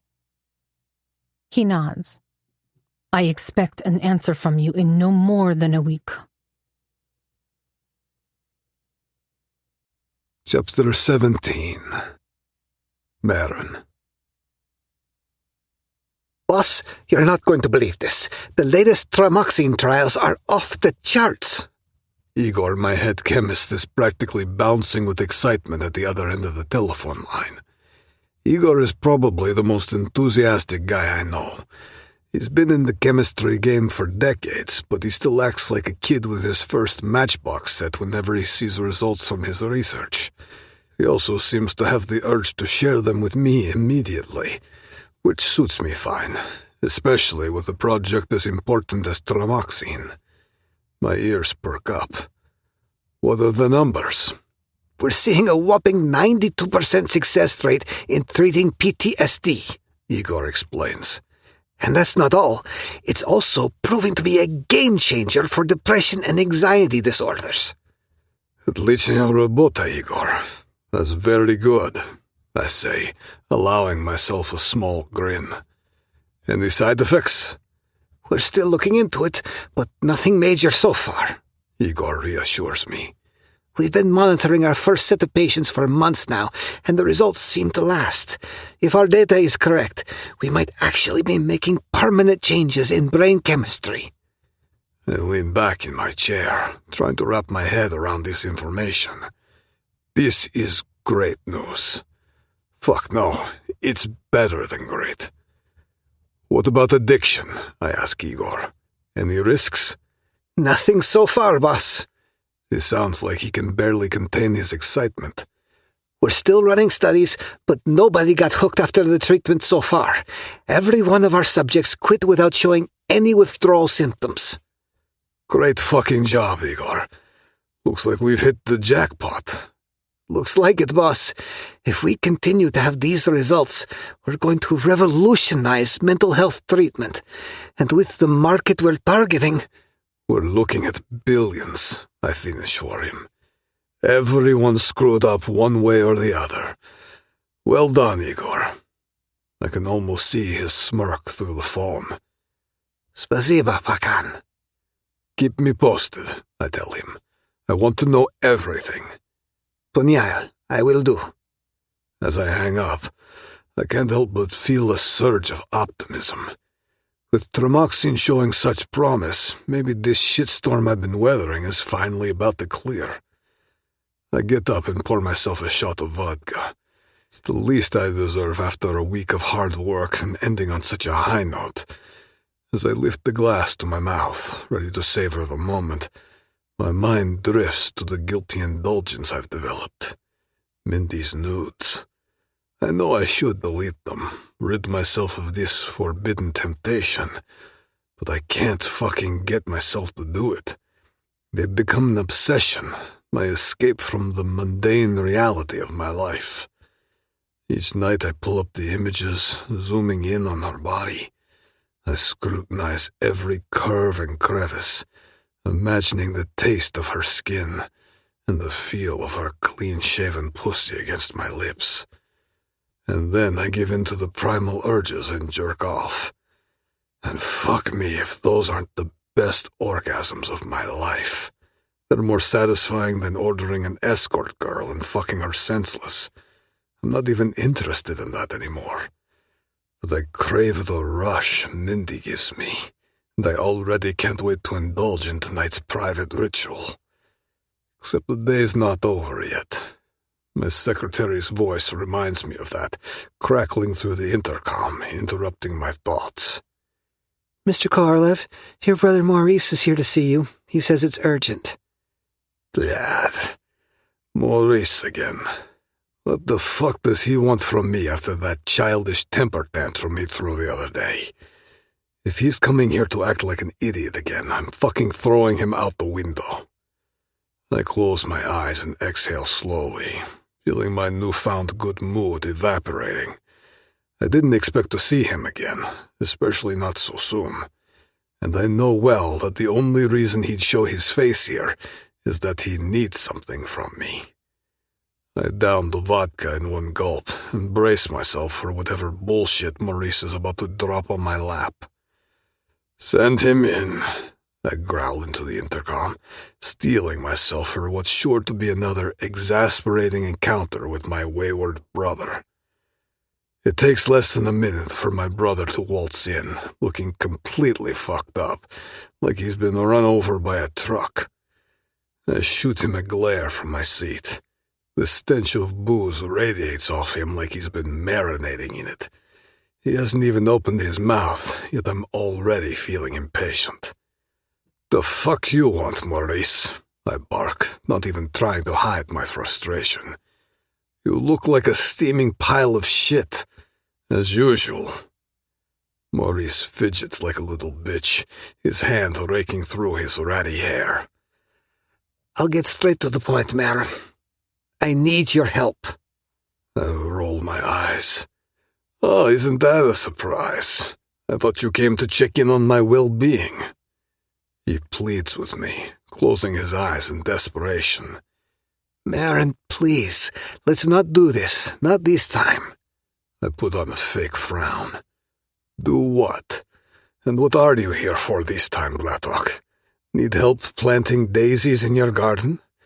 Oh, wait, you don't have a house." I tap my chin in mock contemplation. "Maybe your car needs an oil change. Hold on, I recall you losing that in a poker game." "Are you done?" He lets out a heavy sigh. "Just listen to me, please. It's about Mindy. You know the girl I told you about?" Fuck. That's the last thing I want to talk to him about, especially after what happened between Mindy and me the other night, and the offer I made her, the offer she still hasn't accepted. Maurice shifts uncomfortably, his eyes darting around before meeting mine. "Look, I know I stormed off last time. That wasn't wise of me." "Right. And?" I say, tapping my fingers on my desk. I've had some time to think, and I realized I screwed up, and I'm sorry about that." I lean back, crossing my arms. "Fine, you're sorry. Now what?" He swallows hard. "I still need your help, Maron. I really do." "So, what does this have to do with your ex? What's her name again?" I say, playing dumb. "Mindy. I want her back." Double fuck. I'm washed over by jealousy as my evening with Mindy floods my memory for once again. For the 10th fucking time today, or more. What she was doing with Maurice for over 2 years is fucking beyond me. "Sure was me, Maurice," I cut him off harshly. "Get your shit together first, then start thinking about women." I scan him up and down, taking in his sloppy appearance. "A shower would be a good start. You stink like a skunk's ass. It doesn't take a genius to see that you're fucked up. What makes you think that your ex-girlfriend would want to take you back?" He holds up his hands defensively. Nah, it's not like that. I fucked things up with Mindy, I know, but I'm determined to fix it and start rebuilding our life. All I need is a bit of your help from you to start with." Jesus Christ, what a shit show. I remain silent and expressionless. The mere thought of my brother getting back together with Mindy makes my hands clench into fists. For a brief moment, I wonder if I should feel guilty at all, but I quickly brush it aside. Yes, Maurice is my brother, but he's clearly a mess. Any woman deserves a better man than him, especially Mindy. "Bratok," I tell him. "We had this exact same conversation the other day. I have nothing else to say." "Fuck, bro." He opens and closes his mouth again. I'm drowning in debt here, you feel me? The kind of debt that gets a guy's arms and legs broke if no payments are made. He swallows hard, Adam's apple bobbing. Look, Maron, even if I accept your job offer, I need a lump sum to pay these bastards to get them off my back. Then I can get a clean slate and get my life straight, get Mindy back. Show her I deserve her. Start living a decent life. That's the plan. I sneer at his desperate little plea for a handout. As fucking always, he can't clean up his own mess without coming to beg me for help. It's the same fucking plea I heard numerous times from him until I lost count. And I can't believe I have to listen to the same shit all over again, wasting my fucking time for nothing. That's a nice plan, Maurice, except I've heard it before. Not once. You come crying about your fuck-ups, hoping I'll unfuck them for you. I shake my head in disgust. Some things just don't change, do they, brother? What's my guarantee that you'll stay true to your word this time, huh? Maron, please don't be so hard on me. I'll pay you back, I swear. Like last time? And the time before? And the time before that? I'm still waiting to receive those payments, Maurice. He's on the verge of crying, and I could kick him in the ass. I just need a last chance to get myself straight, he says quietly. I've heard that one before, too. I need you to do better this time. But aren't we family, Maron? He's looking at me with puppy eyes. There it is. The family shit again. He's been using that to manipulate me for years, and it always worked for him. But not this time. You've got to draw the line somewhere. Tell me this, brother. Why do I get the feeling that your concept of family only works one way? I'm not exaggerating. He looks at me questioningly. What are you talking about, Maron? Is he fucking serious? I really want to kick his ass now. But instead I scratch my chin, making a thoughtful expression. Let me think. How about my mother? She could really use some company every now and then. She did a lot for you, even though you're not her biological child. Maurice's scruffy ass is still standing there like a stray dog. I know, Maron, but the way she is, she's not easy to handle. I rise from my seat, towering over him with a menacing presence. Not easy to handle, huh? I snap. She is fucking ill, Maurice. You think you're easy to handle? Yes, Maron, but... But what? I cut him off. Do you even know she has vascular dementia? No, you fucking don't. Why? Because when we got the diagnosis, you were too busy getting pissed or snorting coke and screwing some random hooker. Or maybe you were sitting at Marble Monkey, wasting away in front of a goddamn slot machine, praying for luck and ignoring your responsibilities. I ran a hand through my hair in frustration.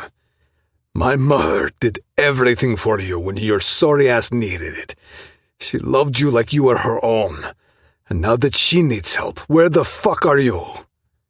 He falls silent for a moment, my words sinking into his stubborn mind. You're right, Maron. I'll visit her today. I lean back, leveling him with a hard look. You'd better. Right now, Timothy is looking after her, and I'm the one making sure she has everything she needs. If family is so fucking important for you, then get your shit together and do something for the person who brought your ass up. I said I'll go see her. Maurice licks his lips. And now can we talk about helping me? I offered you the organ business, didn't I? I snap back. And 30% of the profits, which is more money than you ever made. And what did you do? You demanded 50, like the greedy, irresponsible piece of shit you are. Maurice's shoulders slump forward as the weight of his latest colossal fuck-up settles over him once more. I know, Maron. I was stupid. Understatement of the year, I confirm with a derisive snort. Maurice's head hangs in the pathetic display of self-pity and regret. Not that it means shit to me, not anymore. We've been through this cycle more times than I can count. He disappoints, grovels for a lifeline, then wastes it all over again. Yet even though I know I should, I just can't kick him out. He is my brother, and I still feel somewhat responsible for him, no matter how much his stupidity makes me grit my teeth. Well, listen up and listen good, I growl. That same deal is still on the table for now. 30%. Take it or leave it, bro, because there won't be a next time. The silence that follows is heavy as reality sinks its fangs into Maurice's expression.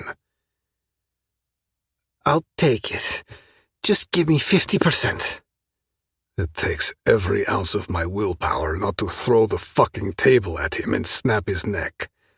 30% I punctuate every word, giving him a cold stare. Not a cent more.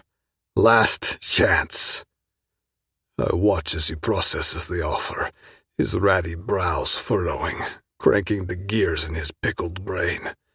I can't believe the size of the pile of shit he's under, yet he's still trying to negotiate. It makes my blood boil. Fine, he mutters finally. I'll take it. I nod curtly. Damn right you will. How much do you need now? His eyes widen. You're gonna help then? I nod and take my phone out of my pocket. Last fucking time. How much? 24,000? He rolls his eyes.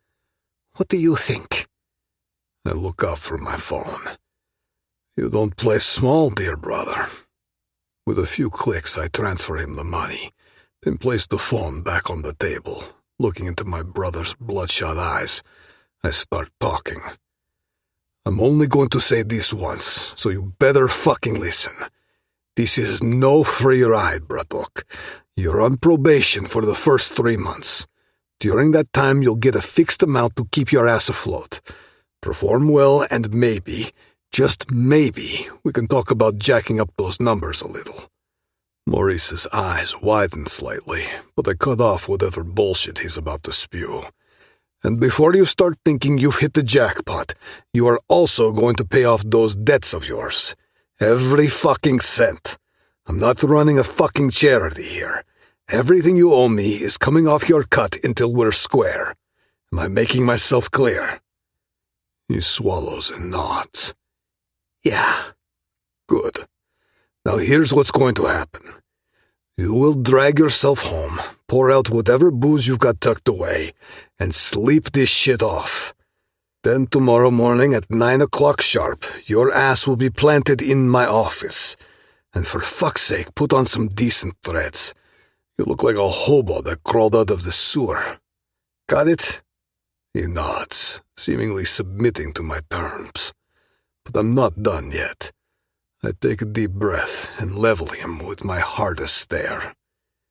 And one more thing. That ex of yours, Mindy? Forget about her. I'm serious, Maurice. The way you are now, you're nothing but bad news for any woman stupid enough to give you the time of day. Unfuck your life first, then think about dragging someone into your shit.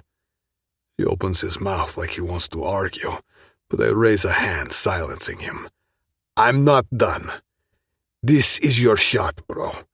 A chance to turn your life around and finally make something of yourself.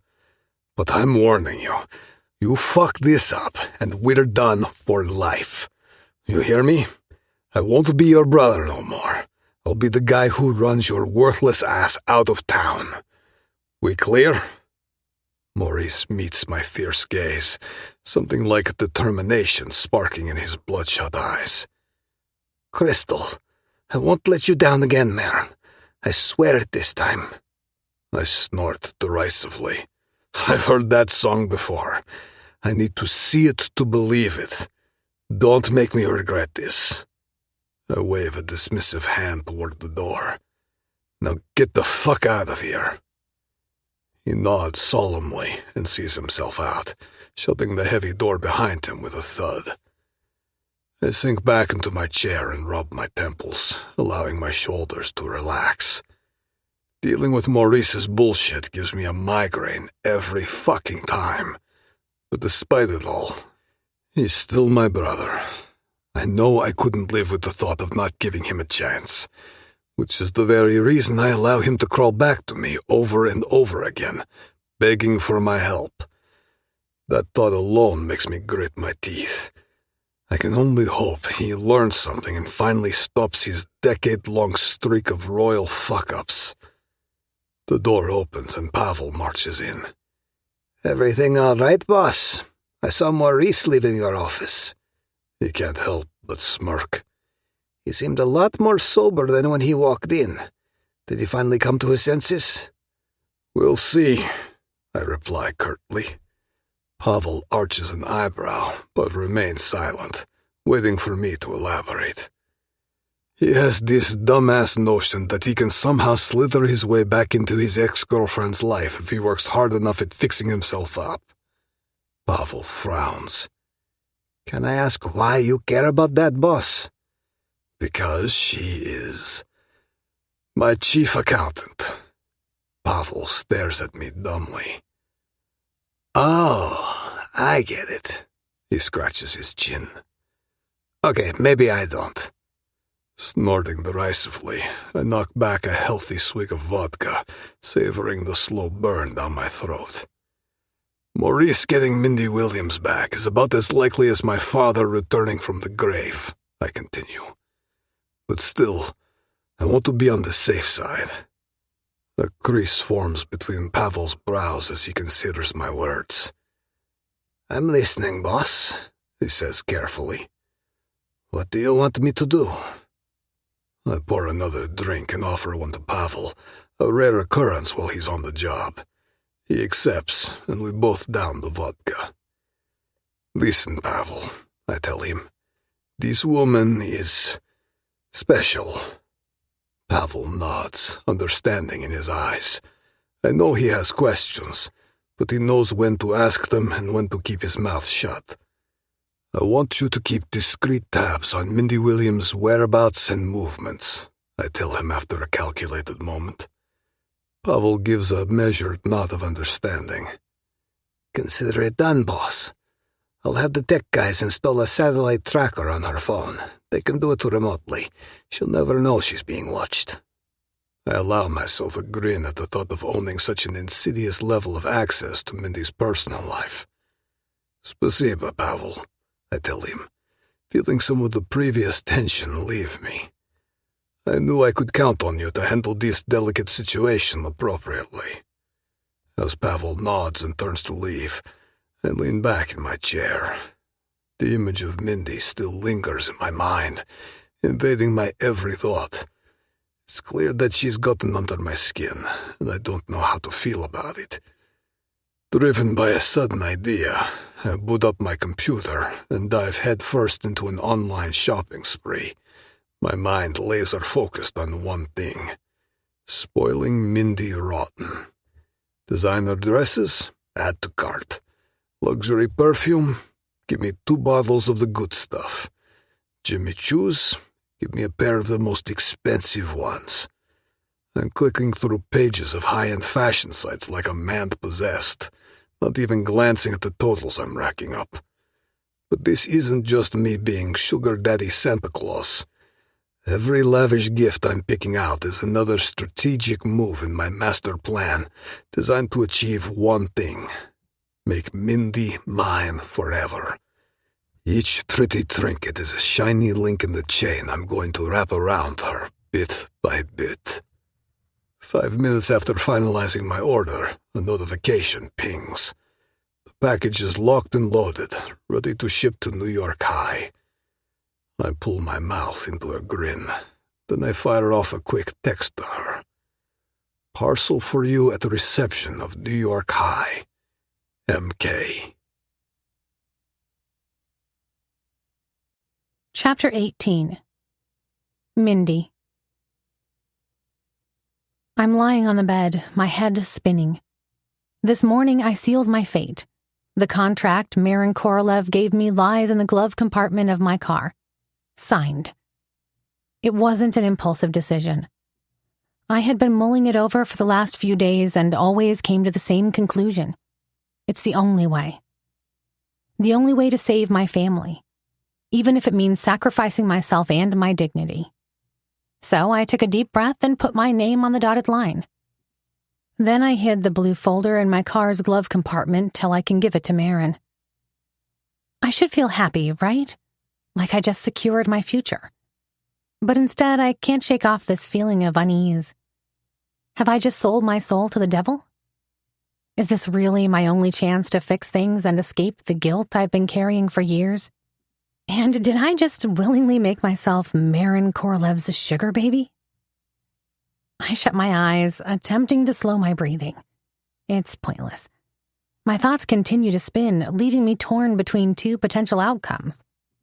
Either I blindly stumbled into an opportunity of a lifetime with the man of my dreams, or I just made the stupidest and biggest mistake of my entire life. I mentally weigh the odds. Positive. The financial benefits are incredible. I can finally pay for Mom's treatment without constant anxiety. Perhaps I can even bail out Alexis and send her to rehab. If she lets me. Negative. I just turned myself into Maron Korolev's personal whore. A whore with skills, an accounting degree, and the ability to sing. Positive. Being a personal whore to the sexiest man I've ever encountered, with a libido to match mine, is not all bad. I can have sex with him every night without having to think about taking desperate and awkward nudes to spice up my sex life. Based on my night with Maron, our encounters will be spicy enough to keep my libido in check. I have a feeling we're just getting started. Negative. I'll have to move to Maron's house and I won't get to see Betty every day. We won't get to spend casual evenings together, lounging on the living room couch, alternating between sweet and savory snacks, binge-watching series, and laughing ourselves into tears. Positive. I won't have to pay rent and live in a shared apartment that's barely bigger than a shoebox. Maybe Betty could also use a bit more personal space. Negative. But then again, maybe I'm letting Betty down. If she decides to stay in our old apartment, her rent will double. A notification buzzes on my phone, jolting me out of my circular thoughts. I reach for it, my curiosity piqued by the unexpected interruption. As I read the message, my eyes widen in disbelief. Parcel for you at reception of New York High, MK. MK, as in Maron Korolev? I read the text again, trying to make sense of it. Why would he be sending me a parcel? And why to New York High of all places? Before I know it, I'm heading towards my car, my heart pounding in my chest with each step. But as I approach my vehicle, I notice something strange. The door is left unlocked. I pause, frowning in confusion. Did I forget to lock it in my haste? Maybe I've been too distracted by the whirlwind of thoughts and emotions. I take a deep breath, taking a mental note to be more responsible next time. All the stress lately, the contract, Maron, my family issues, it's clearly taking its toll. I slip into the driver's seat, my hands trembling slightly as I grip the steering wheel. I'm grateful nothing was stolen, but this lapse in judgment is a stark reminder of how scattered I've become. I need to get it together and fast. Hold on a second, Mindy. The blue folder with Maron's contract in it. I immediately reach for the glove compartment and open it to check its contents. To my relief, the folder is there, exactly where I put it. I let out a sigh, feeling a small wave of nausea wash over me. I was just being paranoid. As I navigate the familiar streets, my mind races with possibilities. What could Maron possibly want? Why would he send a parcel to New York High instead of contacting me directly? It doesn't take long to find out. 15 minutes later, I'm at the reception desk of New York High, signing for the box. Before opening it, I notice a small card hidden under the bow. I take it out, feeling my heart rate pick up as I read the familiar handwriting inside. It's the same handwriting I saw many times when I was still working for Global Media. Something to brighten your day. Enjoy. MK. I can practically hear Maron's deep, infuriatingly smooth voice murmuring the words into my ears. It's all it takes to get me ridiculously wet. Seriously, Mindy, you really have to do something about this libido of yours. Tucking the card into my pocket, I gather up the mystery box and march out of the building. Back at my apartment, I stare at the sleek black box sitting on my bed like it's a ticking time bomb. Part of me wants to just shove it in the back of my closet and pretend it never existed. But let's be real. Curiosity's always been my Achilles heel. That and my libido. I'm just about to check out Maron's presence when my phone starts buzzing. It's Alexis. I instantly get a nod in my stomach. Calls from her don't usually bring good news. Lex, I answer, trying not to sound too weary. Hey, Mindy. She sounds different than last time. More clear-headed. I need a quick favor. My car's in the shop and I want to go see Mom at the hospital. Any chance I could borrow yours? Won't be more than a few hours. I pause. I'm suddenly torn between hope and skepticism. The last time Alexis borrowed my car, it came back with a mysterious scratch. At the same time, I can't get myself to refuse. I don't have the energy to listen to her tearing old scars open, blaming me for things I already feel guilty about. After so many tumultuous days, my peace feels more important. All right, you still have the spare key from last time, right? I hear myself say before I could think better of it. I do. You're a lifesaver, sis. Thanks. As soon as I hang up, a feeling of unease takes hold. Maybe I should have said no. Then again, I'm sure she got her dose of painkillers because she sounded like her normal self. That's the thing about my sister's addiction. Whenever she gets her fix, she can function like a normal human being. But when she doesn't, she turns into an absolute bitch. I decide to push away thoughts of my sister and refocus on Maron's gift box. All right, Miss Williams, time to find out what's inside this mystery kit, I murmur to myself. I pick up the box, untie the silver ribbon, and lift the lid, bracing myself for whatever game Maron's cooked up. It's when I catch a glimmer of what's inside, I can't help but let out a shriek. A pair of sky-high heels, a sexy, delicate lace lingerie set, 2 tiny bottles of high-end perfume that probably cost more than my monthly rent, 3 designer dresses, 1 red, 1 black, and 1 green, silky material, straps to keep my breasts in position, and a design that's nothing short of breathtaking. Holy shit. I gingerly lift the slinky red dress from the tissue paper, marveling at the buttery soft fabric and intricate beadwork. Then I go over the rest.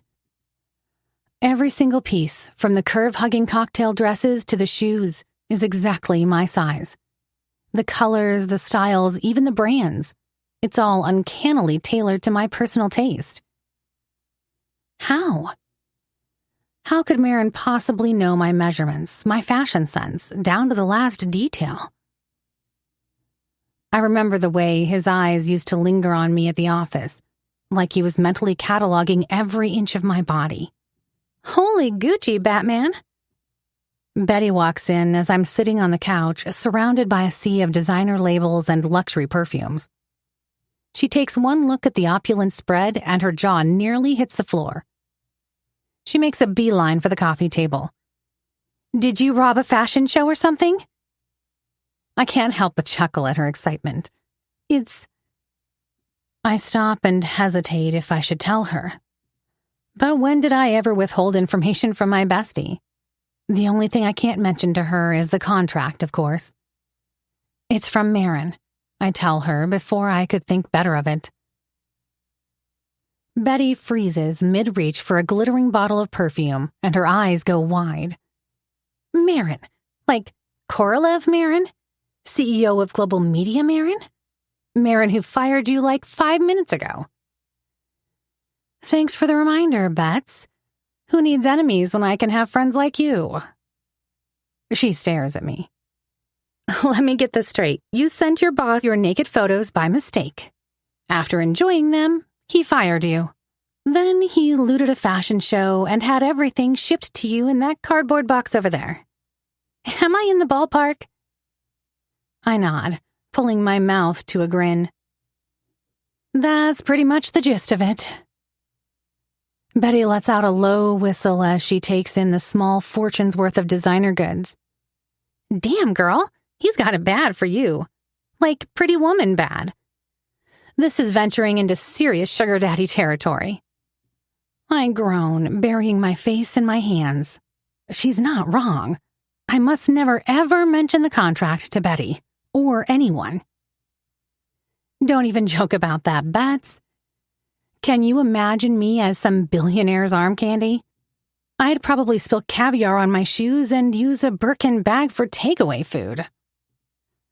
Betty snorts out a laugh, but there's a hint of concern in her eyes as she plops down next to me on the couch. Seriously, though, Min, I know Maron's hot and all, but he's got danger written all over him. I mean, do you really know who the guy is apart from being an asshole? I sigh, leaning back against the cushions, trying to sort through my tangled thoughts. Not much, honestly. He's always been a mysterious figure. Exactly, Betty presses, her tone turning serious. And now he's sending you thousands of dollars worth of clothes. Just like that? I don't know, Min. It just feels sketchy. I chew on my lip, torn between my gut instinct and the magnetic pull I feel towards Maron. I know. Trust me. Every rational part of my brain is screaming at me to return this stuff and block his number. But, Betty prompts, sensing my hesitation. But I signed a contract I can't tell you about. A contract that technically makes him my sugar daddy, which also makes me his sugar baby, or trophy wife.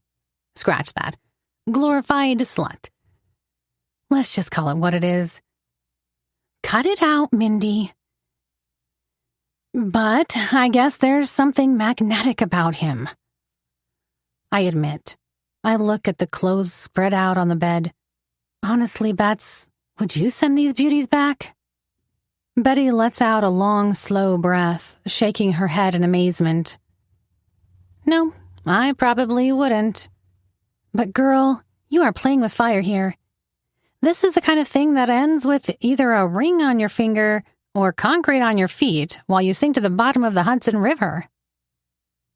I can't help but bark out a laugh. Wow, way to paint a picture, Bets. She shrugs, looking unapologetic. Hey, someone's got to be the voice of reason here, and right now that voice is saying, tread carefully, babe. Maron's not the kind of guy you can just dip your toe in with. I know Betty's got a point. But what other option do I have? Get consumed by guilt while I watch my mom die from cancer and my sister from addiction? Not to mention that my body behaves like a goddamn porn star just thinking of Maron and the sex we had. His scent, his ripping muscles, his voice, his neatly groomed pubic hair, his libido, the intensity of our encounter. Betty spritzes the fragrance into the air and takes an appreciative sniff. Damn, Mindy, this smells like sex and money had a baby. Maybe I should start seducing billionaires too. Or launch your matchmaking business as soon as you can, I reply. Then you'll have the luxury of choosing from the stinking rich guys who sign up. Oh, I will, Betty laughs. But before that happens, you need to tell me what it feels like to date a mysterious billionaire like Maron Korolev. I imagine that's what's happening here. I groan, burying my face in my hands. It's not so much the billionaire thing or the mystery man vibes, Bets. It's the chemistry we have. It's insane. Like, never felt anything like it insane. Betty takes a seat next to me and wraps her arms around my shoulders. Well, Min, you can't help who you're drawn to. And from where I'm sitting, it looks like there's some serious attraction between you and Mr. Tall, Dark, Broody, and Dangerous. You look like a whole new person. I peek out from behind my fingers, my heart doing a little flip at the thought of Maron's intense gaze and wicked smirk. I do. Babe, I sense electricity even when I don't see it, Betty says with a sage nod. And I don't know what you two have going on, but judging by your looks, it's the kind of thing that could power a small city. I can't help but laugh. You make it sound like a cheesy romance novel. I stand up. I need to get dressed, Bets. I have another gig at New York High tonight. Some more sketchy assholes to entertain, I suppose. Betty grins, giving me a quick hug before standing up and surveying the designer bounty laid out before us. All right, then. How about we find you a dress that'll make those assholes forget their own names? She lifts the slinky emerald green number that looks like it was made to hug every one of my curves. Wear this, Betty urges. She smirks knowingly as I step into the gown, letting the cool silk slide over my skin. When I turn to face the mirror, I can't help but gasp. It fits like a dream. It clings to my curves in all the right places, making me look like I just stepped off a runway. The rich jewel-toned color makes my skin glow, and the plunging neckline shows off just enough cleavage to be sexy without veering into tacky territory. Damn, girl, Betty breathes, coming up behind me to adjust the delicate straps. If looks could kill, you'd be leaving a trail of bodies in your wake. Thanks, babe. I smile at my friend, taking a deep breath and squaring my shoulders. Time to go break some hearts and earn some tips. Betty laughs, giving me a playful swat on the rear as I grab my purse and head for the door. That's my girl. Go show them who's boss. She stops for a moment. Wait, Min? Is Maron gonna be at the bar tonight? I shrug nonchalantly. I doubt it. I didn't tell him about my next show. I check my watch. My Uber will be here in 10 minutes. I might be out till late tonight, so don't wait up for me. Betty gives me a surprised look. Uber? Where's your car? Alexis borrowed it. Betty's expression turns into a frown. Alexis, do you trust your sister to take your car? I grab my bag and head towards the door. Well, her own car is in the shop, and she wanted to visit Mom in the hospital. I figured I'd give her a chance this time. I see. There is a hint of suspicion in Betty's voice that makes me feel uncomfortable, but I don't have time to address it. She dismisses me with a wave. Go give those drunkards a good show with your sultry, sexy voice, Mindy. A few minutes after saying goodbye to my bestie, I'm in the Uber, navigating through the chaotic evening traffic on the way to New York High. While I take a few minutes to remind myself of my set and mentally prepare for the show, a strange thought keeps nagging at me. I could really use a whiff of sandalwood and cedar with a hint of something seductive and scandalous right now. Yes, it's a strange and secret desire. Because deep down, I'm hoping that Maron Korolev will be sitting in the front row of the audience. Chapter 19. Mindy. Maron didn't show up at New York High tonight. I'm standing on the stage and I can't shake off this feeling of disappointment. Scratch that. It's more than just a feeling. It's a desire to sing to him and only to him. There is something incredibly hot about standing on stage with him watching me. The mere thought of it makes me feel that familiar tingling down below. Cut it out, Mindy. This is not the time. As the final notes of my last song fade away, the bar erupts into a smattering of drunken applause and wolf whistles. Shouts and slurred words fill the air, and the audience's intoxicated enthusiasm is on full display. "Encore! Encore!" one guy yells, raising his beer bottle in the air. "Sing us another one, gorgeous!" another calls out, his words slightly muffled by the din of the crowd. "You've got the voice of an angel, babe," a third chimes in, his eyes glazed over by a mix of alcohol and admiration. "How about a private show?" a particularly bold patron suggests, wagging his eyebrows suggestively. The comments range from appreciative to lewd, the alcohol-fueled boldness of the crowd growing with each passing moment. I feel my cheeks flush, a mix of exhilaration and discomfort washing over me as I take in their reactions.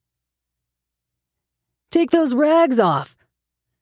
a voice from the back of the room shouts, followed by a chorus of laughter and more whistles. I force a smile, trying to maintain my stage presence, even as the atmosphere takes on a more unsettling tone. It's not the first time I've dealt with overzealous fans. Lucky for me, tonight isn't the night I'm taking anything off. And frankly, neither is any other night. The events from my previous performance were followed by a tense discussion with Kevin. I'm not doing that again, no matter how much he pays me.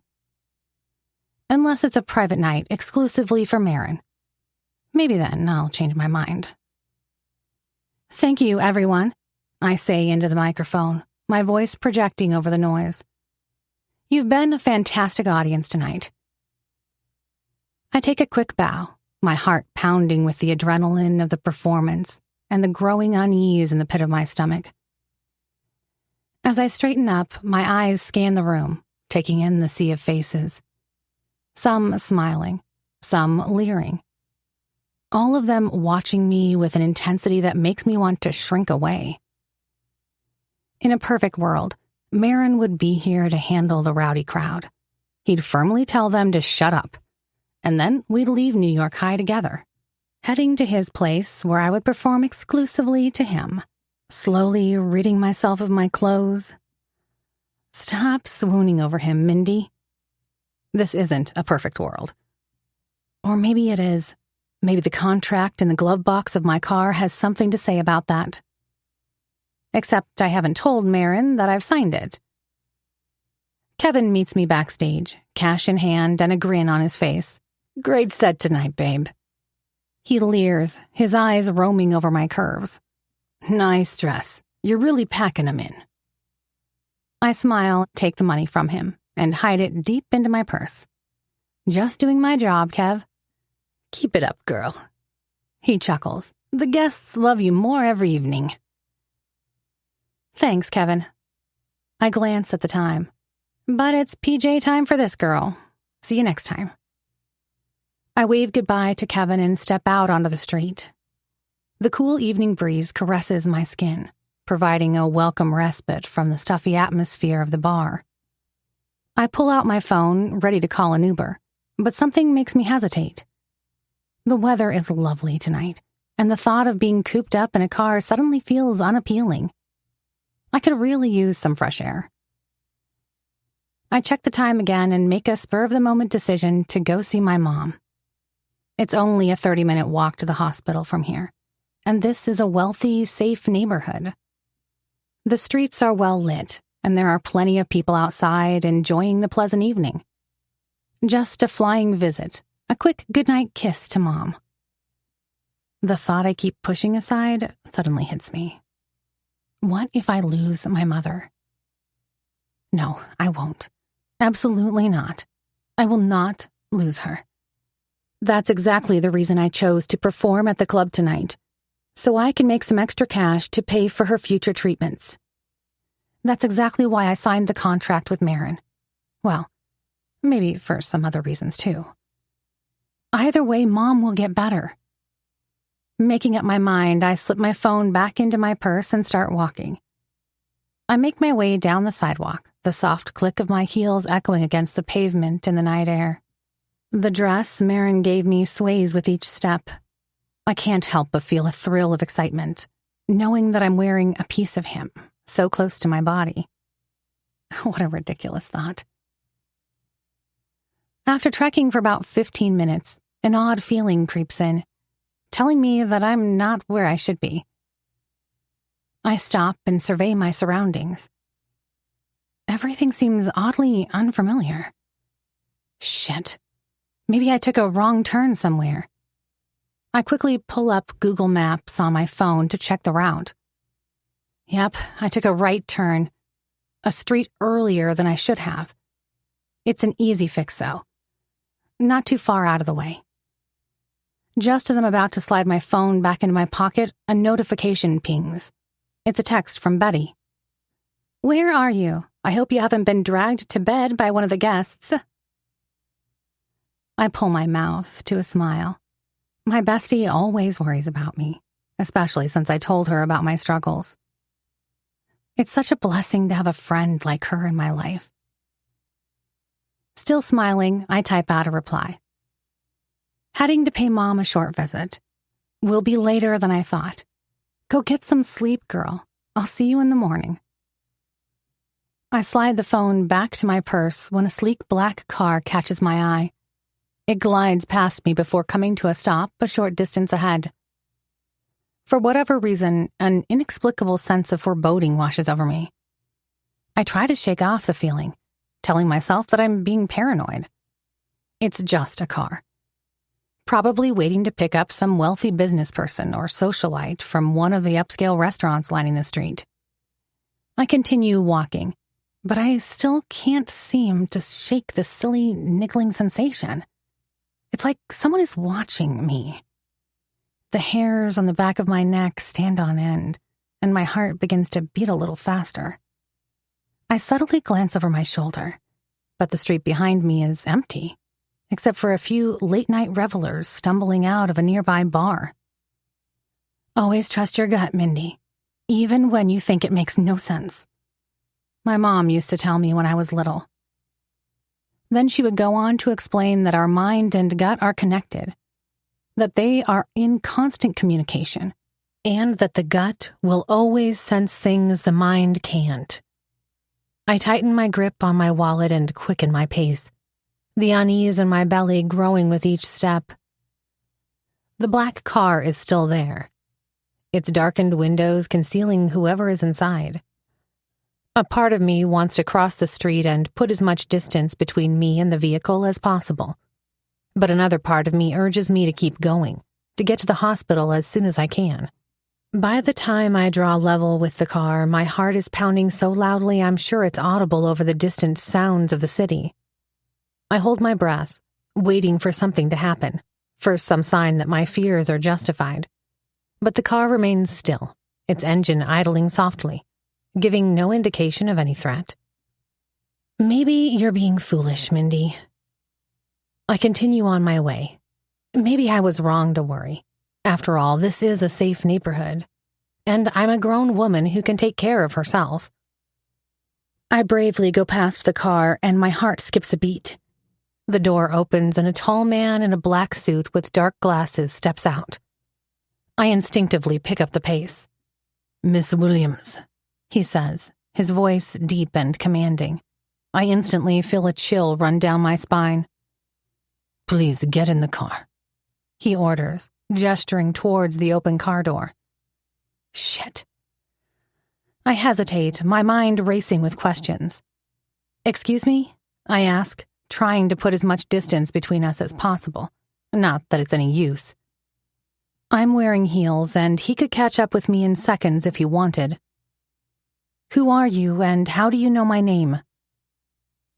The man's expression remains impassive, his eyes hidden behind the dark lenses. "My name is Pavel," he replies, his words tinged with a heavy Russian accent. "Get in, and you'll be fine." I glance around the street, searching for any sign of help, but the sidewalks are suddenly deserted. It's as if everyone has suddenly vanished into thin air. The man takes a few steps towards me, quickly closing the distance between us. Before I know it, his imposing figure is looming over me like a dark cloud. I won't ask again, Miss Williams, he says, his tone leaving no room for argument. Get in the car. I feel a bead of sweat trickle down my back despite the cool evening air. My mind is screaming at me to run, to get as far away from him as possible. But with my heels, I know he'd catch up with me in no time. Not to mention that he's about 4 times my size and has the physique of a gorilla. It's clear that any resistance would be futile. So I panic. With my heart hammering in my chest, I reach into my purse pocket and press the speed dial button for Betty, hoping that my shaking hand got the right combination. What's up, girl? When are you coming home? I hear my friend's voice. Hello? She repeats. Mindy, are you there? The man's hand snaps out and my phone is wrenched from my hand. That was a stupid thing to do, he says.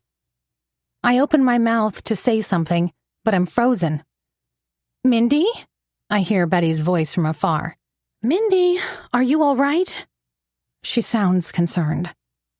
Are you pocket dialing me? Pavel cuts the call, and before I could make a run for it, he grabs my arm. The next moment, I'm being pushed into the car by force. As soon as I'm inside, he shuts the door behind me, the sound echoing like a gunshot in the quiet street. I scream, yell, my fists bang on the tinted windows, hoping that someone outside will hear my desperate plea for help. My palms are slick with sweat as my kidnapper walks around to the driver's side and gets in. No.